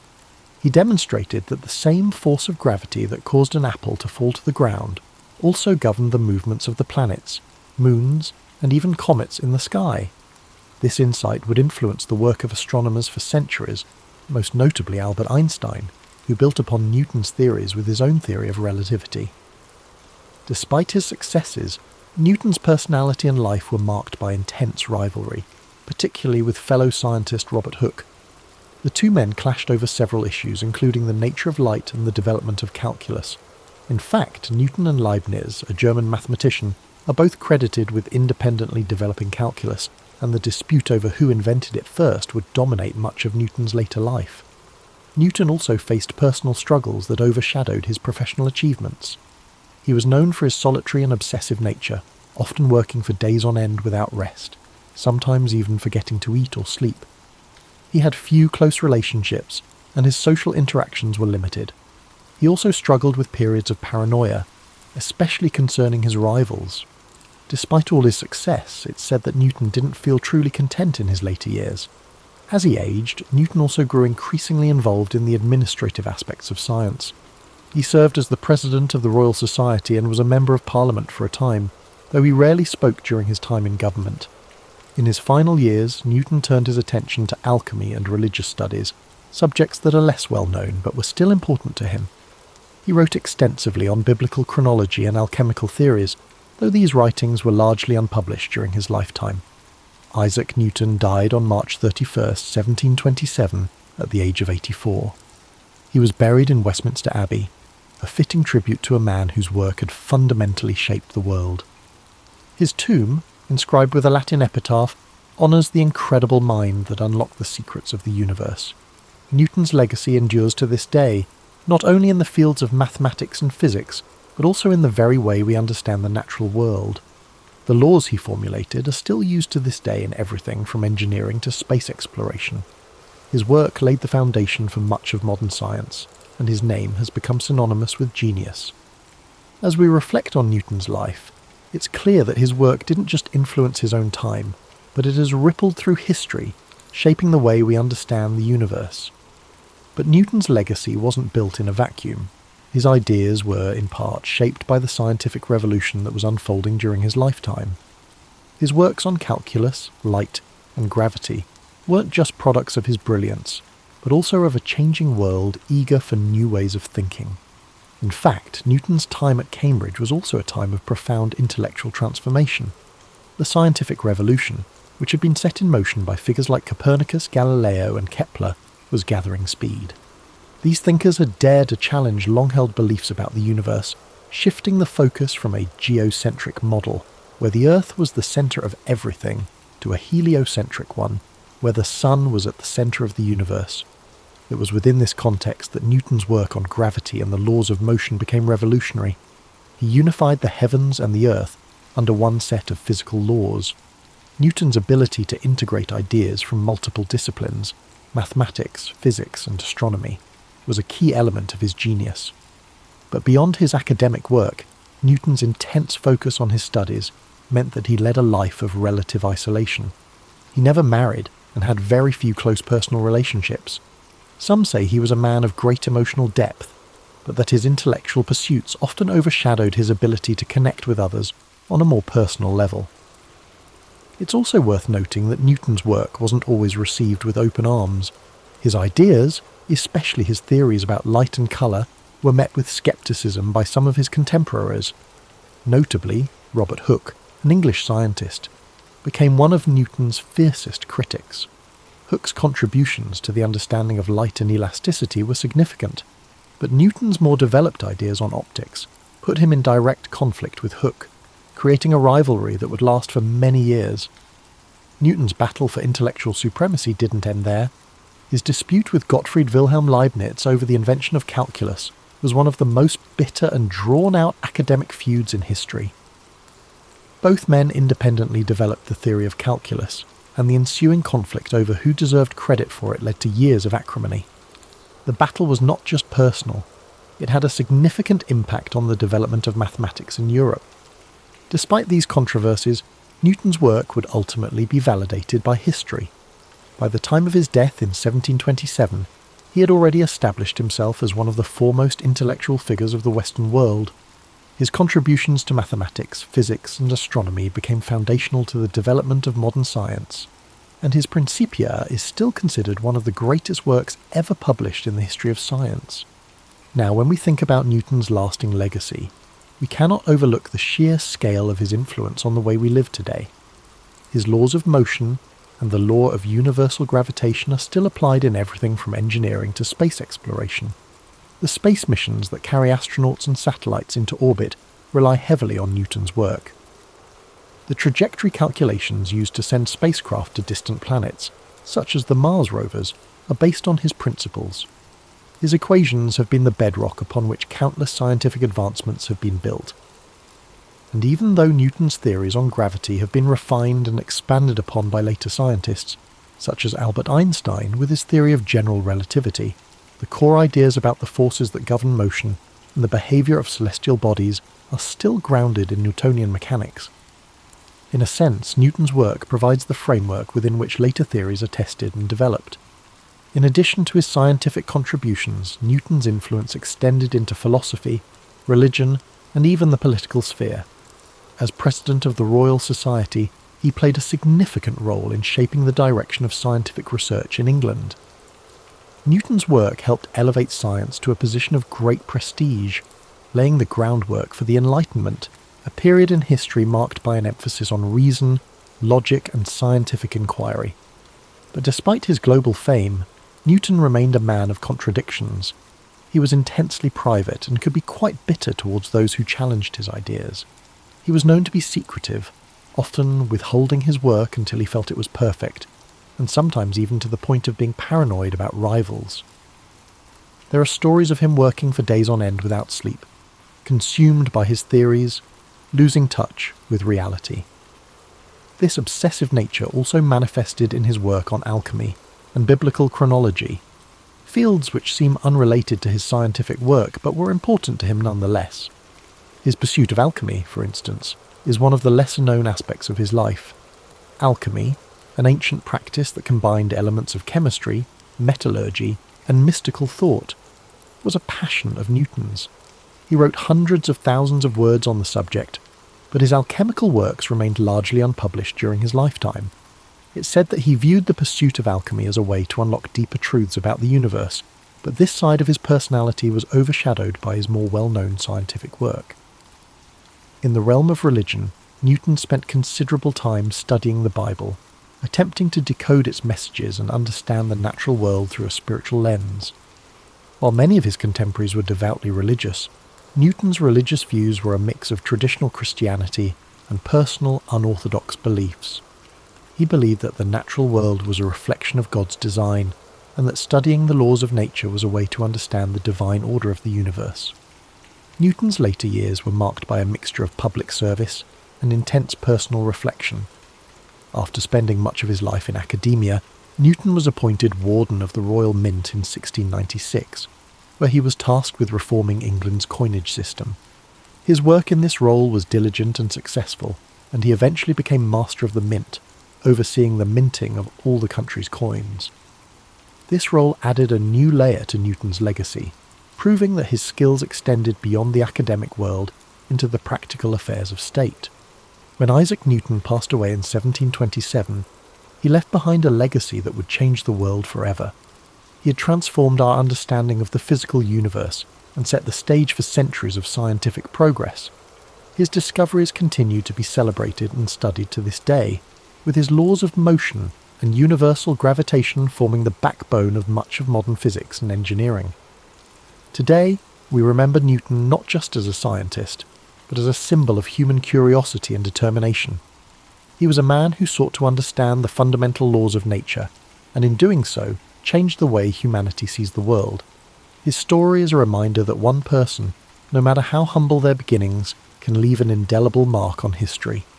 As we draw this exploration of Isaac Newton's life to a close, it's important to reflect on the profound impact he has had on the world we live in today.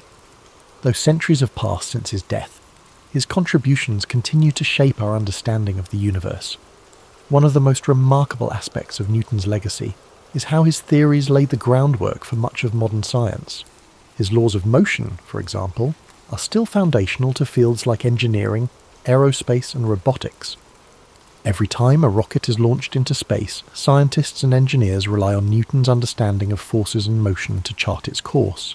His ideas allow us to send satellites to orbit, predict the trajectory of asteroids, and calculate the velocity of objects moving at incredible speeds.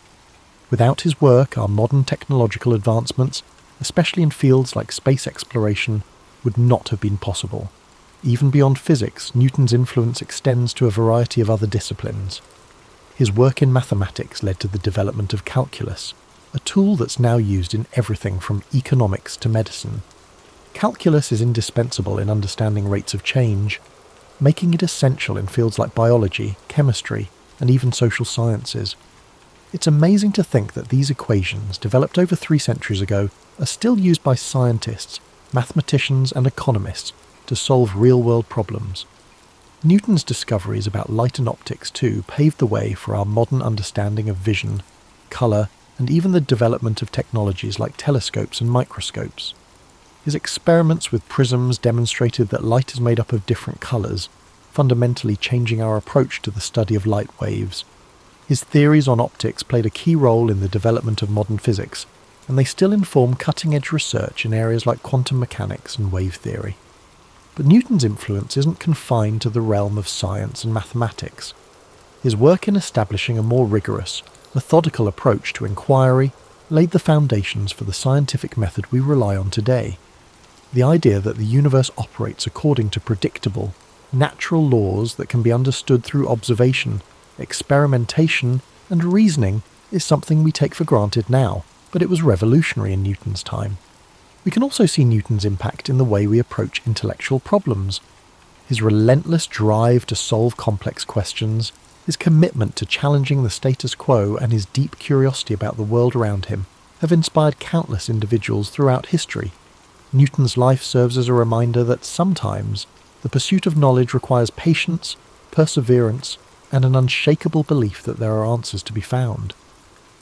Yet, for all of his groundbreaking discoveries, Newton's life was far from perfect. He lived in an era that was often hostile to new ideas, and his own struggles with isolation and personal conflict are a testament to the challenges that even the greatest minds face. Newton was deeply introspective, sometimes to the point of obsession. He had a tendency to push people away, focusing all his energy on his work, which left him with few close relationships. Even in his personal life, Newton found that achieving greatness often came at the cost of emotional fulfillment. In many ways, though, Newton's journey can offer us comfort. His story reminds us that greatness is not always defined by ease or popularity. Sometimes, it's the quiet, solitary pursuit of understanding that leads to the most profound discoveries. Newton's legacy teaches us that the road to success is often winding and full of obstacles, but those who stay dedicated to their vision can leave a mark on history. As you reflect on Newton's life tonight, consider how his story connects to your own. We all have our own struggles, and sometimes the world may not understand us right away. But like Newton, we can find solace in our curiosity and passion. We may not discover the laws of motion or unlock the secrets of the cosmos, but we all have something to contribute to the world in our own unique way. And just like Newton, we must embrace the process of discovery, whether it's scientific, personal, or emotional. Every question we ask, every challenge we face, is part of a larger journey, one that connects us to the great minds who have shaped history and the ones who will come after us. As the 16th century dawned, Italy stood as one of the most vibrant and culturally rich regions in Europe. It was the heart of the Renaissance, its cities alive with art, science, and intellectual thought. Yet beneath this brilliance lay a fragmented political landscape that would spark decades of turmoil. Unlike the unified kingdoms of France and Spain, Italy was a collection of fiercely independent city-states and kingdoms, each vying for dominance. From the maritime might of Venice to the artistic hub of Florence, from the papal states wielding both spiritual and temporal authority to the militarized Duchy of Milan, the Italian peninsula was a patchwork of ambition and rivalry. This division made Italy uniquely vulnerable. The city-states frequently clashed over territory and trade routes, expending resources and forming unstable alliances. Instead of uniting against external threats, they often sought outside powers as allies in their internal disputes. France, Spain, and the Holy Roman Empire, each with their eyes on Italy's wealth and strategic importance, were quick to exploit these divisions. To them, Italy was not just a cultural treasure trove, it was a gateway to greater influence in Europe and the Mediterranean. Adding to this complex web of politics was the immense power of the papacy.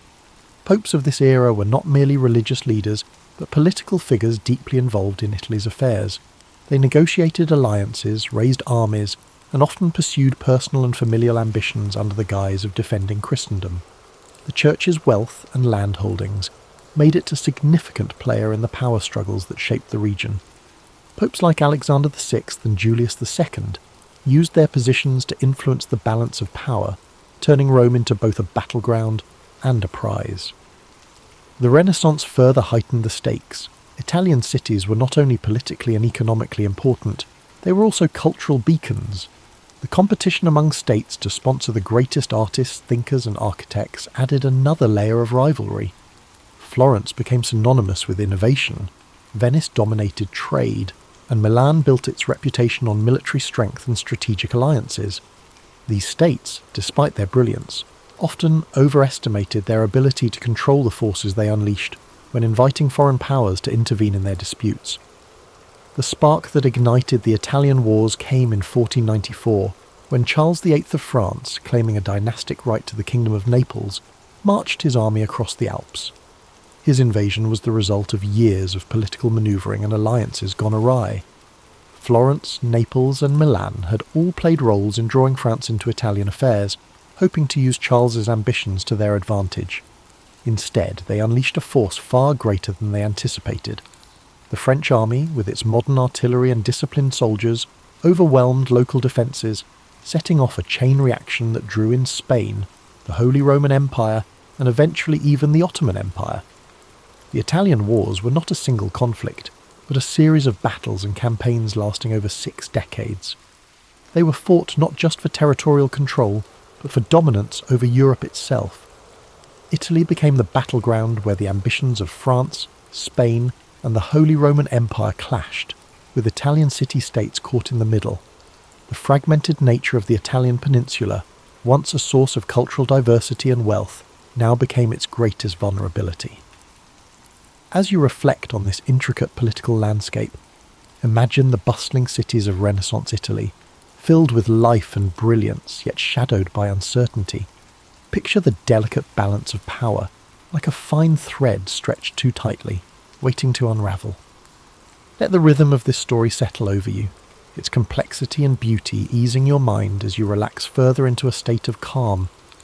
The first act of the Italian Wars began in 1494 when Charles VIII of France launched his invasion of Italy, claiming his dynastic right to the Kingdom of Naples. This campaign marked the first time a major European power would openly stake its claim to Italian lands, setting off a chain reaction that would embroil the continent in conflict for over 60 years.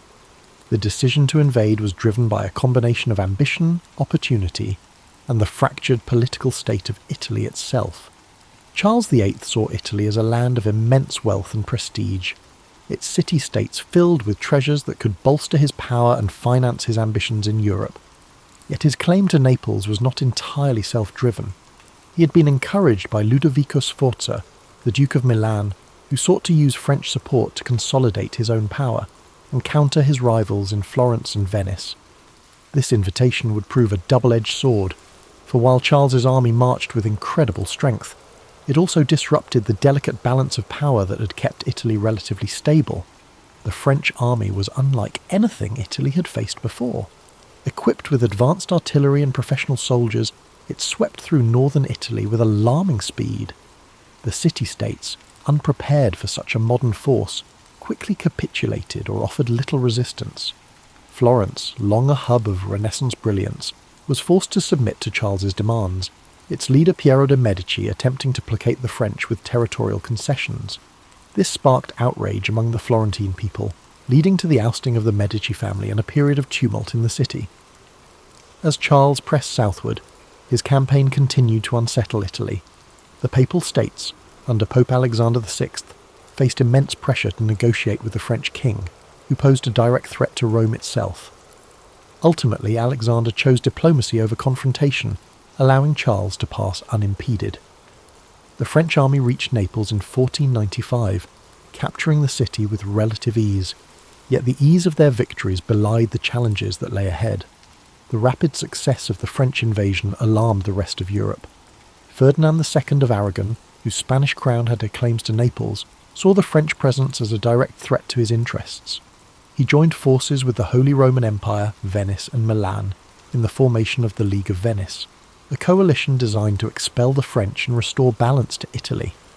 This alliance marked the beginning of a prolonged and complex series of conflicts that would characterize the Italian Wars. Charles VIII's return journey to France was fraught with difficulty. At the Battle of Fornovo in 1495, the League of Venice confronted the French forces in a fierce engagement. Though Charles managed to escape with most of his army intact, his dream of holding Naples dissolved as Spanish forces moved to reclaim the city. This marked a turning point. While the French had demonstrated their military might, their inability to sustain control over Italy revealed the limits of their power. The first invasion set the tone for the Italian Wars, a conflict defined by shifting alliances, brutal battles, and the constant interference of foreign powers in Italian affairs. For the Italian city-states, the war underscored their vulnerability. Their reliance on external allies often backfired, leaving them at the mercy of larger powers whose interests rarely aligned with their own. As you reflect on this chapter of the story, picture the vast French armies marching through the Italian countryside, their movements echoing the ambitions of kings and the fragility of states. Imagine the Renaissance cities, so full of life and beauty, now shadowed by the weight of war. Let the rhythm of these thoughts guide you into deeper relaxation, the flow of history calming your mind and easing your spirit. As the Italian Wars progressed, Spain emerged as a dominant force, reshaping the balance of power across Europe and the Italian peninsula. Following Charles VIII's retreat, Ferdinand II of Aragon sought to strengthen Spain's influence, focusing on reclaiming Naples, a key prize in the struggle for Italian supremacy. Spain's military, under the leadership of Gonzalo Fernández de Córdoba, revered as the Great Captain, introduced innovative battlefield strategies. The Spanish tercios, disciplined formations combining pikemen and arquebusiers, proved revolutionary. Their effectiveness surpassed that of the traditional heavy cavalry favoured by France. In a series of decisive battles, including Cerignola and Garigliano in 1503, Spanish forces secured Naples. Their victories demonstrated superior tactics and organisation. With Naples under Spanish control, Ferdinand established Spain as a key power in southern Italy, solidifying its influence and preparing for further engagements with France. Yet the French were far from deterred. In 1515, Francis I ascended to the French throne and reignited his nation's ambitions. His forces achieved a major victory at the Battle of Marignano, reclaiming Milan and briefly restoring French dominance in northern Italy. This resurgence set the stage for an intense rivalry between Francis III and Charles V of the Habsburg dynasty. Charles, inheriting a vast empire that included Spain, the Holy Roman Empire, and territories in the Americas, wielded immense resources. His ambitions extended far beyond Italy, but the peninsula became a crucial theatre of war. The pivotal Battle of Pavia in 1525 marked a turning point. Spanish forces decisively defeated the French army, capturing Francis I in the process. This victory shattered French momentum and solidified Spanish Habsburg dominance in Italy. Milan fell under Habsburg influence, and Spain's position became unassailable. Despite these triumphs, the Italian wars were far from settled. France continued its efforts to reclaim lost ground. However, Spain's wealth from its burgeoning empire in the Americas provided the resources needed to sustain prolonged campaigns. This economic advantage, combined with strategic alliances and military innovation, ensured Spain's supremacy. Italian city-states such as Venice, Florence, and the Papal States became entangled in this larger conflict. Their independence increasingly compromised as foreign powers dictated the region's fate. The conflict reshaped Italy, turning it into the epicenter of European power struggles. Its vibrant cities and cultural landmarks endured cycles of war and occupation. Yet through it all, the resilience of its people shone. They continued to create art, foster innovation, and maintain their identity even amid turmoil, while you drift further in sleep. Picture the rolling hills of Italy and the bustling cities of the Renaissance, their beauty and complexity undiminished despite the shadow of war. Imagine the measured rhythm of history, the ebb and flow of ambition and resilience, and let the cadence of these thoughts guide you toward peace. Each detail of this story invites you to unwind, to let go of the day's tension as the calm of the past eases your mind. By the early 1520s, the Italian wars reached a brutal and transformative juncture, a moment that underscored the devastating consequences of prolonged conflict.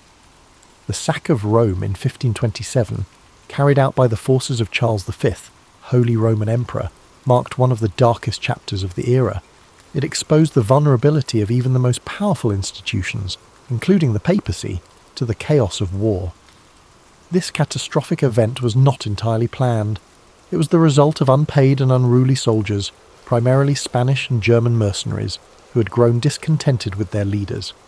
These troops, driven by desperation and greed, turned their frustrations toward the city of Rome. On May 6, 1527, they breached the city's walls. Their assault was swift and merciless, reducing the Eternal City to a scene of horror. Thousands of civilians were slaughtered, churches and homes were looted, and priceless works of art were destroyed or stolen. The Pope himself, Clement VII, was forced to seek refuge in the Castel Sant'Angelo, where he remained under siege for months. The sack of Rome sent shockwaves throughout Europe. It demonstrated that no city, no matter how revered or powerful, was immune to the ravages of war. This act of violence shattered the image of the Holy Roman Empire as a protector of Christendom.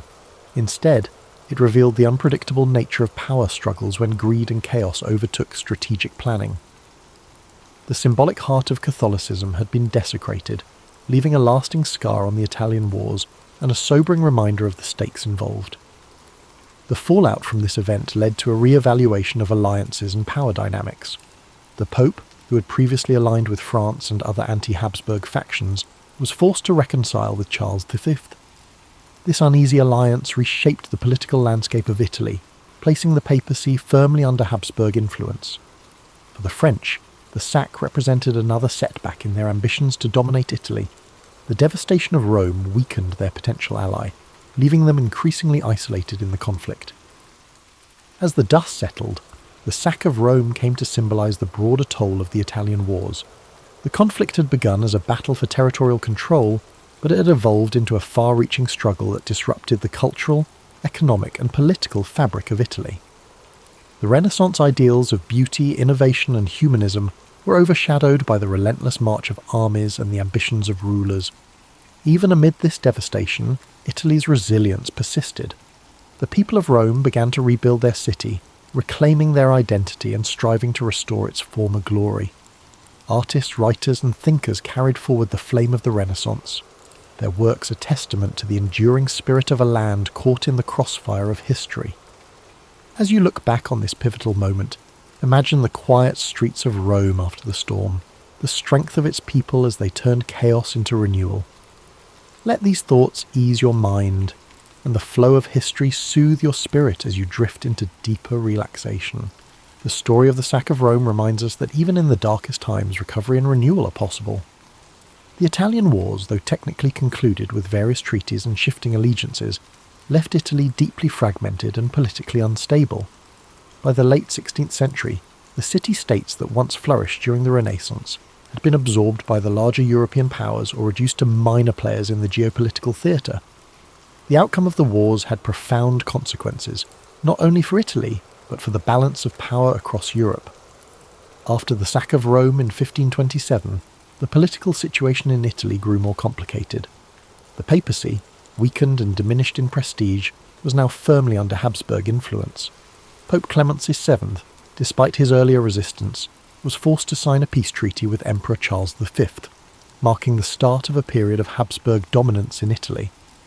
The French, now dealing with internal turmoil and an empire stretched thin, were no longer able to exert as much influence over Italian affairs. Milan, once a powerful independent duchy, had fallen under Habsburg control following the French defeat at Pavia and the subsequent Treaty of Madrid. Similarly, Naples and other southern Italian regions were now under Spanish rule. Venice, though still a powerful republic, found itself increasingly isolated, unable to maintain its former influence in the face of Habsburg and French competition. Florence, once the heart of the Renaissance, experienced a dramatic shift in power. The Medici family, exiled during the wars, were restored to power with the help of the papacy and the Habsburgs. Under their rule, Florence became a duchy, ending its Republican era and cementing Medici control. This marked the end of an era for the city, which had once been a beacon of artistic and political independence. The fragmentation of Italy was not only political but cultural. The wars had disrupted the flow of ideas and artistic movements that had flourished during the Renaissance. Many of Italy's greatest artists, including Leonardo da Vinci and Raphael, had already passed, and those who remained found themselves working under foreign rulers who had little interest in maintaining the cultural vibrancy that had once defined the peninsula. The wars also set the stage for future conflicts. The power vacuum left in Italy, coupled with the continuing rivalry between France and Spain, ensured that Italy would remain a battleground for European ambitions well into the 17th century. The Italian states, once autonomous and rich in their diversity, had been transformed into pawns in a larger game of European politics. Yet, even in the aftermath of destruction and division, Italy's identity remained intact. The Renaissance had planted seeds of intellectual, artistic and scientific achievement that would continue to influence the world long after the wars had ended. Italy's cities, though scarred by years of warfare, would eventually rise again, fueled by the legacy of those who had once shaped the course of history. As you reflect on this final phase of the Italian wars, picture Italy, its cities, landscapes and people, rebuilding in the wake of centuries of conflict. Let these thoughts soothe your mind, the quiet endurance of a nation marked by the passage of time. Feel the ebb and flow of history calm your spirit as the struggles of the past slowly fade into the background, leaving only peace. As we bring this story to a close, it's important to summarise the deep legacy left behind by the Italian wars. Though the wars themselves were marked by conflict, power struggles and shifting allegiances, Italy's resilience and cultural spirit endured beyond the violence. The wars may have fragmented the peninsula politically. However, the intellectual, artistic and cultural achievements that flourished during the Renaissance would continue to shape the world for generations to come. The devastating toll of the wars, especially the sack of Rome and the subsequent political upheavals, left visible scars on Italy's landscape. But even in the midst of destruction, Italy's cities, its people, and its rich cultural heritage would rise again. Florence, Venice, Rome, and Milan, though under foreign rule, maintained the essence of their identity, always connected to their storied past, and each continuing to contribute to the broader European narrative. As you lie back and reflect on this powerful chapter in history, allow yourself to feel the weight of time, the rise and fall of empires, the rebuilding of cities, and the ever-present determination of the people. Imagine the sun setting gently over the Italian hills, the soft whisper of the wind as it sweeps over the ancient streets, a reminder of both struggle and renewal.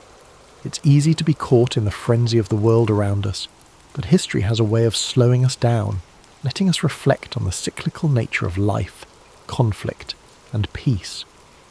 Let the story of the Italian wars be a reminder of resilience, of the strength it takes to overcome adversity, and of the beauty that rises from the ashes. Now, as we transition to the peaceful sounds of rain and soft melodies, let your mind settle into the rhythm of nature, allowing the soothing sounds to wash over you, easing you into a deep and restful sleep. In the year 896 CE, in the heart of Baghdad's intellectual quarter, Al-Hussein bin Qasim brushed desert dust from the folds of his linen robe. Unaware of the storms that fate would soon unleash upon him, he studied the myriad scholarly gatherings outside the House of Wisdom. Voices blended into a layered chorus. Mathematicians debated geometric proofs, poets recited verses on ephemeral beauty, and astronomers charted celestial mysteries. The call of knowledge was unstoppable, and its echoes hinted at new horizons beyond the city's walls. Although he hailed from a modest family of date merchants, Al-Hussein possessed an innate curiosity that surpassed every constraint of status. Weeks earlier, he had been approached by the renowned translator Yunus al-Kindi, who recognized promise in his approach to ancient texts. Yunus had whispered rumors of a manuscript stored in a distant library along the Red Sea coast, a codex said to hold fragments from vanished civilizations. For Al-Hussein, the prospect of unearthing lost secrets eclipsed all thought of comfort or security. On that mild autumn morning, the city's horizon shimmered with trade caravans and the swirl of travellers from every corner of the known world. Greek philosophers, Persian scholars, and Indian mathematicians crowded the thoroughfares, exchanging theories and goods under the caliph's tolerant gaze. Their House of Wisdom had become a magnet for knowledge, a beacon that drew in talents as diverse as the spices sold in Baghdad's markets. Under this atmospheric mosaic, Al-Hussein felt keenly that his destiny extended beyond these storied streets. Yunus al-Kindi had given him a letter of passage, sealed with the translator's distinctive monogram, allowing safe conduct through the desert routes. The cryptic list of questions about that ancient codex, queries no one else could decipher, loomed large. Al-Hussein grasped the significance. If the manuscript existed, it might reveal the lost methodologies of a civilization rumoured to have harnessed knowledge of geometry, astronomy and medicine far beyond the current era. Discovery meant prestige, but also the possibility of rewriting entire chapters of known history. Pressing the letter against his chest, Al-Hussein reflected on his father's tales. The desert, unpredictable and capricious, consumed unprepared wanderers without mercy. Tales of caravans lost in sandstorms or raided by marauders haunted the nightly gatherings in local tea houses. Still, the lure of revelation eclipsed any fear, and he resolved to depart at dawn the following day. Engaging a caravan of spice traders, he planned to share provisions and glean from their survival knowledge, forging alliances in an environment where trust was currency. Sunrise found him at the city gates, where camels groaned beneath woven saddlebags stuffed with exotic goods. Saffron from Persia, frankincense from Oman, and turquoise from far-off lands. The caravan leader, an experienced merchant named Maryam bint Sa'id, cast an eye over Al-Hussein. She was known for her leadership and her capacity to navigate shifting alliances among tribal factions. Though suspicious of scholars who ventured out of libraries, she recognized the advantage of travelling under the banner of the prestigious House of Wisdom. As the gates of Baghdad shrank behind them, the caravan merged with the vast desert's hush. Dawn's golden light outlined distant dunes that seemed both majestic and forbidding. Al-Hussein observed Maryam directing her charges to form a staggered line, minimizing exposure to roving bandits. Occasionally the wind carried the bray of donkeys or the low murmur of traders discussing profit margins. For Al-Hussein, the emptiness was a blank canvas waiting for stories etched by the footprints of those audacious enough to cross it. At midday, the caravan paused for a respite. While others took shelter from the heat, Al-Hussein found himself marvelling at ancient rock carvings etched into a nearby cliff. Figures of hunters and astronomers hinted at a lineage of knowledge older and more mysterious than any library's scrolls. He gently traced the outlines with a practiced fingertip, sensing a kinship with those lost voices that once tried to record their world. If even in these remote corners human curiosity thrived, what wonders awaited him further ahead? As dusk approached, the caravan set up camp in a shallow wadi where sparse vegetation offered an anchor against shifting sands. Smoke curled from small cooking fires as conversations turned reflective under the emerging constellations. Al-Hussein unravelled a worn scrap of parchment, Yunus's instructions, and studied the cryptic glyphs he would eventually need to identify. An undercurrent of excitement within him, tempered by the realization that he was crossing into unknown domains. Tomorrow, he told himself, would be the first step into discovery's deeper realm. In the early dawn, the caravan pressed eastward toward a series of desert oases, whispered about in old merchant journals. Each oasis served as a precarious lifeline against the relentless, punishing heat, and Mariam's leadership ensured their small group navigated meticulously. She brokered safe passage with tribal patrols, offering tokens of trade in return for unimpeded travel. Meanwhile, Al-Hussein keenly observed everything: the subtle changes in wind direction, the traces of ancient pathways etched into sandstone, and the silent resilience of his fellow travellers. The first oasis they reached was little more than a cluster of date palms around a seep of brackish water. A half-crumbled stone marker bore inscriptions so worn that Al-Hussein could decipher only fragments. Something about an old boundary line, perhaps delineating the domain of a once powerful clan. While camels drank, he sketched these faint markings onto a scrap of parchment.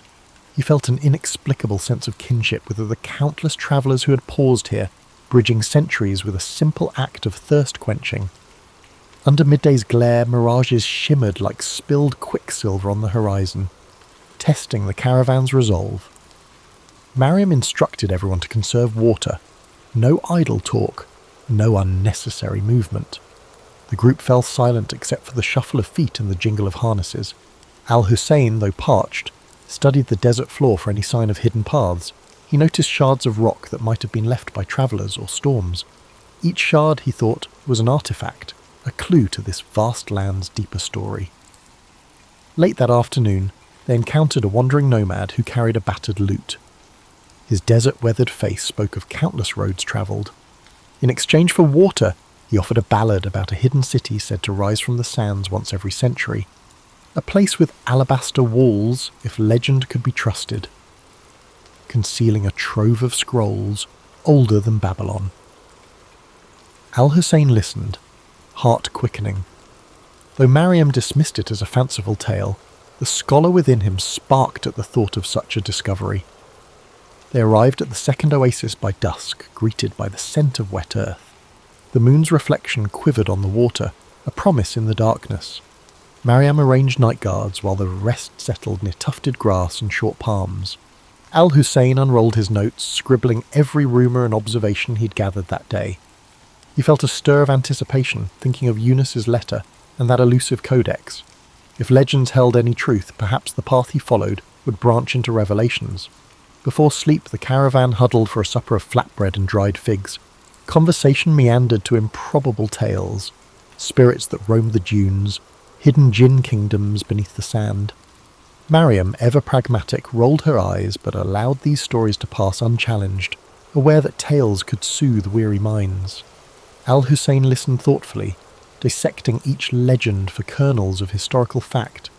He sensed how desert myths blended with real events, forging a tapestry of belief. Each story, he realized, held a reflection of human longing. Sleep came fitfully. Between ragged gusts of wind that rattled the palms, Al-Hussein dreamed of an endless corridor lined with doors of sandstone. Behind one door lay the hidden city the nomad described, behind another, the Red Sea Library. He awoke to the howling of a jackal, unsure if the dream was an omen or mere fantasy. Still, his conviction remained firm. He would continue chasing knowledge across these shifting landscapes, trusting that destiny might reveal itself within the margins of the unknown. By morning, a layer of sand dusted every surface, and the caravan resumed its cautious advance. The air felt thick with unspoken tensions. They reached a rocky pass where looming sandstone pillars resembled silent sentinels. Mariam signalled a halt, sensing something amiss. Al-Hussein peered into the ravines, half expecting bandits or lurking predators. Instead, he found stillness. However, the unease remained. Sometimes the desert concealed its perils in plain sight, biding time. The caravan pressed on, anxious to leave those brooding columns behind. That evening they camped on the pass's far side, sheltered from direct winds by a towering rock face. After supper, Al-Hussein examined an astrolabe Mariam carried for navigation. The device's etchings mesmerized him. reminiscent of the geometric wonders housed in Baghdad. He wondered if the rumoured codex might expand upon such celestial insights. As the fire died down, he sat, reflecting on how each horizon revealed new questions, not answers. Perhaps the desert's greatest secret was its power to kindle an unending quest. Beyond the pass, dawn unveiled a stark plateau where the wind carried the faint tang of salt. Mariam reckoned they were approaching the edges of a vast basin leading toward the Red Sea. Al-Hussein noted the powdery residue that clung to his sandals, forming a pale crust whenever the wind surged. Fragments of shells occasionally glittered underfoot, relics of a primordial sea that had long since receded. In that silent expanse, the ancient interplay of water and desert seemed to whisper clues of hidden transitions. Moving carefully, the caravan traced a path across parched flats where cracks laced the ground in elaborate patterns. Each fissure suggested the land was thirsting for a rain that might never come. Al-Hussein lingered over a particular cleft that formed a near-perfect star shape. He sketched it in his notebook, contemplating how geometry surfaced in nature's own design. The interplay of shapes and lines called to mind the rumoured codex, possibly containing knowledge that bridged the gap between the natural world and human understanding. By midday the heat intensified, pressing against them like an unseen hand. Water became precious currency. Mariam, aware of how quickly desperation could unravel unity, kept a strict ration schedule. Observing her leadership, Al-Hussein admired the way she balanced empathy with firm discipline. Under her direction, no quarrels erupted even as thirst pricked tempers. The caravan trudged on, each step a negotiation between body and environment. In the shimmering distance, stunted shrubs and dwarf acacias offered, the only semblance of life in that stark domain. Later they spotted a solitary figure approaching from the southeastern horizon.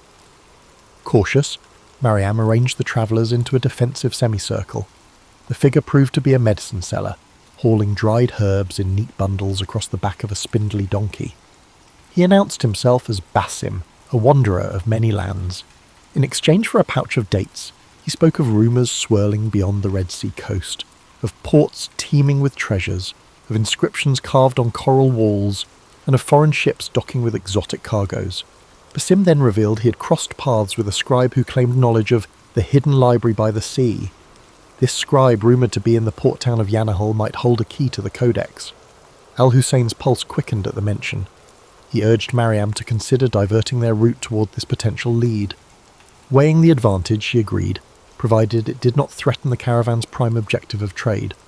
Reorienting their compass, they set out with renewed purpose, heading south by southeast. The change in direction led them to an abandoned way station of mud brick walls caked with salt. Its courtyard lay choked with sand drifts, but a broken well hinted at what had once been a vital rest stop. Al-Hussein wandered among the ruins, spotting faint inscriptions along the wall, names, dates, fragments of prayers. Each carving was a testament to fleeting presence. Here stood proof that even the harshest wilderness could not stifle the human urge to leave a trace. Yet the desert had really reclaimed so much. That evening they made camp under a sandstone ridge carved into rippling curves by ancient winds. The last rays of sunlight played across the layered patterns, revealing colour bands that ranged from ochre to rose. Al-Hussein felt a distinct awe for the land's subtle artistry. He understood how easily travellers might spin legends from these austere shapes. Perhaps behind every myth there lay a kernel of truth about wonder. Perhaps the rumoured hidden city or the library derived from real glimpses of grandeur swallowed by time. As the night grew cool, Mariam permitted a small fire. Conversations ran softer now, with a thread of expectancy woven into each word. Basim spoke of trade centres bustling with sailors from distant empires, Zanj, Gujarat, even the far-flung kingdoms beyond the Indian Ocean. He also mentioned the region's swirl of local legends, a half-buried temple near the coast, the rumoured tomb of a prophet whose name had slipped from memory. Al-Hussein took careful notes, determined to sift the improbable from the verifiable. Before sleep, Al-Hussein pulled out Eunice's cryptic questions, scanning the faded script by firelight. They referred to instruments that measured the angles of stars from improbable vantage points, formulas that predated known treatises. Could the Red Sea Library truly hold such ancient feats of intellect? He felt the subtle pull of destiny, the sense that each conversation, each dusty ruin, brought him closer. The desert had not broken him. Instead, it was shaping him into something sharper. Morrow would carry them nearer to that beckoning shoreline. Dawn lifted the shadows from the ridge, exposing a horizon lined with jagged rock outcroppings. The caravan continued toward Yanahal, keen on reaching its port before supplies ran dangerously low. A subtle but steady breeze carried the faint smell of salt, confirming they were inching closer to coastal winds. Al-Hussein noticed changes in the environment. Scattered gulls wheeling overhead, traces of sea-polished stones littering the path. These small signals revived the group's spirits, reminding them that a new chapter of their journey lay ahead. By midday they encountered a caravan heading north. Mariam negotiated a swift exchange of information. The travellers warned of shifting alliances among local chieftains, each vying for influence in the lucrative maritime trade. Al-Hussein listened carefully. Turbulent politics could affect access to the ports and libraries alike. One slip in protocol could transform an academic quest into a diplomatic tangle. Protecting the mission, and the precious knowledge it might uncover, required walking a delicate line between curiosity and caution, intellect and survival. The landscape soon began a gradual descent, winding through low hills where thorny scrub dotted the earth in pale clusters. At times, the caravan skirted salt marshes, each step producing a hushed crunch underfoot. Tiny crabs scuttled in shallow brine pools, and the occasional heron soared overhead, a pale sentinel against the shimmering sky. Each sign of life felt like a small revelation after miles of barren desert. Al-Hussein found himself overwhelmed by the variety of forms the natural world assumed, even in the remote margins. Late that afternoon, they spotted Yanahal in the distance, a sprawl of mud-brick dwellings with roofs of thatch or tiled clay, punctuated by the taller silhouettes of warehouses near the docks. Thin pillars of smoke curled upward, and the distant clang of metal suggested blacksmiths plying their trade. Seabirds circled the bustling harbour, where dhows and small cargo vessels bobbed in the tide. For Al-Hussein, the sights and sounds of a place so different from Baghdad were a vivid reminder of the region's fluid tapestry of cultures. Mariam led the caravan through the town's outskirts, seeking a trustworthy local factor who could arrange secure storage for their goods. Children peered out from doorways, intrigued by the unusual mix of travellers. The air smelled of fish, spice, and damp rope, all woven together into a briny perfume. Al-Hussein scanned every detail, from the chipped walls covered with old maritime symbols to the lively banter between dock workers. He made mental notes of how commerce thrived here, bridging deserts and oceans in a single breath. With arrangements in place, the group settled at a modest inn near the wharf. Basim quietly vanished among the waterfront stalls, murmuring about errands to run. Al-Hussein felt a twinge of concern, but was too eager about the library rumour to dwell on it. He quickly asked around for any mention of the scribe. Locals offered conflicting accounts. Some shrugged, while others claimed they had glimpsed a reclusive scholar searching for archaic port records. One old fisherman insisted the scribe left for the Coralstone Quarter. Determined, Al-Hussein set off with Mariam and 2 guards, weaving through narrow alleys that snaked between sun-baked walls. The sound of the sea grew louder, waves rolling and crashing in a steady rhythm. They soon found the Coralstone Quarter, a cluster of buildings fashioned from blocks quarried along the shore. The walls sparkled with flecks of shells embedded in pale limestone. While the architecture entranced Al-Hussein, it was the possibility of encountering the scribe that propelled him forward, heart pounding with each echoing footstep. At last they arrived before a half-collapsed structure perched on the water's edge. Broken shutters and a leaning doorway bore witness to decades of neglect. Inside, scattered manuscripts lay in disarray atop a wooden table. Candle stubs had melted into curious shapes, dotting the floor like forlorn sculptures. Al-Hussein called out, receiving only silence. Mariam gestured for the guards to remain alert. Then a voice, raspy but precise, emerged from behind a partition. "If you've come for idle gossip, there is none. If you seek knowledge, speak." An elderly man stepped forward, shoulders draped in a threadbare shawl. His gaze darted suspiciously among them. Al-Hussein introduced himself and explained his search for a Red Sea library rumoured to house an ancient codex. At the mention of Yunus al-Kindi, the man's eyes sparked. He introduced himself as Fahim, once a royal archivist who had fallen out of favour.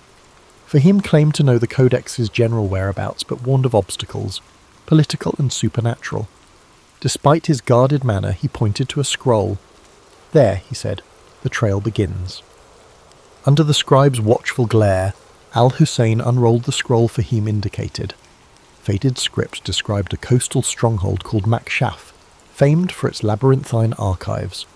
Though the text offered scant details, it named a certain scholar, Ibrahim of Kulzum, who had once catalogued manuscripts within its walls.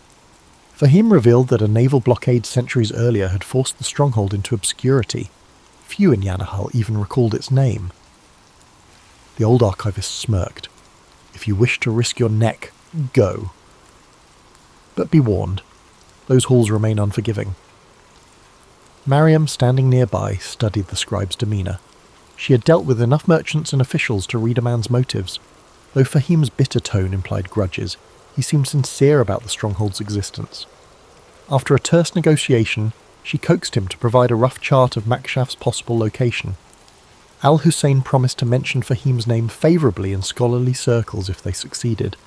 The archivist waved them off as though disclaiming any further responsibility for their fate. Mystery, it seemed, was his final currency. Reconvening at the inn, Al-Hussein laid out the new findings. The stronghold of Makshaf appeared to lie southwest along a rugged coast where cliffside passes met tidal inlets. This was no typical trade route, and Mariam recognised the risk. Yet curiosity pulled them forward. Treasure for her, knowledge for Al-Hussein.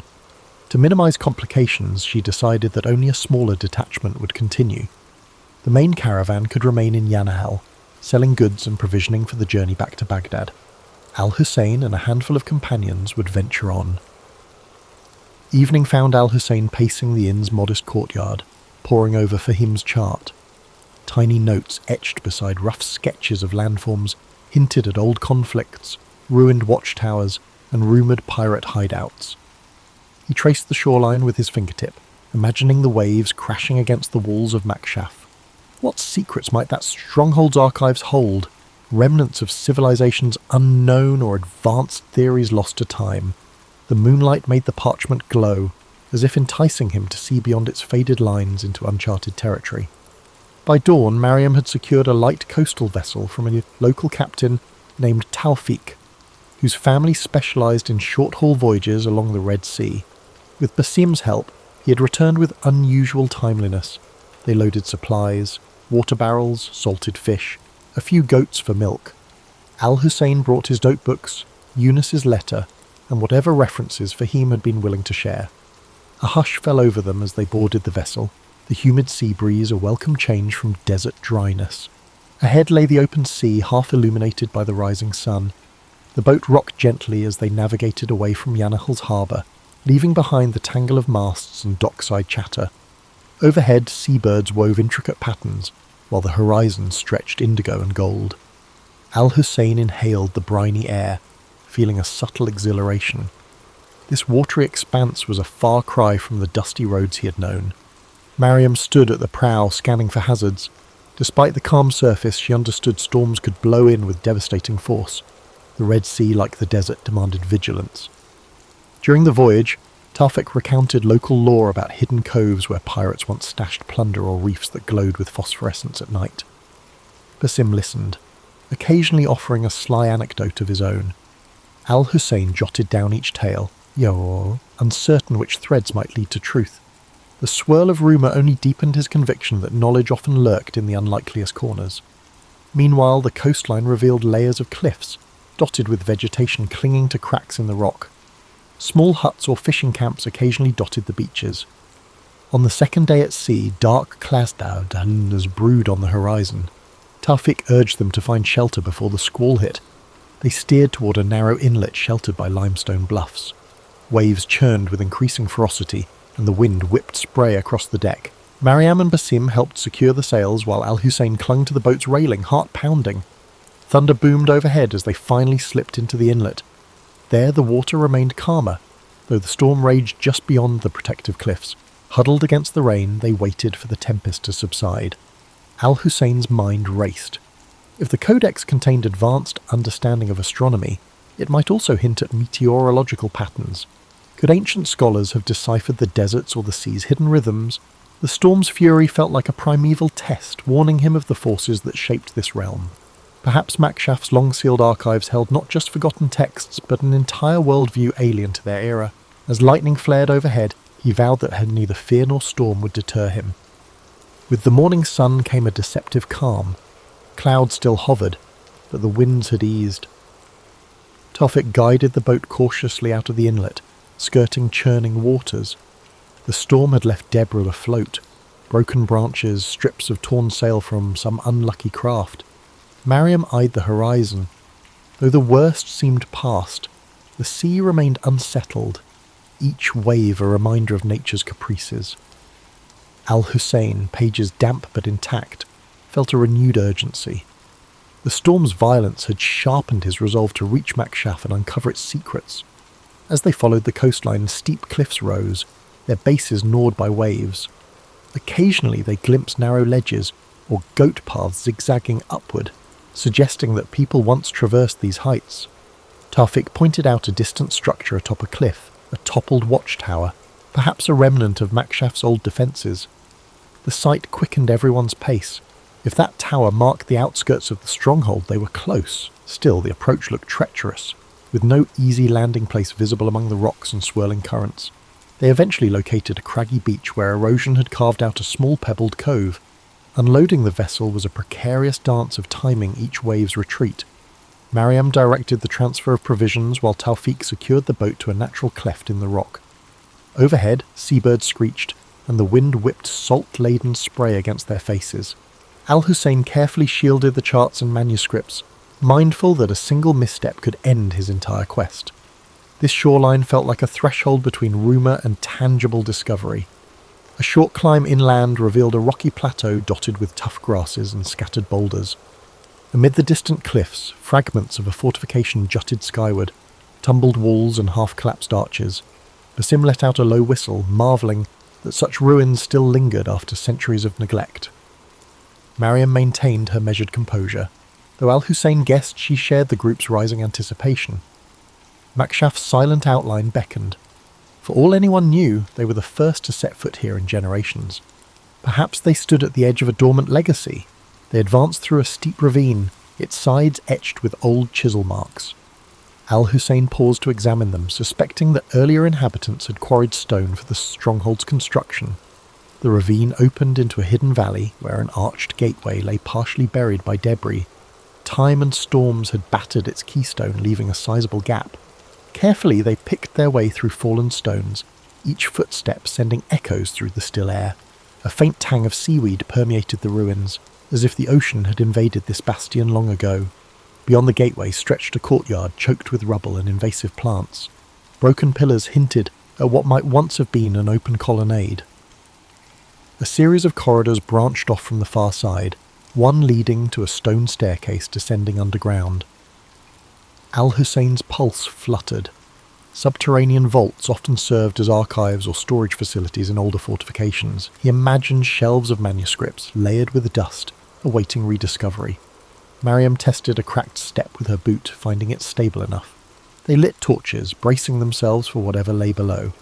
The descending passage felt claustrophobic, each echo magnified by the damp walls. A battered iron gate at the bottom yielded to Basim's determined shove. Within lay a series of vaulted chambers. Water trickled from hairline cracks in the ceiling, pooling on the floor in irregular puddles. Their torchlight flickered over broken crates, corroded lanterns, and scraps of rotting cloth. Al-Hussein's eyes darted around, desperate to find any sign of records. Then in a corner, he spotted what appeared to be a carved stone plaque emblazoned with geometric designs. Approaching it, he realized the plaque was part of a larger fixture. A sealed doorway? Intricate lines fanned outward from a central motif, echoing the patterns in Eunice's cryptic notes. Could this be a hidden archive within the stronghold? Eagerly, Al-Hussein traced the grooves with a fingertip. Mariam hovered, scanning for potential threats. Basim ran his hand along the wall's perimeter, eventually finding the faint outline of a release mechanism. When he pressed it, the plaque shuddered, revealing a narrow gap. Stale air seeped out, carrying hints of mould and ancient parchment. Torchlight spilling through the gap illuminated a cramped chamber lined with stone shelves. Al-Hussein's heart soared. Rolled manuscripts lay scattered, some disintegrating at the touch of the moist air. He gingerly lifted a small codex bound in faded leather, its cover emblazoned with unfamiliar symbols. Though the text was partially illegible, diagrams of star charts and geometric constructs were visible, aware that he was crossing into the realm of legends made real. With mounting excitement, Al-Hussein and Mariam inspected the shelves, hoping for a more complete find. Many manuscripts had succumbed to rot or water damage, leaving illegible stains where words once lived. Still, glimpses of diagrams, star maps, and cryptic notations sparked Al-Hussein's imagination. Each surviving scrap offered a puzzle, references to advanced mathematics, mentions of distant lands, and hints of medical treatises. The codex Yunus had mentioned might lie deeper within or be scattered among these fragile scrolls that teetered on the brink of disintegration. Basim, less enthralled by the written page, explored adjacent chambers in search of anything valuable, coins, jewellery, or historical artefacts that might fetch a price. He returned empty-handed, muttering about collapsed tunnels and corridors blocked by a rubble. From one corridor a trickle of brackish water flowed, implying that parts of the stronghold might be submerged or entirely inaccessible. The group decided to work methodically, prioritising the drier sections first. Mariam posted a guard outside, aware that local pirates or treasure hunters could still pose a threat. Hour after hour, Al-Hussein catalogued each fragment they could salvage. He recognised partial translations from Greek, Coptic, and even Sanskrit. Whoever had curated these archives clearly embraced the same zeal for knowledge that fueled the House of Wisdom in Baghdad. Occasionally he stumbled upon a page detailing astronomical observations far more advanced than anything he'd encountered. He dreamed that if he could reconstruct these texts, they might reshape contemporary understanding of the cosmos, bridging centuries of lost scholarship. He remembered Yunus's cryptic list and felt a surge of vindication. Progress was slow, the air in the buried chambers remained thick, occasionally forcing them to retreat above ground for fresh air. In the process, they discovered an intact storeroom near the courtyard containing clay jars sealed with ancient wax. Basim pried one open, revealing well-preserved grains that, while impossible to eat, illustrated that this fortress once hosted a thriving community. Al-Hussein marvelled at the notion that the inhabitants of Makshaf had walked these same corridors, their daily routines taking place above a trove of hidden knowledge, then vanishing into history. On the second evening, Mariam insisted they organise a secure campsite in the courtyard.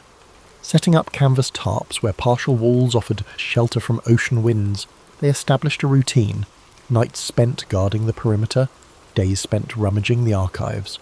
The only sounds were the distant roar of the sea and the shuffle of footsteps echoing in stone halls. At times, the place felt haunted by old aspirations and new ones colliding. Al-Hussein often caught himself wishing they had more time, better resources, or just a few extra hands to preserve these fragile legacies. At last, amid a heap of decaying scrolls in a far corner of the sealed chamber, Al-Hussein found it.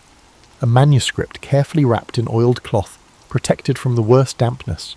Its cover bore a pattern, identical to the sketches in Yunus's instructions. Heart-hammering, he peeled back the cloth.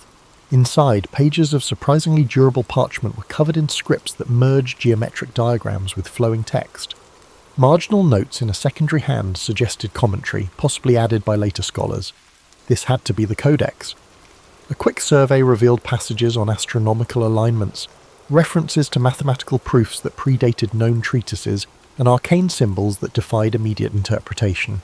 One section even described medical herbs rumoured to thrive in remote regions. Al-Hussein felt as though he were holding an entire lost epoch in his hands. Mariam, seeing his awe, asked if this was truly what they had risked so much to find. He nodded, tears brimming unbidden. The codex might reshape fields of learning, if only it could be safely transported and studied. Next came the dilemma of extraction. The codex was too precious to leave behind, but the path back was fraught with uncertainty. The sea journey, the threat of storms, and the watchful eyes of potential bandits all loomed large. Mariam proposed packing the codex in multiple layers of protective cloth and assigning it round-the-clock guards. Basim chimed in with a plan to mask their departure by spreading rumours of a fruitless search, hoping to deter opportunists. Al-Hussein agreed, recognising that knowledge could be as dangerous a treasure as gold. With their plans set, they gathered what manuscripts they could carry, focusing on the codex and a few other promising relics. Standing at the fortress threshold, Al-Hussein took one last reverent look at the silent corridors. He imagined the generations who might have come here seeking truth, only to vanish beneath time's shifting sands. Now he held proof that their efforts had not faded entirely. As the group stepped out into the briny dusk, he realized his journey was far from complete. The desert had tested him, and the sea had threatened him, but this triumph opened countless new doors. History was not a fixed tapestry, it was ever unfolding, waiting for those willing to traverse the unknown in search of revelation. Napoleon Bonaparte was born on August 15th, 1769, on the island of Corsica, a small but strategically significant island in the Mediterranean. His family was of minor nobility, with his father, Carlo Bonaparte, serving as a lawyer and political representative for Corsica. Despite their noble status, the Bonaparte family was not wealthy, and young Napoleon grew up in a modest household. Napoleon's childhood was shaped by the unique blend of Corsican pride and French influence that surrounded him. Corsica had been acquired by France shortly before his birth, and the island's culture reflected a mix of independence and French authority. From an early age, Napoleon displayed a keen intellect and a fiery determination. He excelled in his studies, particularly in mathematics and history, which would later serve him well in his military career. At the age of 9, Napoleon left Corsica to attend school in mainland France. His father had secured a scholarship for him to study at a prestigious military academy, where he trained to become an artillery officer. This period of his life was not without challenges. As a Corsican in a French institution, Napoleon often faced discrimination from his peers, yet he remained focused on his goals, using his intelligence and discipline to rise above the prejudice. Napoleon graduated from the École Militaire in Paris at the age of 16, becoming a second lieutenant in the French army. He began his career at a time of great upheaval. The French Revolution was transforming the nation, dismantling the old monarchy and reshaping France into a republic. For Napoleon, this period of political and social turmoil presented both challenges and opportunities. During the Revolution, Napoleon's strategic brilliance began to emerge.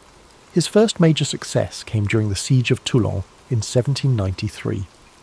As a young officer, he devised a bold plan to capture the city, which was held by royalist forces supported by the British.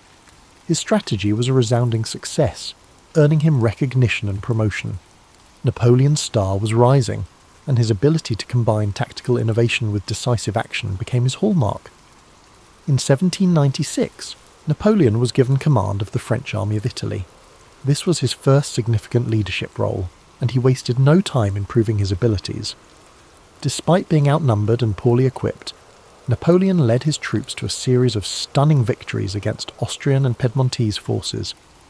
His Italian campaign not only solidified his reputation as a military genius, but also brought him wealth and fame. Napoleon's rise to power was meteoric, and by 1799 he had become one of the most influential figures in France.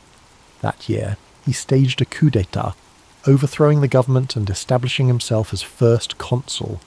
This marked the beginning of his rule and set the stage for his transformation of France. As ruler, Napoleon implemented sweeping reforms. He reorganized the French government, established the Napoleonic Code, a legal framework that influenced legal systems worldwide, and strengthened the country's finances. He also invested in infrastructure, education and the arts, leaving a lasting legacy on French society. In 1804, Napoleon declared himself Emperor of France.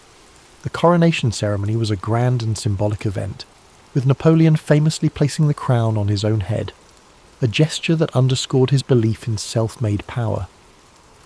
As emperor, Napoleon expanded his ambitions beyond France, embarking on campaigns that would change the map of Europe.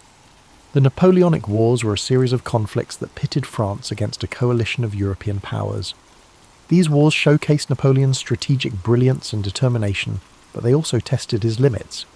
His victories at battles like Austerlitz and Jena cemented his reputation as one of history's greatest military commanders.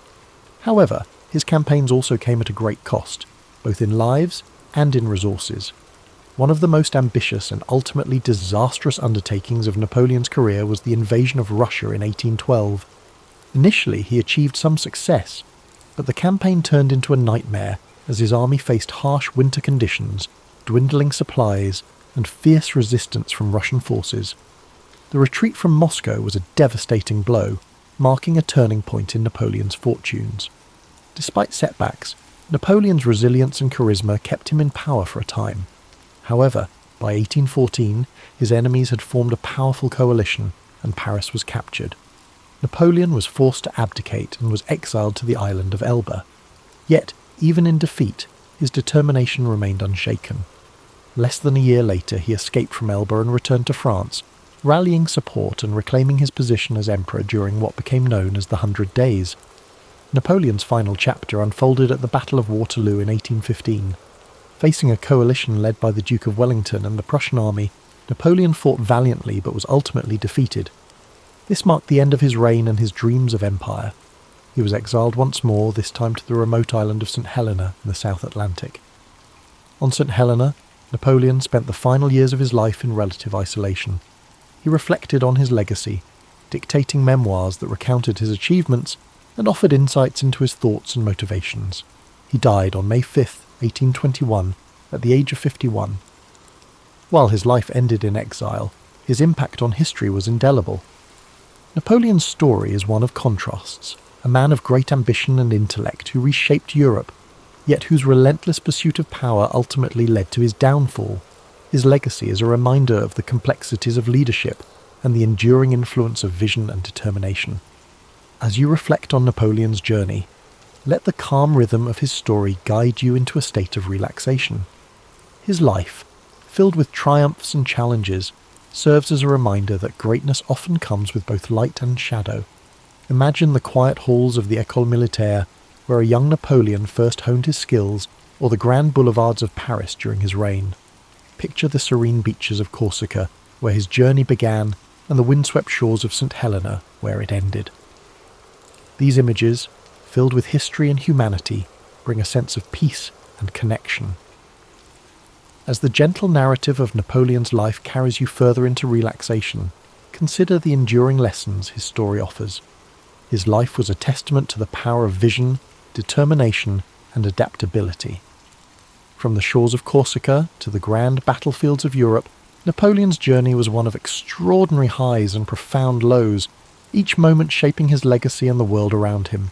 Imagine the streets of Paris during the height of Napoleon's rule, bustling with activity as citizens moved through a city transformed by his reforms. The grand architecture, the sounds of carriages, and the whispers of admiration for the leader who had reshaped France into a powerful empire fill the air. Napoleon's vision for his country was ambitious, rooted in the belief that strong leadership and progressive policies could bring unity and prosperity. Napoleon's Napoleonic Code, one of his most enduring achievements, remains a symbol of his commitment to order and justice. By creating a clear and organised legal framework, he provided a foundation for modern law that still influences societies worldwide. This accomplishment reflects his ability to think beyond the immediate and to consider the lasting impact of his actions, a hallmark of great leadership. Now, as you drift deeper into rest, picture the vast and open battlefields where Napoleon's strategies unfolded. His ability to read a situation, adapt to challenges, and inspire his troops set him apart as a military genius. Yet these victories came with sacrifices, reminding us that even the greatest achievements carry weight and consequence. Let this thought settle into your mind as a reminder of the complexities of life and the balance required in pursuit of success. As the night deepens, imagine the quiet solitude of Napoleon's exile on St. Helena. The crashing waves against the rocky shores and the distant horizon create a peaceful yet contemplative scene. In these final years, Napoleon reflected on his life, his choices, and his impact on the world. His memoirs, filled with introspection and insight, reveal a man who, despite his flaws, remained dedicated to the ideals of progress and legacy. Feel the calm and serenity of this moment as you think about Napoleon's resilience. Even in defeat, he maintained his dignity and continued to shape his story.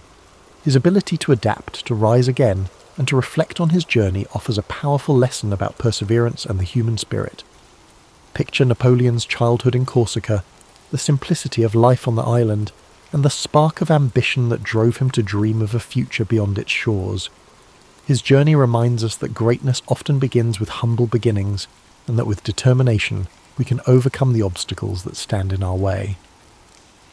As you relax further, imagine the quiet moments Napoleon spent in thought, planning his next move or contemplating the lessons of the past. These moments of reflection, like the ones we take before sleep, are a chance to find clarity and purpose in our lives. Let the story of Napoleon inspire you to approach each challenge with courage and each success with humility. The story of Napoleon Bonaparte is not just one of conquest and power. It is a story of vision, resilience, and humanity. His life teaches us that even the most ambitious dreams are within reach if we are willing to work for them, and that true greatness lies in the ability to adapt, learn, and persevere. The soothing rhythm of Napoleon's story continues, so let it guide you deeper into a state of calm and rest. His life, with all its triumphs and trials, serves as a reminder of the complexities of leadership and the enduring power of ambition tempered by reflection. Each chapter of his journey holds lessons about perseverance, the importance of vision, and the balance required in any great endeavour. Picture Napoleon in one of his most iconic moments, standing atop a hill overlooking the battlefield at Austerlitz. The early morning fog begins to lift, revealing the vast armies below. His mind is sharp, calculating and focused as he directs his troops with precision and confidence. This scene encapsulates the essence of Napoleon as a leader, decisive, strategic, and unwavering in his belief in victory. Let this image remind you of the power of clarity and focus, qualities that can guide us even in the most challenging situations.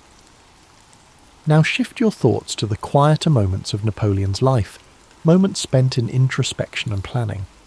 Perhaps he's seated at a desk, surrounded by maps and letters, the flicker of a candle casting a soft glow on his face. These moments of preparation and thoughtfulness were the foundation of his successes, showing that even the most remarkable achievements begin with careful planning and deliberate action. While you relax further, imagine the streets of Paris once more, this time during Napoleon's grand coronation as emperor. The city buzzes with excitement and anticipation, the sounds of trumpets echoing through the air as crowds gather to witness history being made. Napoleon, ever the symbol of self-determination, places the crown upon his own head, a gesture that speaks to his belief in shaping his own destiny. This powerful act reminds us of the importance of taking charge of our lives and pursuing our goals with determination. From the grandeur of Paris to the stark solitude of St. Helena, Napoleon's life was filled with contrasts. His journey teaches us to embrace both the victories and the setbacks, to find strength in our resilience, and to learn from every experience. The quiet reflection of his later years offers a poignant reminder that even in solitude, there is value in contemplating our legacy and the impact we leave behind. Imagine Napoleon walking along the shores of St. Helena, the waves gently lapping at the rocky coastline. The horizon stretches endlessly before him, a symbol of both the limits of his exile and the boundless scope of his influence. In this serene moment, there is a sense of acceptance and peace, a reminder that even the most ambitious lives eventually find stillness. While you drift further into sleep, let the echoes of Napoleon's life guide your dreams. His journey, marked by extraordinary achievements and profound lessons, is a testament to the power of vision, courage, and reflection. His story reminds us that greatness is not measured solely by success, but by the depth of our character and the impact we have on the world around us. As the narrative of Napoleon's life gently lingers, allow yourself to sink even deeper into relaxation. His story, so full of ambition, brilliance, and humanity, is a powerful reminder of the potential that lies within all of us. Napoleon's determination to rise above his circumstances and his willingness to face challenges head-on show us the value of perseverance and the strength that comes from unwavering resolve. The simplicity of Napoleon's early life on Corsica, an island of rugged beauty and quiet charm. As a young boy, he roamed the hills, his mind already filled with dreams of greatness. The sound of the sea, the scent of the olive trees, and the warmth of the Corsican sun shaped the foundation of the man he would become. These early days remind us of the power of humble beginnings and how even the most unassuming origins can lead to extraordinary paths. As Napoleon grew into a young man, his move to France marked the beginning of his transformation. At the military academy, he honed his skills, his discipline setting him apart. Despite facing prejudice as a Corsican, he remained focused on his goals, showing a resilience that would define his career. These formative years teach us the importance of persistence and the ability to adapt in the face of adversity. Now let your thoughts drift to the grand halls of the French court during Napoleon's rise to power.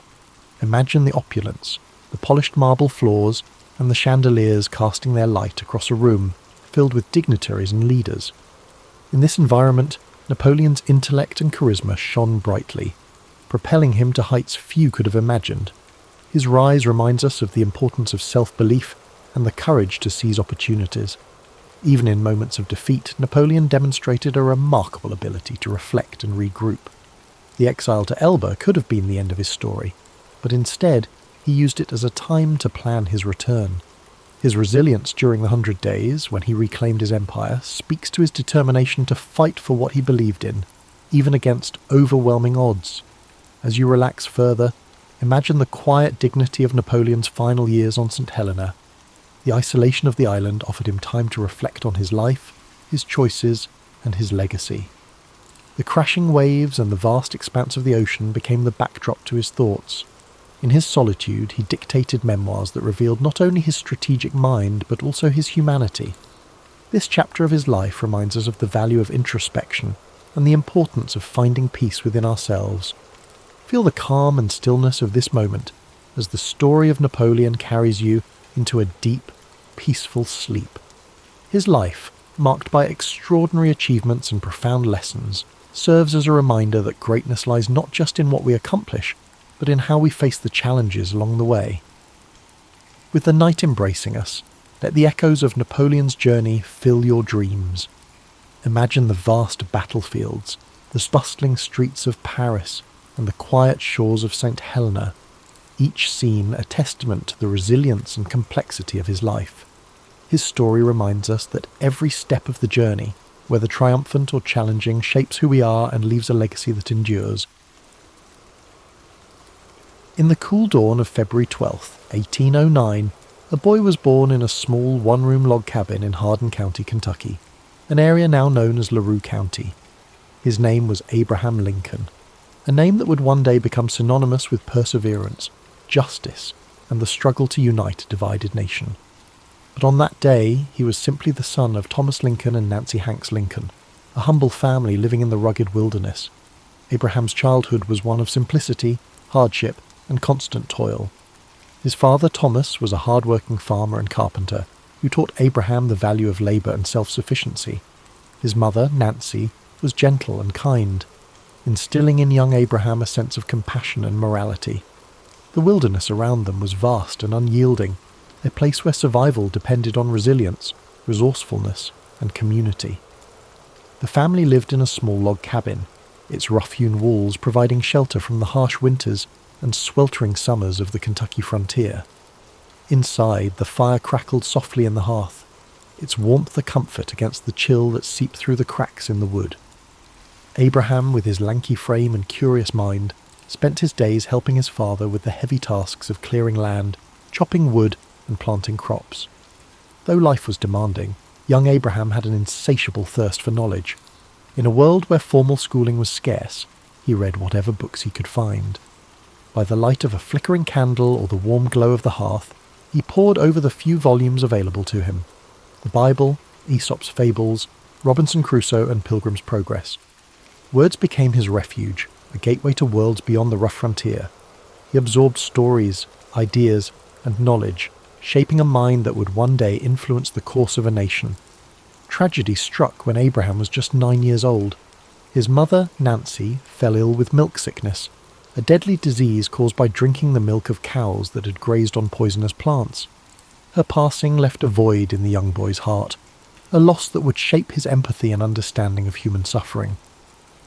In the quiet days after her death, Abraham and his sister Sarah clung to each other for comfort, their bond deepened by shared grief.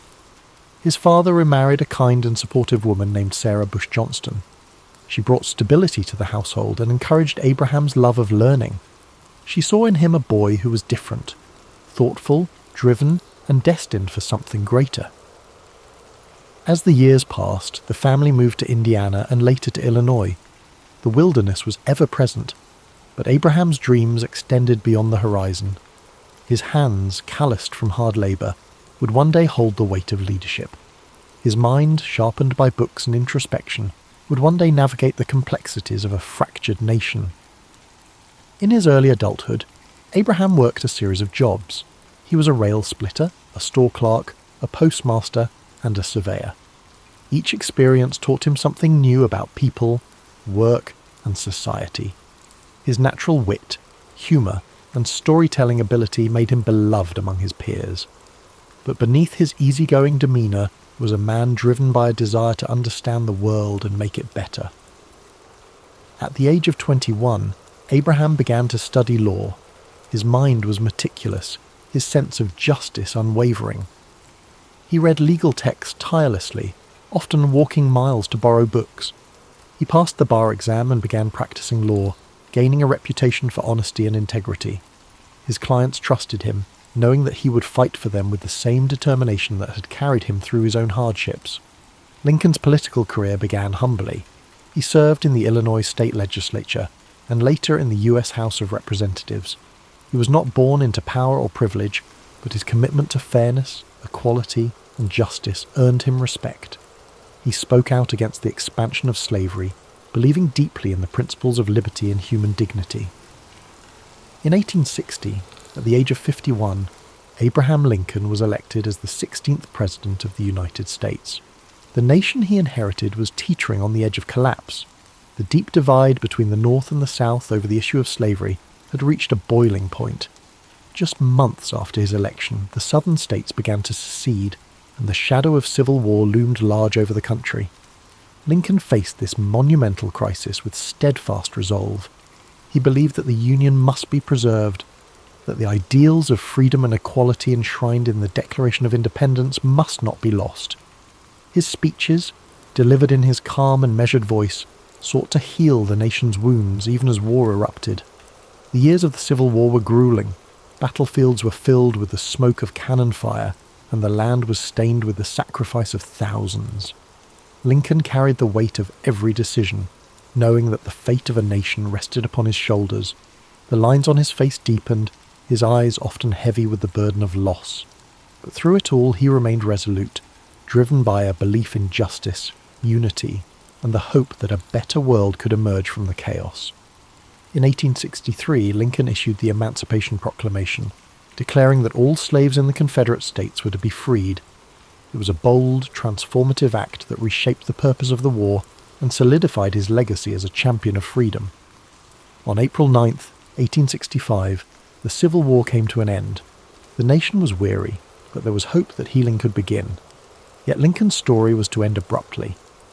Just 5 days after the war's conclusion, on April 14, 1865, he was assassinated while attending a play at Ford's Theatre in Washington, D.C. His life, a journey from a log cabin to the highest office in the land, had come to a tragic end. Yet his legacy endured. The principles he fought for, freedom, unity, equality, would guide the nation forward. His words, his actions, and his unwavering commitment to justice left an indelible mark on history. As you breathe deeply now, let the story of Abraham Lincoln settle gently into your mind. His life was a testament to resilience, to the belief that, even in the darkest times, hope, compassion, and perseverance can light the way forward.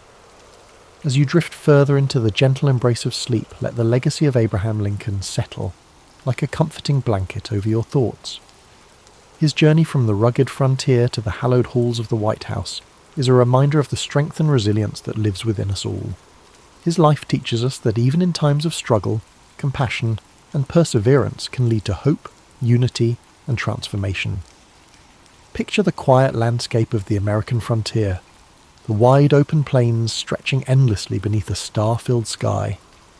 The air is crisp and cool, and the soft breeze carries with it the scent of wild grass and earth. A sense of stillness settles over the land, the kind of stillness that comes with the end of a long day of toil. This is where Lincoln's journey began, where each sunrise and sunset shaped a man who would one day guide a nation through its darkest hours. As you breathe in deeply, feel that same calm resilience within you.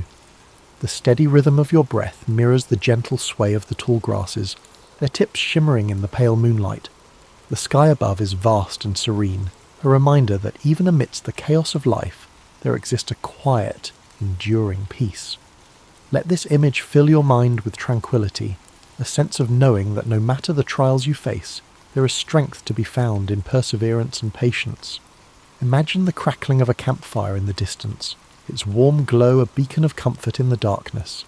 The flames dance softly, casting flickering shadows that sway and twist. This fire represents the warmth of human connection, the bonds of unity that Lincoln so passionately fought to protect. Even when the world was divided, he held firm to the belief that a nation could heal, that people could come together despite their differences.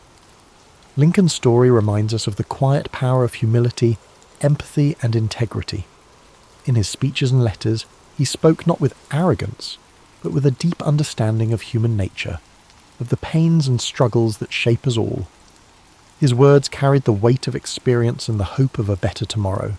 They were like gentle waves, lapping against the shores of a fractured nation, each word a step toward healing and reconciliation. As you lie here, feel yourself sinking deeper into rest. The burdens of the day grow lighter, like leaves floating gently down a stream. The water carries them away effortlessly, leaving behind a surface that is smooth and calm. Allow your mind to let go of worries, doubts, and fears, knowing that the path forward, though sometimes difficult, is always illuminated by the quiet light of hope. The soft whisper of the wind through the trees mirrors the quiet resolve that Lincoln carried within him.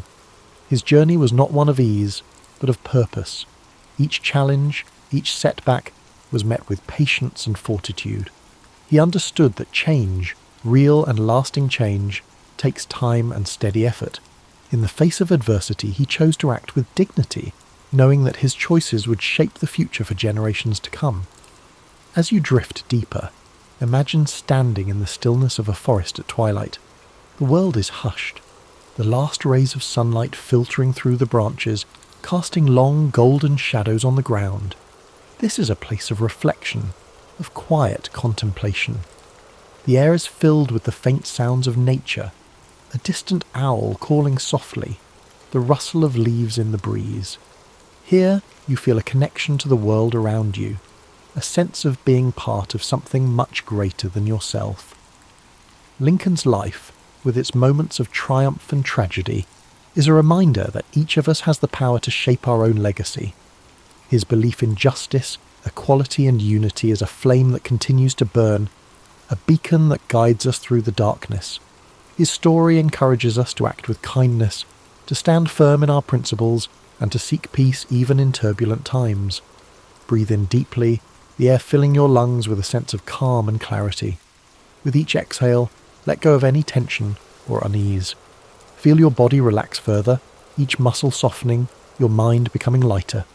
The steady rhythm of your heart is like a gentle drumbeat, grounding you in this peaceful moment.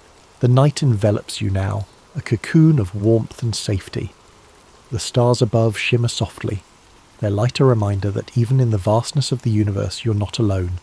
You're part of a story that stretches across time and space, connected to the dreams, struggles, and triumphs of those who came before you. As you continue to relax, let Lincoln's story inspire a sense of quiet resolve within you. His life is a testament to the idea that courage, empathy, and perseverance can overcome even the greatest challenges. His journey, though filled with hardship, ultimately brought hope and healing to a fractured world. You too carry that potential within you, the power to face challenges with grace and to find peace in the midst of uncertainty. Thank you for joining us tonight on History and Sleep. May the story of Abraham Lincoln fill your dreams with calm, strength, and the knowledge that you are capable of overcoming any obstacle. Remember to like, comment, and subscribe for more soothing stories of history's greatest figures. Now, let go completely. The night holds you gently, the stars keep watch, and your dreams unfold like the quiet pages of a storybook. Sleep deeply, knowing that you are safe, that you are strong, and that tomorrow holds new possibilities, new paths to explore, and new moments of peace.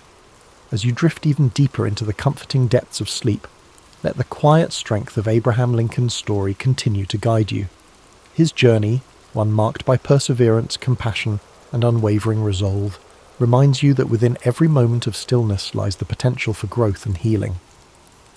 The night wraps around you like a warm, protective embrace, and your mind settles further into a place of deep relaxation.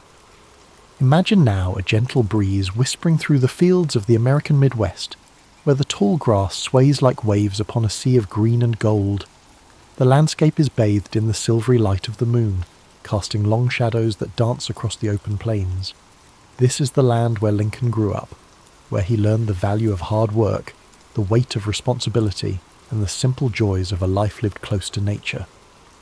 The distant sound of a slow-moving river meanders through the air, its waters reflecting the soft light of the stars. Each ripple is like a thought, gentle and fluid, carrying away the worries of the day.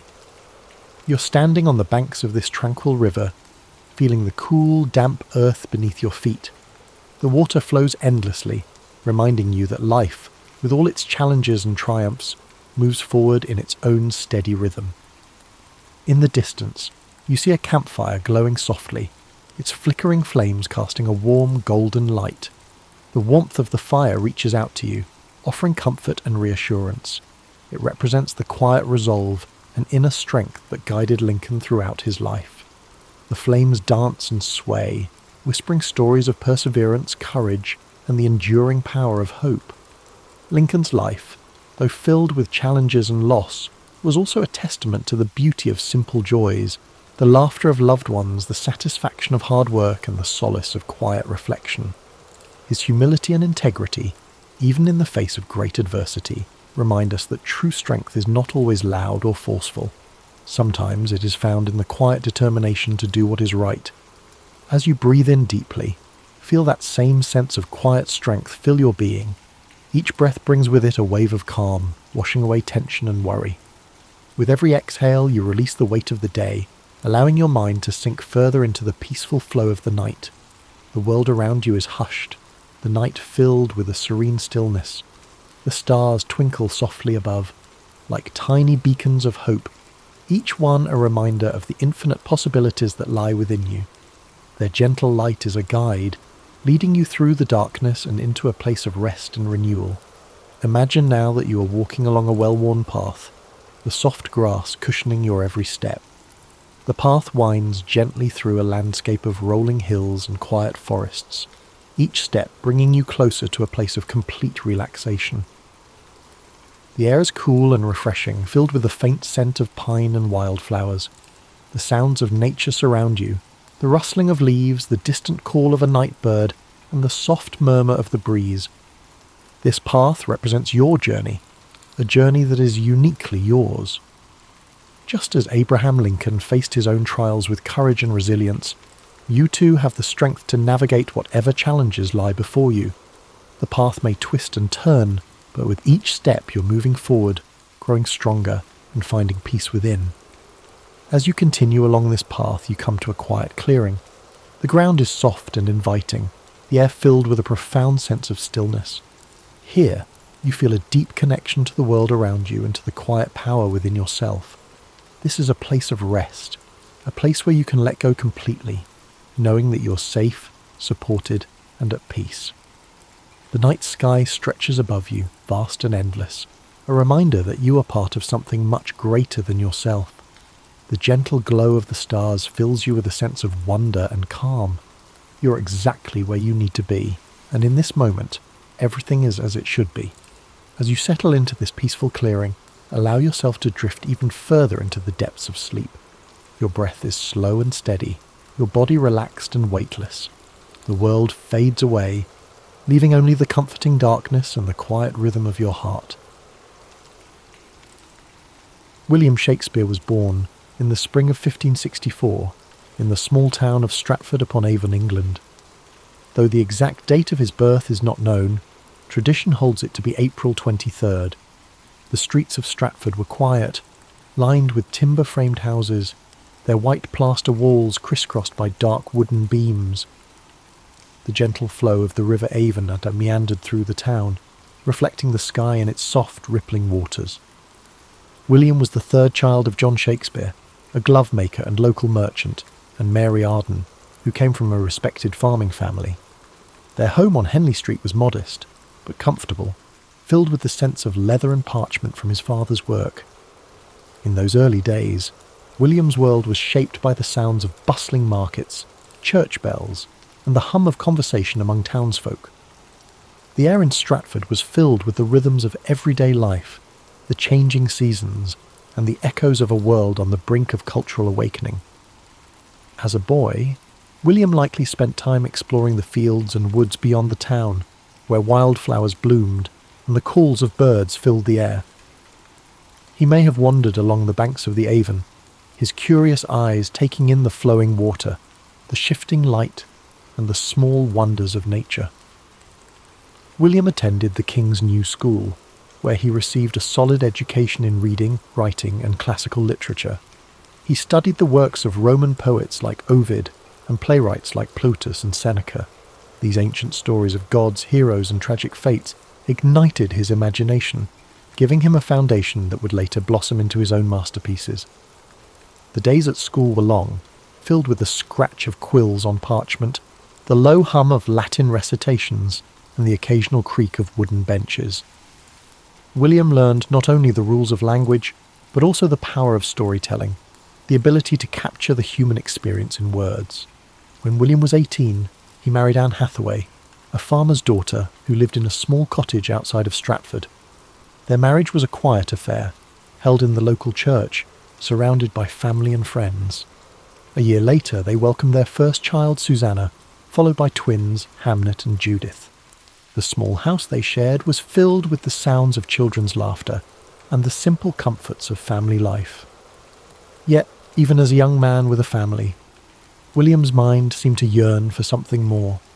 Somewhere within him, the seeds of creativity were beginning to sprout. By the late 1580s or early 1590s, Shakespeare left Stratford and made his way to London, a city alive with energy, opportunity, and artistic expression. London in the 1590s was a place of contrasts, cobblestone streets filled with carriages, merchants selling their wares, and the hustle and bustle of a growing metropolis. It was a city where theatres were becoming centres of cultural life, drawing people from all walks of society. Amidst this vibrant chaos, William Shakespeare found his place in the world of theatre. He began his career as an actor and playwright, with a company called the Lord Chamberlain's Men. His early plays were performed in small theatres, where audiences gathered in the dim light, eager to be transported by stories of love, betrayal, and adventure. The scent of burning tallow candles filled the air, mingling with the excited whispers of the crowd. Shakespeare's talent quickly became evident, and his works began to captivate London's theatre-goers. His early successes included plays like Henry VI and Titus Andronicus, stories of war, revenge, and political intrigue. Each line he wrote seemed to pulse with life, filled with the richness of human emotion and the beauty of language. By the late 1590s, Shakespeare had become a respected figure in the theatre world. He purchased shares in the newly built Globe Theatre, a wooden structure that would become the heart of his creative endeavours. The Globe stood on the southern bank of the River Thames, its thatched roof and open-air stage welcoming thousands of eager spectators. It was here that some of his greatest plays came to life: Romeo and Juliet, A Midsummer Night's Dream, and The Merchant of Venice. These stories of a young love, magical realms, and complex human relationships resonated with audiences, who laughed, wept, and marvelled at the tales unfolding before them. As his reputation grew, so did the depth of his work. In the early 1600s, Shakespeare wrote some of his most profound and powerful tragedies: Hamlet, Othello, King Lear, and Macbeth. These plays explored the darker corners of the human soul, delving into themes of ambition, jealousy, madness, and fate. Imagine the dimly lit stage, the flicker of candlelight, the hushed anticipation of the crowd as the curtain rose. The words of Shakespeare filled the air, weaving a tapestry of emotion, drama, and insight that would echo through the centuries. Even as he found success in London, Shakespeare never lost his connection to Stratford-upon-Avon. He returned frequently to his hometown, where he purchased New Place, one of the largest houses in the town. It was a place of peace and reflection, a retreat from the bustling world of the theatre. As he entered the later years of his life, his writing took on a gentler tone. Plays like The Tempest and The Winter's Tale spoke of forgiveness, redemption, and the passage of time. These final works reflected a man who had seen much of life's beauty and sorrow, and who sought peace and understanding. On April 23rd, 1616, at the age of 52, William Shakespeare passed away in his hometown of Stratford-upon-Avon. His life had been a journey of words, stories, and imagination, a journey that left an indelible mark on the world. He was buried in the chancel of Holy Trinity Church, and where his gravestone still rests today. As you breathe deeply now, let the story of William Shakespeare settle gently into your mind. His legacy lives on, in every play, every sonnet, and every line that continues to inspire generations. His words remind us of the beauty of language, the complexity of the human experience, and the power of storytelling. William Shakespeare's life was one of continuous growth, creativity, and exploration. Even though he left the world far too early at the age of 52, his legacy continued to flourish long after his death. His works were not confined to his own time. They transcended generations, cultures, and continents, shaping the world of literature, theatre, and language in ways no one could have predicted. In the years following his passing, Shakespeare's fellow actors and friends, John Hemingway and Henry Condell, took on the task of preserving his work. They compiled and published the first folio in 1623, a collection that ensured his plays would be remembered and performed for centuries to come. This remarkable volume contained 36 of his plays, including comedies, histories, and tragedies, preserving works that may otherwise have been lost. Without the dedication of these friends, some of Shakespeare's most beloved works, such as Macbeth and The Tempest, might never have reached us. Thanks to this labour of love, his stories endured, spreading far beyond the theatres of London to inspire future generations of readers, actors, and writers. Shakespeare's influence on the English language is unparalleled. He coined or popularised thousands of words and phrases, many of which are still in use today. Expressions like break the ice, wild goose chase, and heart of gold can all be traced back to his plays. His ability to capture human emotion and experience in words gave the language a richness and expressiveness that endures. His works reflected the human condition in all its complexity, the joys, the sorrows, the triumphs, and the tragedies. Shakespeare's characters were not just figures on a stage, but living, breathing reflections of humanity. They spoke of love, ambition, betrayal, and redemption with a clarity that resonated across time. Imagine Romeo and Juliet, young lovers torn apart by the feud of their families, speaking words that echo the passions and heartbreaks of every generation. Picture Hamlet, the introspective prince, grappling with questions of life, death, and morality. Think of King Lear, an old man facing the consequences of his pride and folly, or Macbeth, driven to ruin by ambition and fate. These stories were not just meant to entertain. They were designed to make audiences think, feel, and understand themselves and the world around them. In Shakespeare's time, the theatre was a place where the barriers of class and status melted away, where the common folk and the nobility could come together to share in the experience of a story. The Globe Theatre, with its thatched roof and wooden beams, echoed with the laughter, tears, and applause of audiences who saw their lives reflected on stage. Shakespeare understood that stories had the power to unite people, to reveal truths, and to inspire change. In his quieter moments, Shakespeare returned to Stratford-upon-Avon, where he enjoyed the peace of his family home. Here, he could escape the noise of the city and the demands of the theatre. He tended to his affairs and spent time with his family and walked the familiar streets of his hometown. But even in retirement, the creative spark never truly left him. Later years, he collaborated with younger playwrights and continued to refine his craft. The serenity of Stratford offered him a chance to reflect on his life's work, to find peace in the knowledge that he had given the world something timeless and extraordinary. Though his life ended on April 23, 1616, his impact was only just beginning. Over the centuries, Shakespeare's works were performed in countless theatres, translated into every major language, and adapted into countless forms. His stories found new life in operas, films, novels, and modern reinterpretations that brought his characters into new settings and contexts. Generations of actors, from humble players to celebrated stars, found their voices through Shakespeare's words. Directors reimagined his plays in endless ways, setting them in modern cities, distant futures, and war-torn landscapes. Each interpretation shed new light on his timeless themes. In schools and universities, students continue to explore his plays, discovering the brilliance and depth of his writing.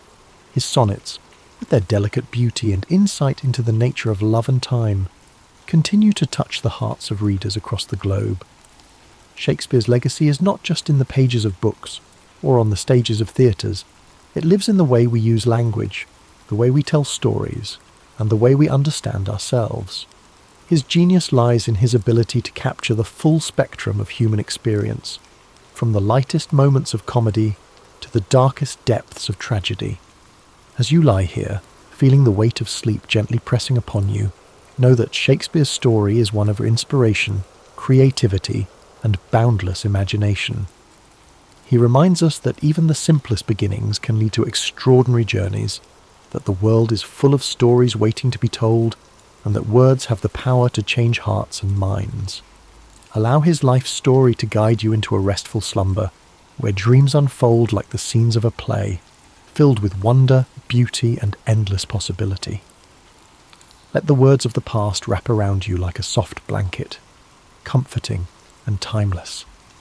As we continue to reflect on the life and legacy of William Shakespeare, his story weaves a rich tapestry of creativity, resilience, and timeless brilliance. Though the world around him changed, his works remained steadfast, a beacon of human expression that endured across centuries. The years following his death saw a gradual rise in recognition, as scholars, actors, and audiences began to understand the profound impact of his words. In the decades after his passing, the first folio, published in 763, 1623 by his friends and fellow actors, secured his place in history. This collection ensured that plays like Macbeth, The Tempest, Twelfth Night, and Julius Caesar would be preserved and shared with future generations. Each of these works held a mirror to society, reflecting the complexities of human nature, politics, and morality. As time went on, Shakespeare's works spread beyond the shores of England. Travelling troupes of actors performed his plays across Europe, carrying his stories to new audiences. By the 18th century, his influence had reached the far corners of the world, with translations bringing his words to new languages and cultures. The universality of his themes, love, ambition, betrayal, and redemption, resonated with people from all walks of life. His birthplace, Stratford-upon-Avon, slowly became a place of pilgrimage for lovers of literature and theatre. Visitors walked the same cobblestone streets, passed by the same riverbanks, and stood in the same rooms where Shakespeare once lived. The small town grew into a symbol of creativity and artistic heritage, forever linked to the legacy of its most famous son. As the centuries progressed, Shakespeare's plays were studied in schools, performed in grand theatres, and adapted for new media. Actors found endless opportunities to breathe life into his characters, from the tragic figures of Hamlet and King Lear to the comedic brilliance of Much Ado About Nothing and A Midsummer Night's Dream. Directors reimagined his stories in modern settings, on battlefields, in boardrooms, and in far-off galaxies, proving that his themes remained ever relevant. His influence on the arts is immeasurable. Painters depicted scenes from his plays in rich, vibrant canvases. Composers like Felix Mendelssohn and Giuseppe Verdi turned his works into operas and orchestral pieces.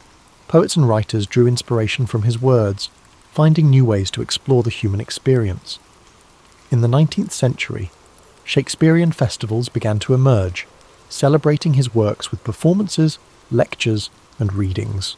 The Royal Shakespeare Company, founded in the 20th century, became a beacon for the continued performance and exploration of his plays. The dedication to his work ensured that his stories remained alive, evolving with each new interpretation and performance. Shakespeare's works also found a home in cinema. with directors like Laurence Olivier, Kenneth Branagh, and Baz Luhrmann bringing his plays to the silver screen. Films adapted from his plays reached audiences around the world, introducing his characters and stories to new generations. The power of cinema allowed his words to take on new dimensions, with stunning visuals and powerful performances amplifying their emotional depth. Even in the modern world, his influence persists. Expressions he penned over 400 years ago are part of everyday language. When someone speaks of wearing their heart on their sleeve, or describes a task as a wild goose chase, they are echoing Shakespeare's voice. His ability to capture the human condition ensured that his words would forever be woven into the fabric of our lives. As you lie comfortably, breathing gently, imagine the quiet streets of Stratford-upon-Avon, bathed in the soft glow of twilight. Picture the river Avon flowing peacefully, its surface shimmering with the last rays of the setting sun. The breeze carries the faint scent of blooming flowers, and the world slows to a tranquil hush. Let the image of a young William with eyes full of wonder and curiosity fill your mind. See him wandering the countryside, dreaming of the stories he would one day tell. His journey reminds us that creativity, passion and perseverance can shape a legacy that outlives us all. Allow these thoughts to soothe you, like the gentle turning of pages in an old book. The weight of history and the timeless beauty of Shakespeare's words settle around you, a comforting presence that whispers of endless possibilities. As sleep draws you deeper, know that you are connected to a rich lineage of dreamers, thinkers, and storytellers. The same stories that moved audiences in Shakespeare's time continue to resonate today, bridging the gap between past and present.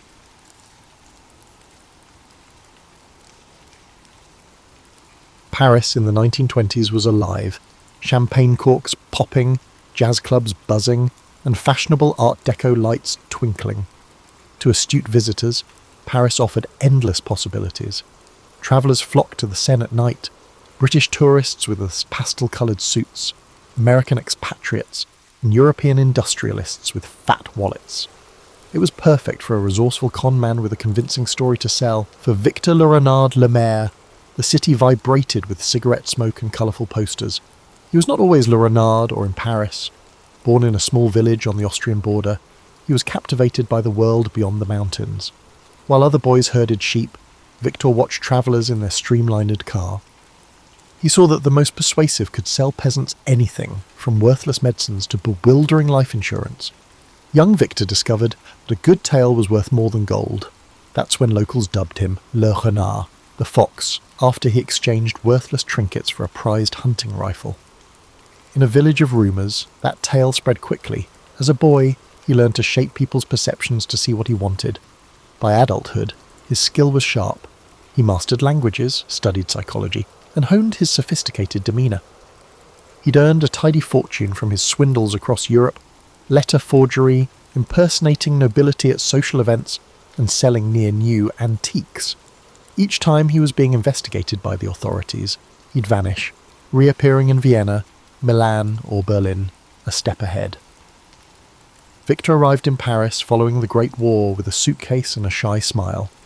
He had settled in within a month after reading an article about the cost of keeping the Eiffel Tower standing.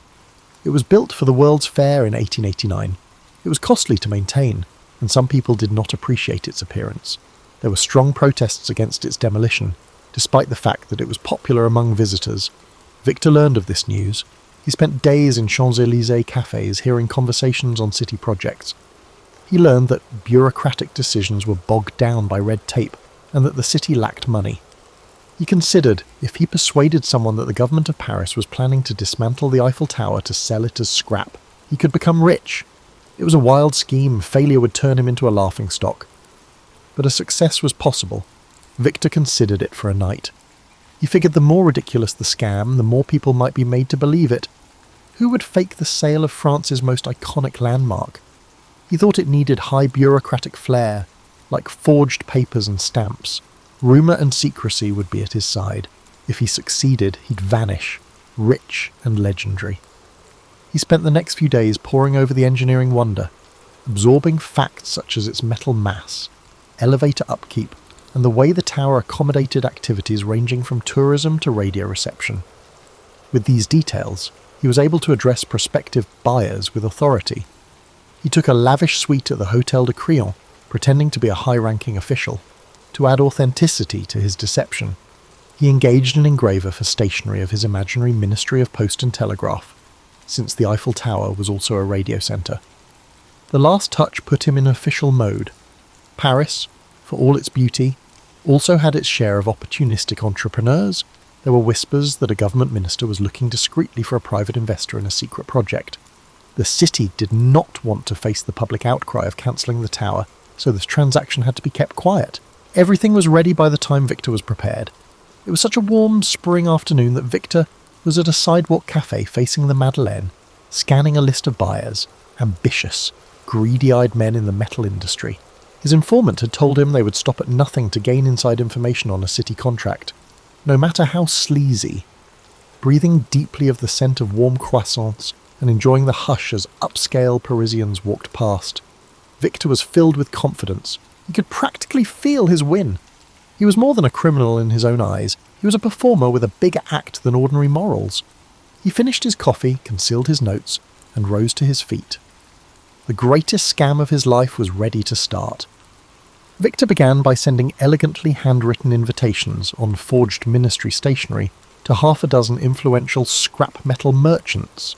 He requested their presence at the prestigious Hôtel de Crillon for a most confidential discussion of national importance. The letter was a masterpiece of official-sounding rhetoric, sprinkled with phrases such as "in strictest confidence" and "under direct ministerial oversight." Anyone who read it would have believed it came straight from the desk of a high-ranking bureaucrat. He scheduled a single day of interviews, meeting each merchant individually.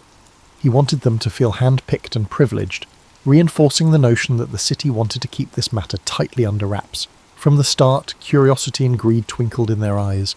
When at last the conversation steered to the possibility of dismantling the Eiffel Tower, he watched their expressions dance between disbelief, astonishment, and excitement.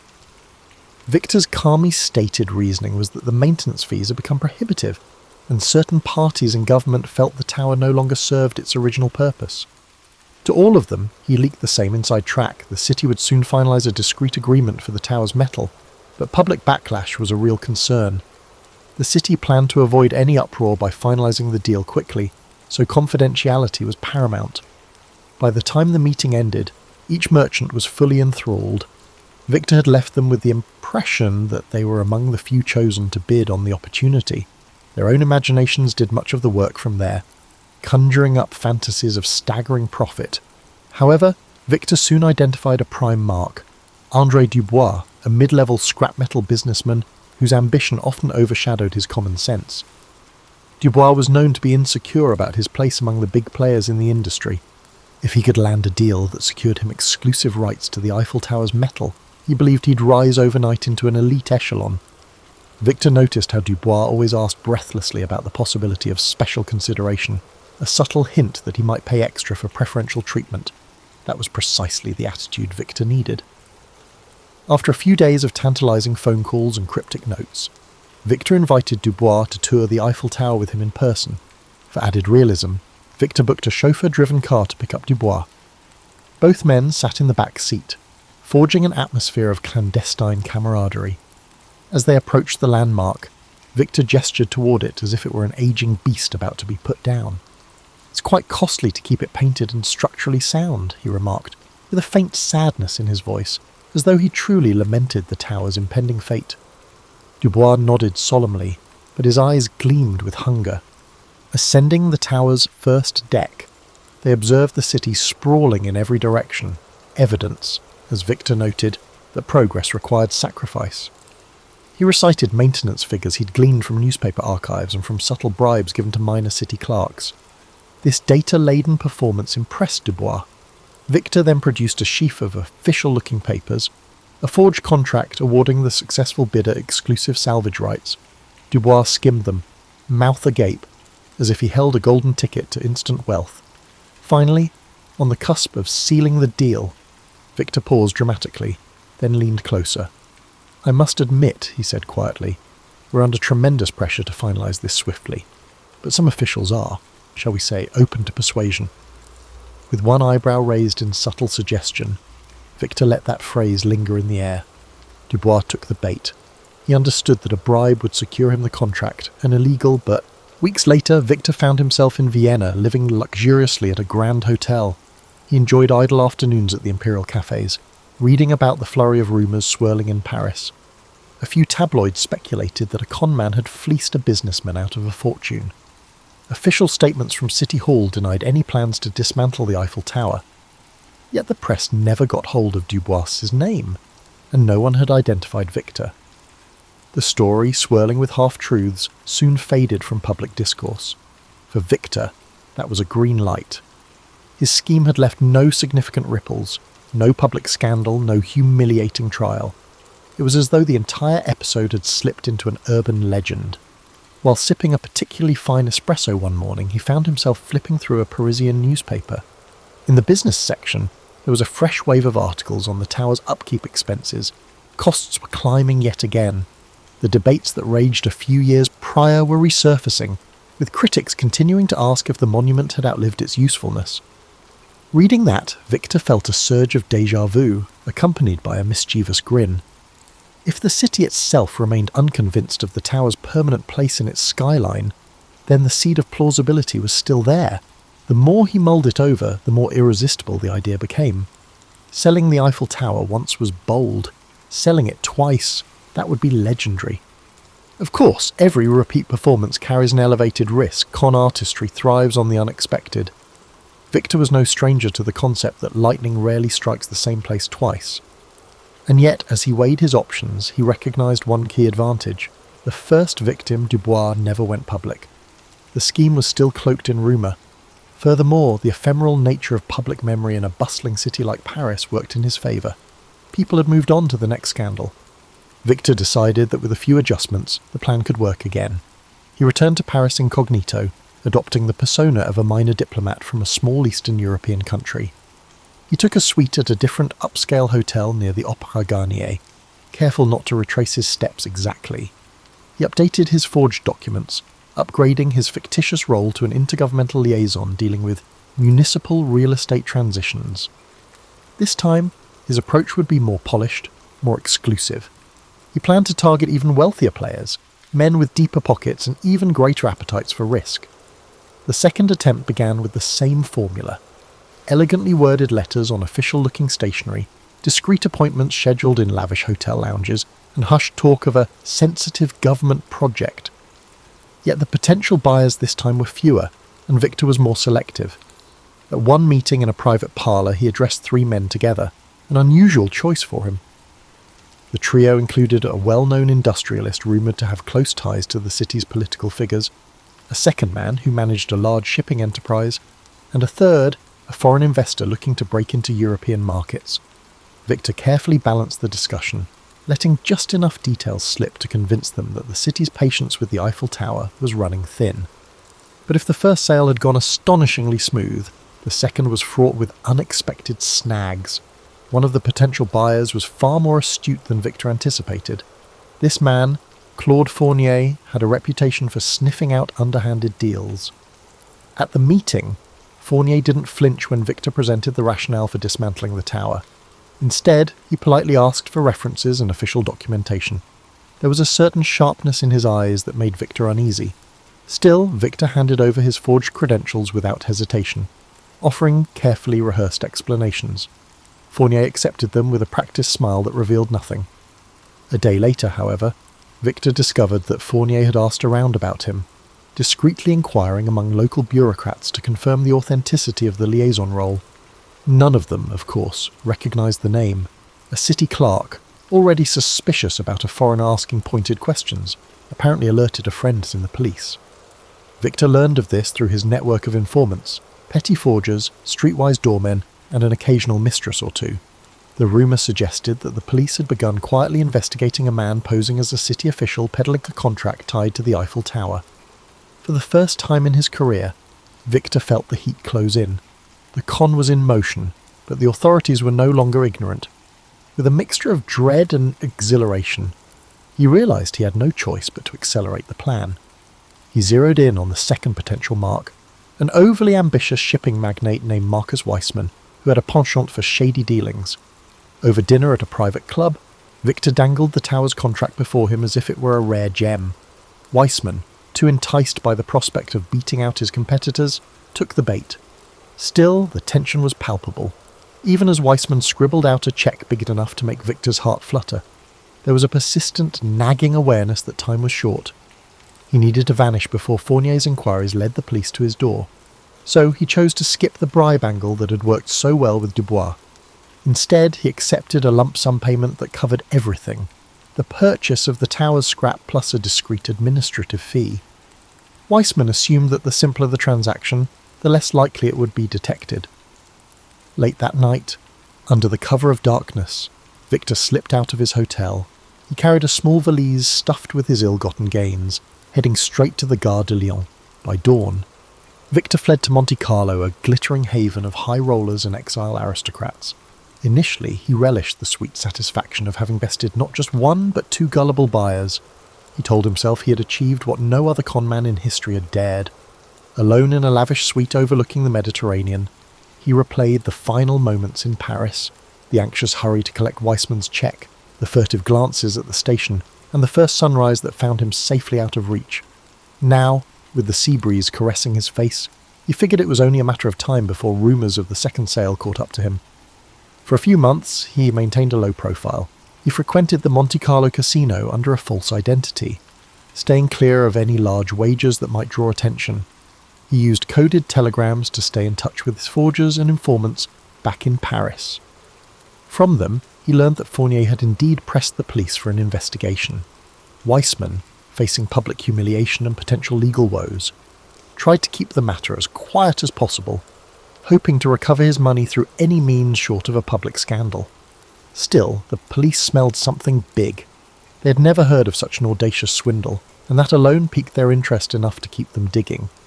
Eventually, investigators uncovered the faint tracks Victor left behind, receipts at the hotel, witnesses who recalled a confident, well-dressed man with a foreign accent. They pieced together the timeline of his meetings, even found traces of his forged stationery. Before long, they had a name, though it remained unclear if Victor Lemaire was real or an alias. With pressure mounting, the authorities circulated descriptions to major European cities, urging border agents and local police to keep an eye out. One photograph, taken secretly by a curious bystander at the Eiffel Tower, showed a side profile that might have been him. Rumours spread that a flamboyant con artist, rumoured to have sold the Eiffel Tower not once but twice, was at large. Despite the noose tightening, Victor couldn't resist the lure of one last escapade. He reasoned that living on the run forever would be unbearable. Why not gamble big while he still had some measure of control? So, one evening at the casino, dressed in a crisp dinner jacket, swirling a glass of fine cognac, he sat at a roulette table. In a dramatic flourish, he placed a small fortune on a single bet. It was uncharacteristic of him to risk real money on chance. He usually preferred to rig the odds through manipulation. But something inside him craved the adrenaline rush. The wheel spun, heart pounding. He watched the tiny ball bounce from slot to slot. When it finally settled, it landed on red, a loss for Victor's black bet. Though it was only a fraction of his earnings, the defeat seemed like an omen.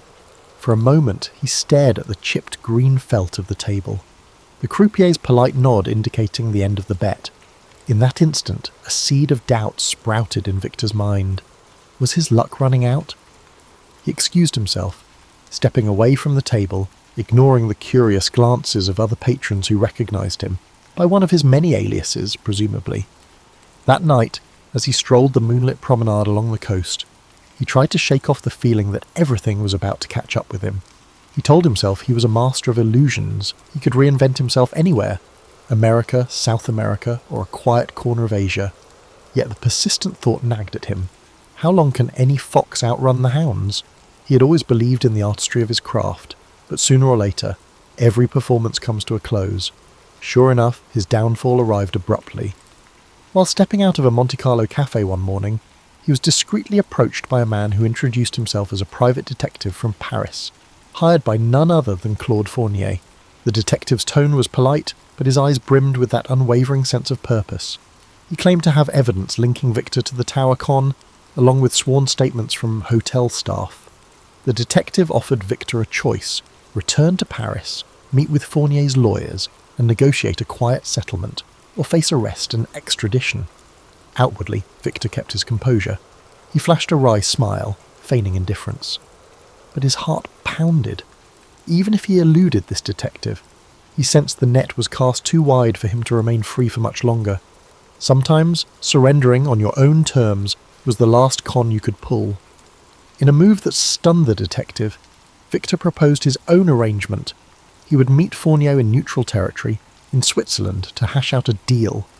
The detective, intrigued and possibly influenced by some under-the-table persuasion, agreed to broker the meeting. Victor reasoned that by controlling the location, he might still orchestrate an escape. But as fate would have it, the Swiss authorities were also alerted. When Victor arrived, plainclothes officers appeared from the shadows, swiftly taking him into custody. His arrest was a quiet affair, overshadowed by bigger global events. Still, word spread among the underworld. The man who sold the Eiffel Tower twice had finally met his match. There was no dramatic public trial in France. Instead, in backroom negotiations to avoid an international scandal, a deal was reached. Some said Fournier and Weissman recouped a fraction of their losses, and the French government, stung by embarrassment, preferred to hush up the matter. Victor was quietly sentenced for fraud under an assumed name, but the legend endured in hushed whispers for decades. Rarely did anyone speak of his fate. Some claimed he escaped from prison using forged documents, vanishing into the night. Others insisted he served his time, only to emerge a changed man. Either way, in the smoky corners of certain Parisian cafes, old-timers still tell the tale with a gleam in their eyes. The man who dared to sell the Eiffel Tower, not once, but twice. It remains a testament to the power of audacity, the allure of ambition, and the strange truth that the bigger the lie, the more people want to believe it. And so the story endures, a monument to the enduring thrill of a great impossible scam. The Battle of Gettysburg began on the morning of July 1st, 1863. It was a warm summer day, the kind where the golden light of dawn touched the fields and forests with a serene glow. But the tranquility of the Pennsylvania countryside would soon be shattered by the thunder of battle. This clash was not merely another skirmish in the long and bloody conflict of the Civil War. It was a turning point, a moment where the fate of the Union and the Confederacy hung precariously in the balance. General Robert E. Lee, commanding the Confederate Army of Northern Virginia, had set his sights on a bold invasion of the North.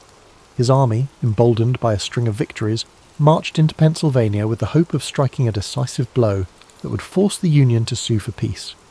Lee's strategy was not just about military conquest. It was about shaking the Northern resolve, bringing the war to Union soil, and perhaps swaying foreign powers to recognize the Confederacy. On the Union side, General George G. Meade had recently taken command of the Army of the Potomac. His task was daunting: to stop Lee's advance and protect the Union's heartland.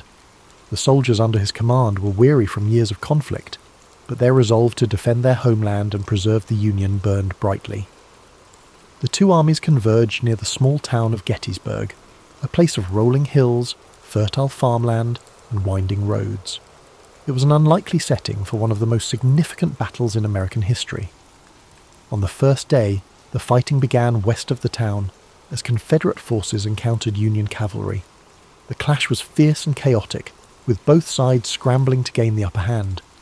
By day's end, the Confederates had pushed Union forces back through the town and onto the high ground to the south, securing an early advantage. The second day of the battle dawned with tension thick in the air. The Union Army had established a strong defensive position along a series of hills and ridges known as Cemetery Hill, Culp's Hill, and Little Round Top. Lee, confident in his army's strength, launched a series of attacks to break the Union lines. The fighting on July 2nd was intense and bloody. At Little Round Top, Union Colonel Joshua Lawrence Chamberlain and the 20th Maine Regiment made a heroic stand to defend the hill's southern flank. Outnumbered and nearly out of ammunition, Chamberlain ordered a desperate bayonet charge that drove the Confederates back and secured the Union's position. It was a moment of extraordinary courage, one that would later be remembered as a turning point in the battle. Elsewhere, the fields of wheat and peach orchards became killing grounds, their beauty scarred by the carnage of war. The air was thick with smoke and the cries of the wounded. Soldiers on both sides fought with ferocious determination, knowing that the stakes were higher than ever. By the end of the day, the Union lines had held, but at a terrible cost. The third and final day of the battle, July 3rd, brought the infamous assault known as Pickett's Charge. Lee, believing that a concentrated attack on the Union center could break their lines, ordered 12,500 Confederate soldiers to march across open fields under heavy Union artillery fire. The sight of that charge was both awe-inspiring and harrowing. The Confederate soldiers advanced in tight ranks, their banners waving, their determination unyielding. But the Union defenders, entrenched on Cemetery Ridge, unleashed a devastating barrage of cannon and musket fire. The fields became a scene of chaos as men fell by the hundreds. Despite their bravery, the Confederate soldiers could not overcome the Union's defences. The charge was repelled, and the fields were littered with the fallen. As the sun set on July 3rd, the Battle of Gettysburg came to an end. Lee, realising that his army could not sustain another assault, began the long retreat back to Virginia. The Union army, though battered and exhausted, had won a decisive victory. It was a moment of relief and triumph for the North, a turning point that shifted the momentum of the war. The cost of the battle was staggering. Over 50,000 soldiers were killed, wounded, or missing. The fields of Gettysburg, once peaceful and lush, were now marked by the scars of war. Families in both the North and the South mourned the loss of loved ones, their lives forever changed by the conflict. In the months that followed, Gettysburg became a symbol of sacrifice and resilience. On November 19th, 1863, President Abraham Lincoln delivered the Gettysburg Address at the dedication of the Soldiers' National Cemetery. His words, though brief, captured the essence of what the battle had come to represent. He spoke of a nation conceived in liberty and dedicated to the proposition that all men are created equal. He reminded the audience that the soldiers who had fought and died at Gettysburg had done so to ensure that freedom and democracy would endure. The Battle of Gettysburg remains one of the most studied and remembered events in American history. It was a moment of profound struggle and sacrifice, a reminder of the costs of war and the resilience of the human spirit. The bravery of the soldiers on both sides, their dedication to their causes, and the impact of their actions continue to echo through time. As you drift into sleep, let the story of Gettysburg fill your mind with a sense of reverence and reflection. Imagine the stillness of the fields after the battle, the quiet wind carrying the memory of those who fought and fell. Feel the weight of their sacrifice, but also the hope that their struggle helped to shape a better future. The aftermath of the Battle of Gettysburg left an indelible mark, not only on the landscape of Pennsylvania, but also on the hearts and minds of the American people. The quiet town that had seen a horrific convergence of armies now bore the weight of countless graves, hastily dug for the fallen soldiers. The once lush fields, orchards, and rolling hills were now etched with scars of war, trenches, shattered fences, and abandoned artillery. In the days immediately following the battle, the townspeople of Gettysburg rose to meet the grim reality of what had unfolded. Civilians who had sought shelter during the 3 days of fighting now ventured out to help the wounded and dying. Homes, barns, and churches were transformed into makeshift hospitals. Women, men, and even children worked tirelessly to bring comfort to soldiers, regardless of the uniforms they wore. The lines of battle blurred in the face of shared humanity. Doctors and nurses were overwhelmed by the sheer number of wounded. Medical supplies were scarce, and the knowledge of sanitation was rudimentary at best. Despite the primitive conditions, countless acts of compassion unfolded as townspeople did what they could to save lives or bring solace to those whose time was short. As the Confederate army retreated southward, General Lee bore the burden of his army's defeat. The invasion of the North had failed, and the high hopes of a quick victory and a potential peace agreement were dashed. For Lee, Gettysburg marked a turning point, a moment when the tide of the war began to turn decisively against the Confederacy. The loss of so many men and the inability to break Union resolve were blows from which his forces would never fully recover. For the Union, the victory at Gettysburg was a critical morale boost. General Meade, despite some criticism for not pursuing Lee's retreating army more aggressively, had achieved what many thought impossible. The Army of the Potomac had stood firm against Lee's forces, proving that the Union could hold its ground and turn the tide of the war. The significance of Gettysburg reached far beyond the battlefield. It became a symbol of the broader struggle, the fight to preserve the Union and the principles upon which it was founded. In the months following the battle, efforts began to ensure that the sacrifices made there would not be forgotten. One of the most poignant moments came on November 19th, 1863, with the dedication of the Soldiers' National Cemetery at Gettysburg. President Abraham Lincoln was invited to deliver a few remarks, following a lengthy oration by Edward Everett, a renowned speaker of the time. Lincoln's address, though brief, would become one of the most enduring speeches in American history. Standing on the blood-soaked fields of Gettysburg, Lincoln spoke not only to honour the dead, but to remind the living of the greater cause for which they had fought. His words, beginning with the now iconic phrase, 7 years ago, framed the battle within the context of the nation's founding ideals. He reminded the audience that the soldiers had given their lives so that government of the people, by the people, for the people, shall not perish from the earth. Lincoln's Gettysburg address was met with a mixed reception at the time, with some viewing it as too brief and simplistic. However, history would elevate his words to the status of a national treasure. The address encapsulated the purpose of the war and the vision of a nation united not by force, but by shared values and ideals. The legacy of the Battle of Gettysburg continued to shape the course of the Civil War. While the conflict raged on for nearly 2 more years, Gettysburg marked a critical turning point. It showed that the Union could resist the might of the Confederacy, and that the resolve of its people would not be broken. The war's conclusion in 1865 brought an end to the fighting, but left the nation grappling with the wounds it had inflicted upon itself. The fields of Gettysburg became a place of reflection and remembrance, a site where the cost of division was laid bare.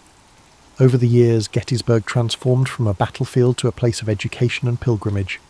Monuments and markers were erected to honour the soldiers who had fought and died there, preserving their memory for future generations. Visitors from across the country and around the world came to walk the hallowed ground, to reflect on the sacrifices made, and to ponder the lessons of history. Today, Gettysburg stands as a testament to the resilience of the human spirit and the enduring struggle for freedom and equality. It reminds us of the fragility of unity and the strength required to preserve it. The lessons of Gettysburg echo through time, challenging us to remember that the cost of division is far greater than the effort required to come together. As you rest tonight, let the story of Gettysburg remind you of the courage and sacrifice of those who came before us. Imagine the quiet fields at dawn, the soft rustle of the wind, and the stillness that now blankets a place once filled with chaos. Let the strength of their resolve bring you a sense of peace, and may their legacy inspire hope and understanding in your heart. The legacy of Gettysburg extends far beyond the battlefield itself. It remains a cornerstone of American history, not only as the site of a pivotal clash during the Civil War, but also as a symbol of the nation's enduring struggle to reconcile its ideals with its realities. The battlefields and memorials at Gettysburg now stand as a reminder of the courage, sacrifice, and humanity displayed by those who fought there, as well as the immense costs of division and conflict. In the years following the Civil War, Gettysburg became a focus for national healing. Veterans from both the Union and the Confederacy returned to the site to honour their comrades and reflect on the events that had shaped their lives. These reunions, particularly those held on significant anniversaries of the battle, fostered a sense of reconciliation and shared purpose. Despite the lingering wounds of war, these gatherings underscored a shared humanity that transcended the divisions of the past. One of the most moving examples of this came during the 50th anniversary of the battle in 1913. Veterans from both sides, now old men, came together to remember their shared history.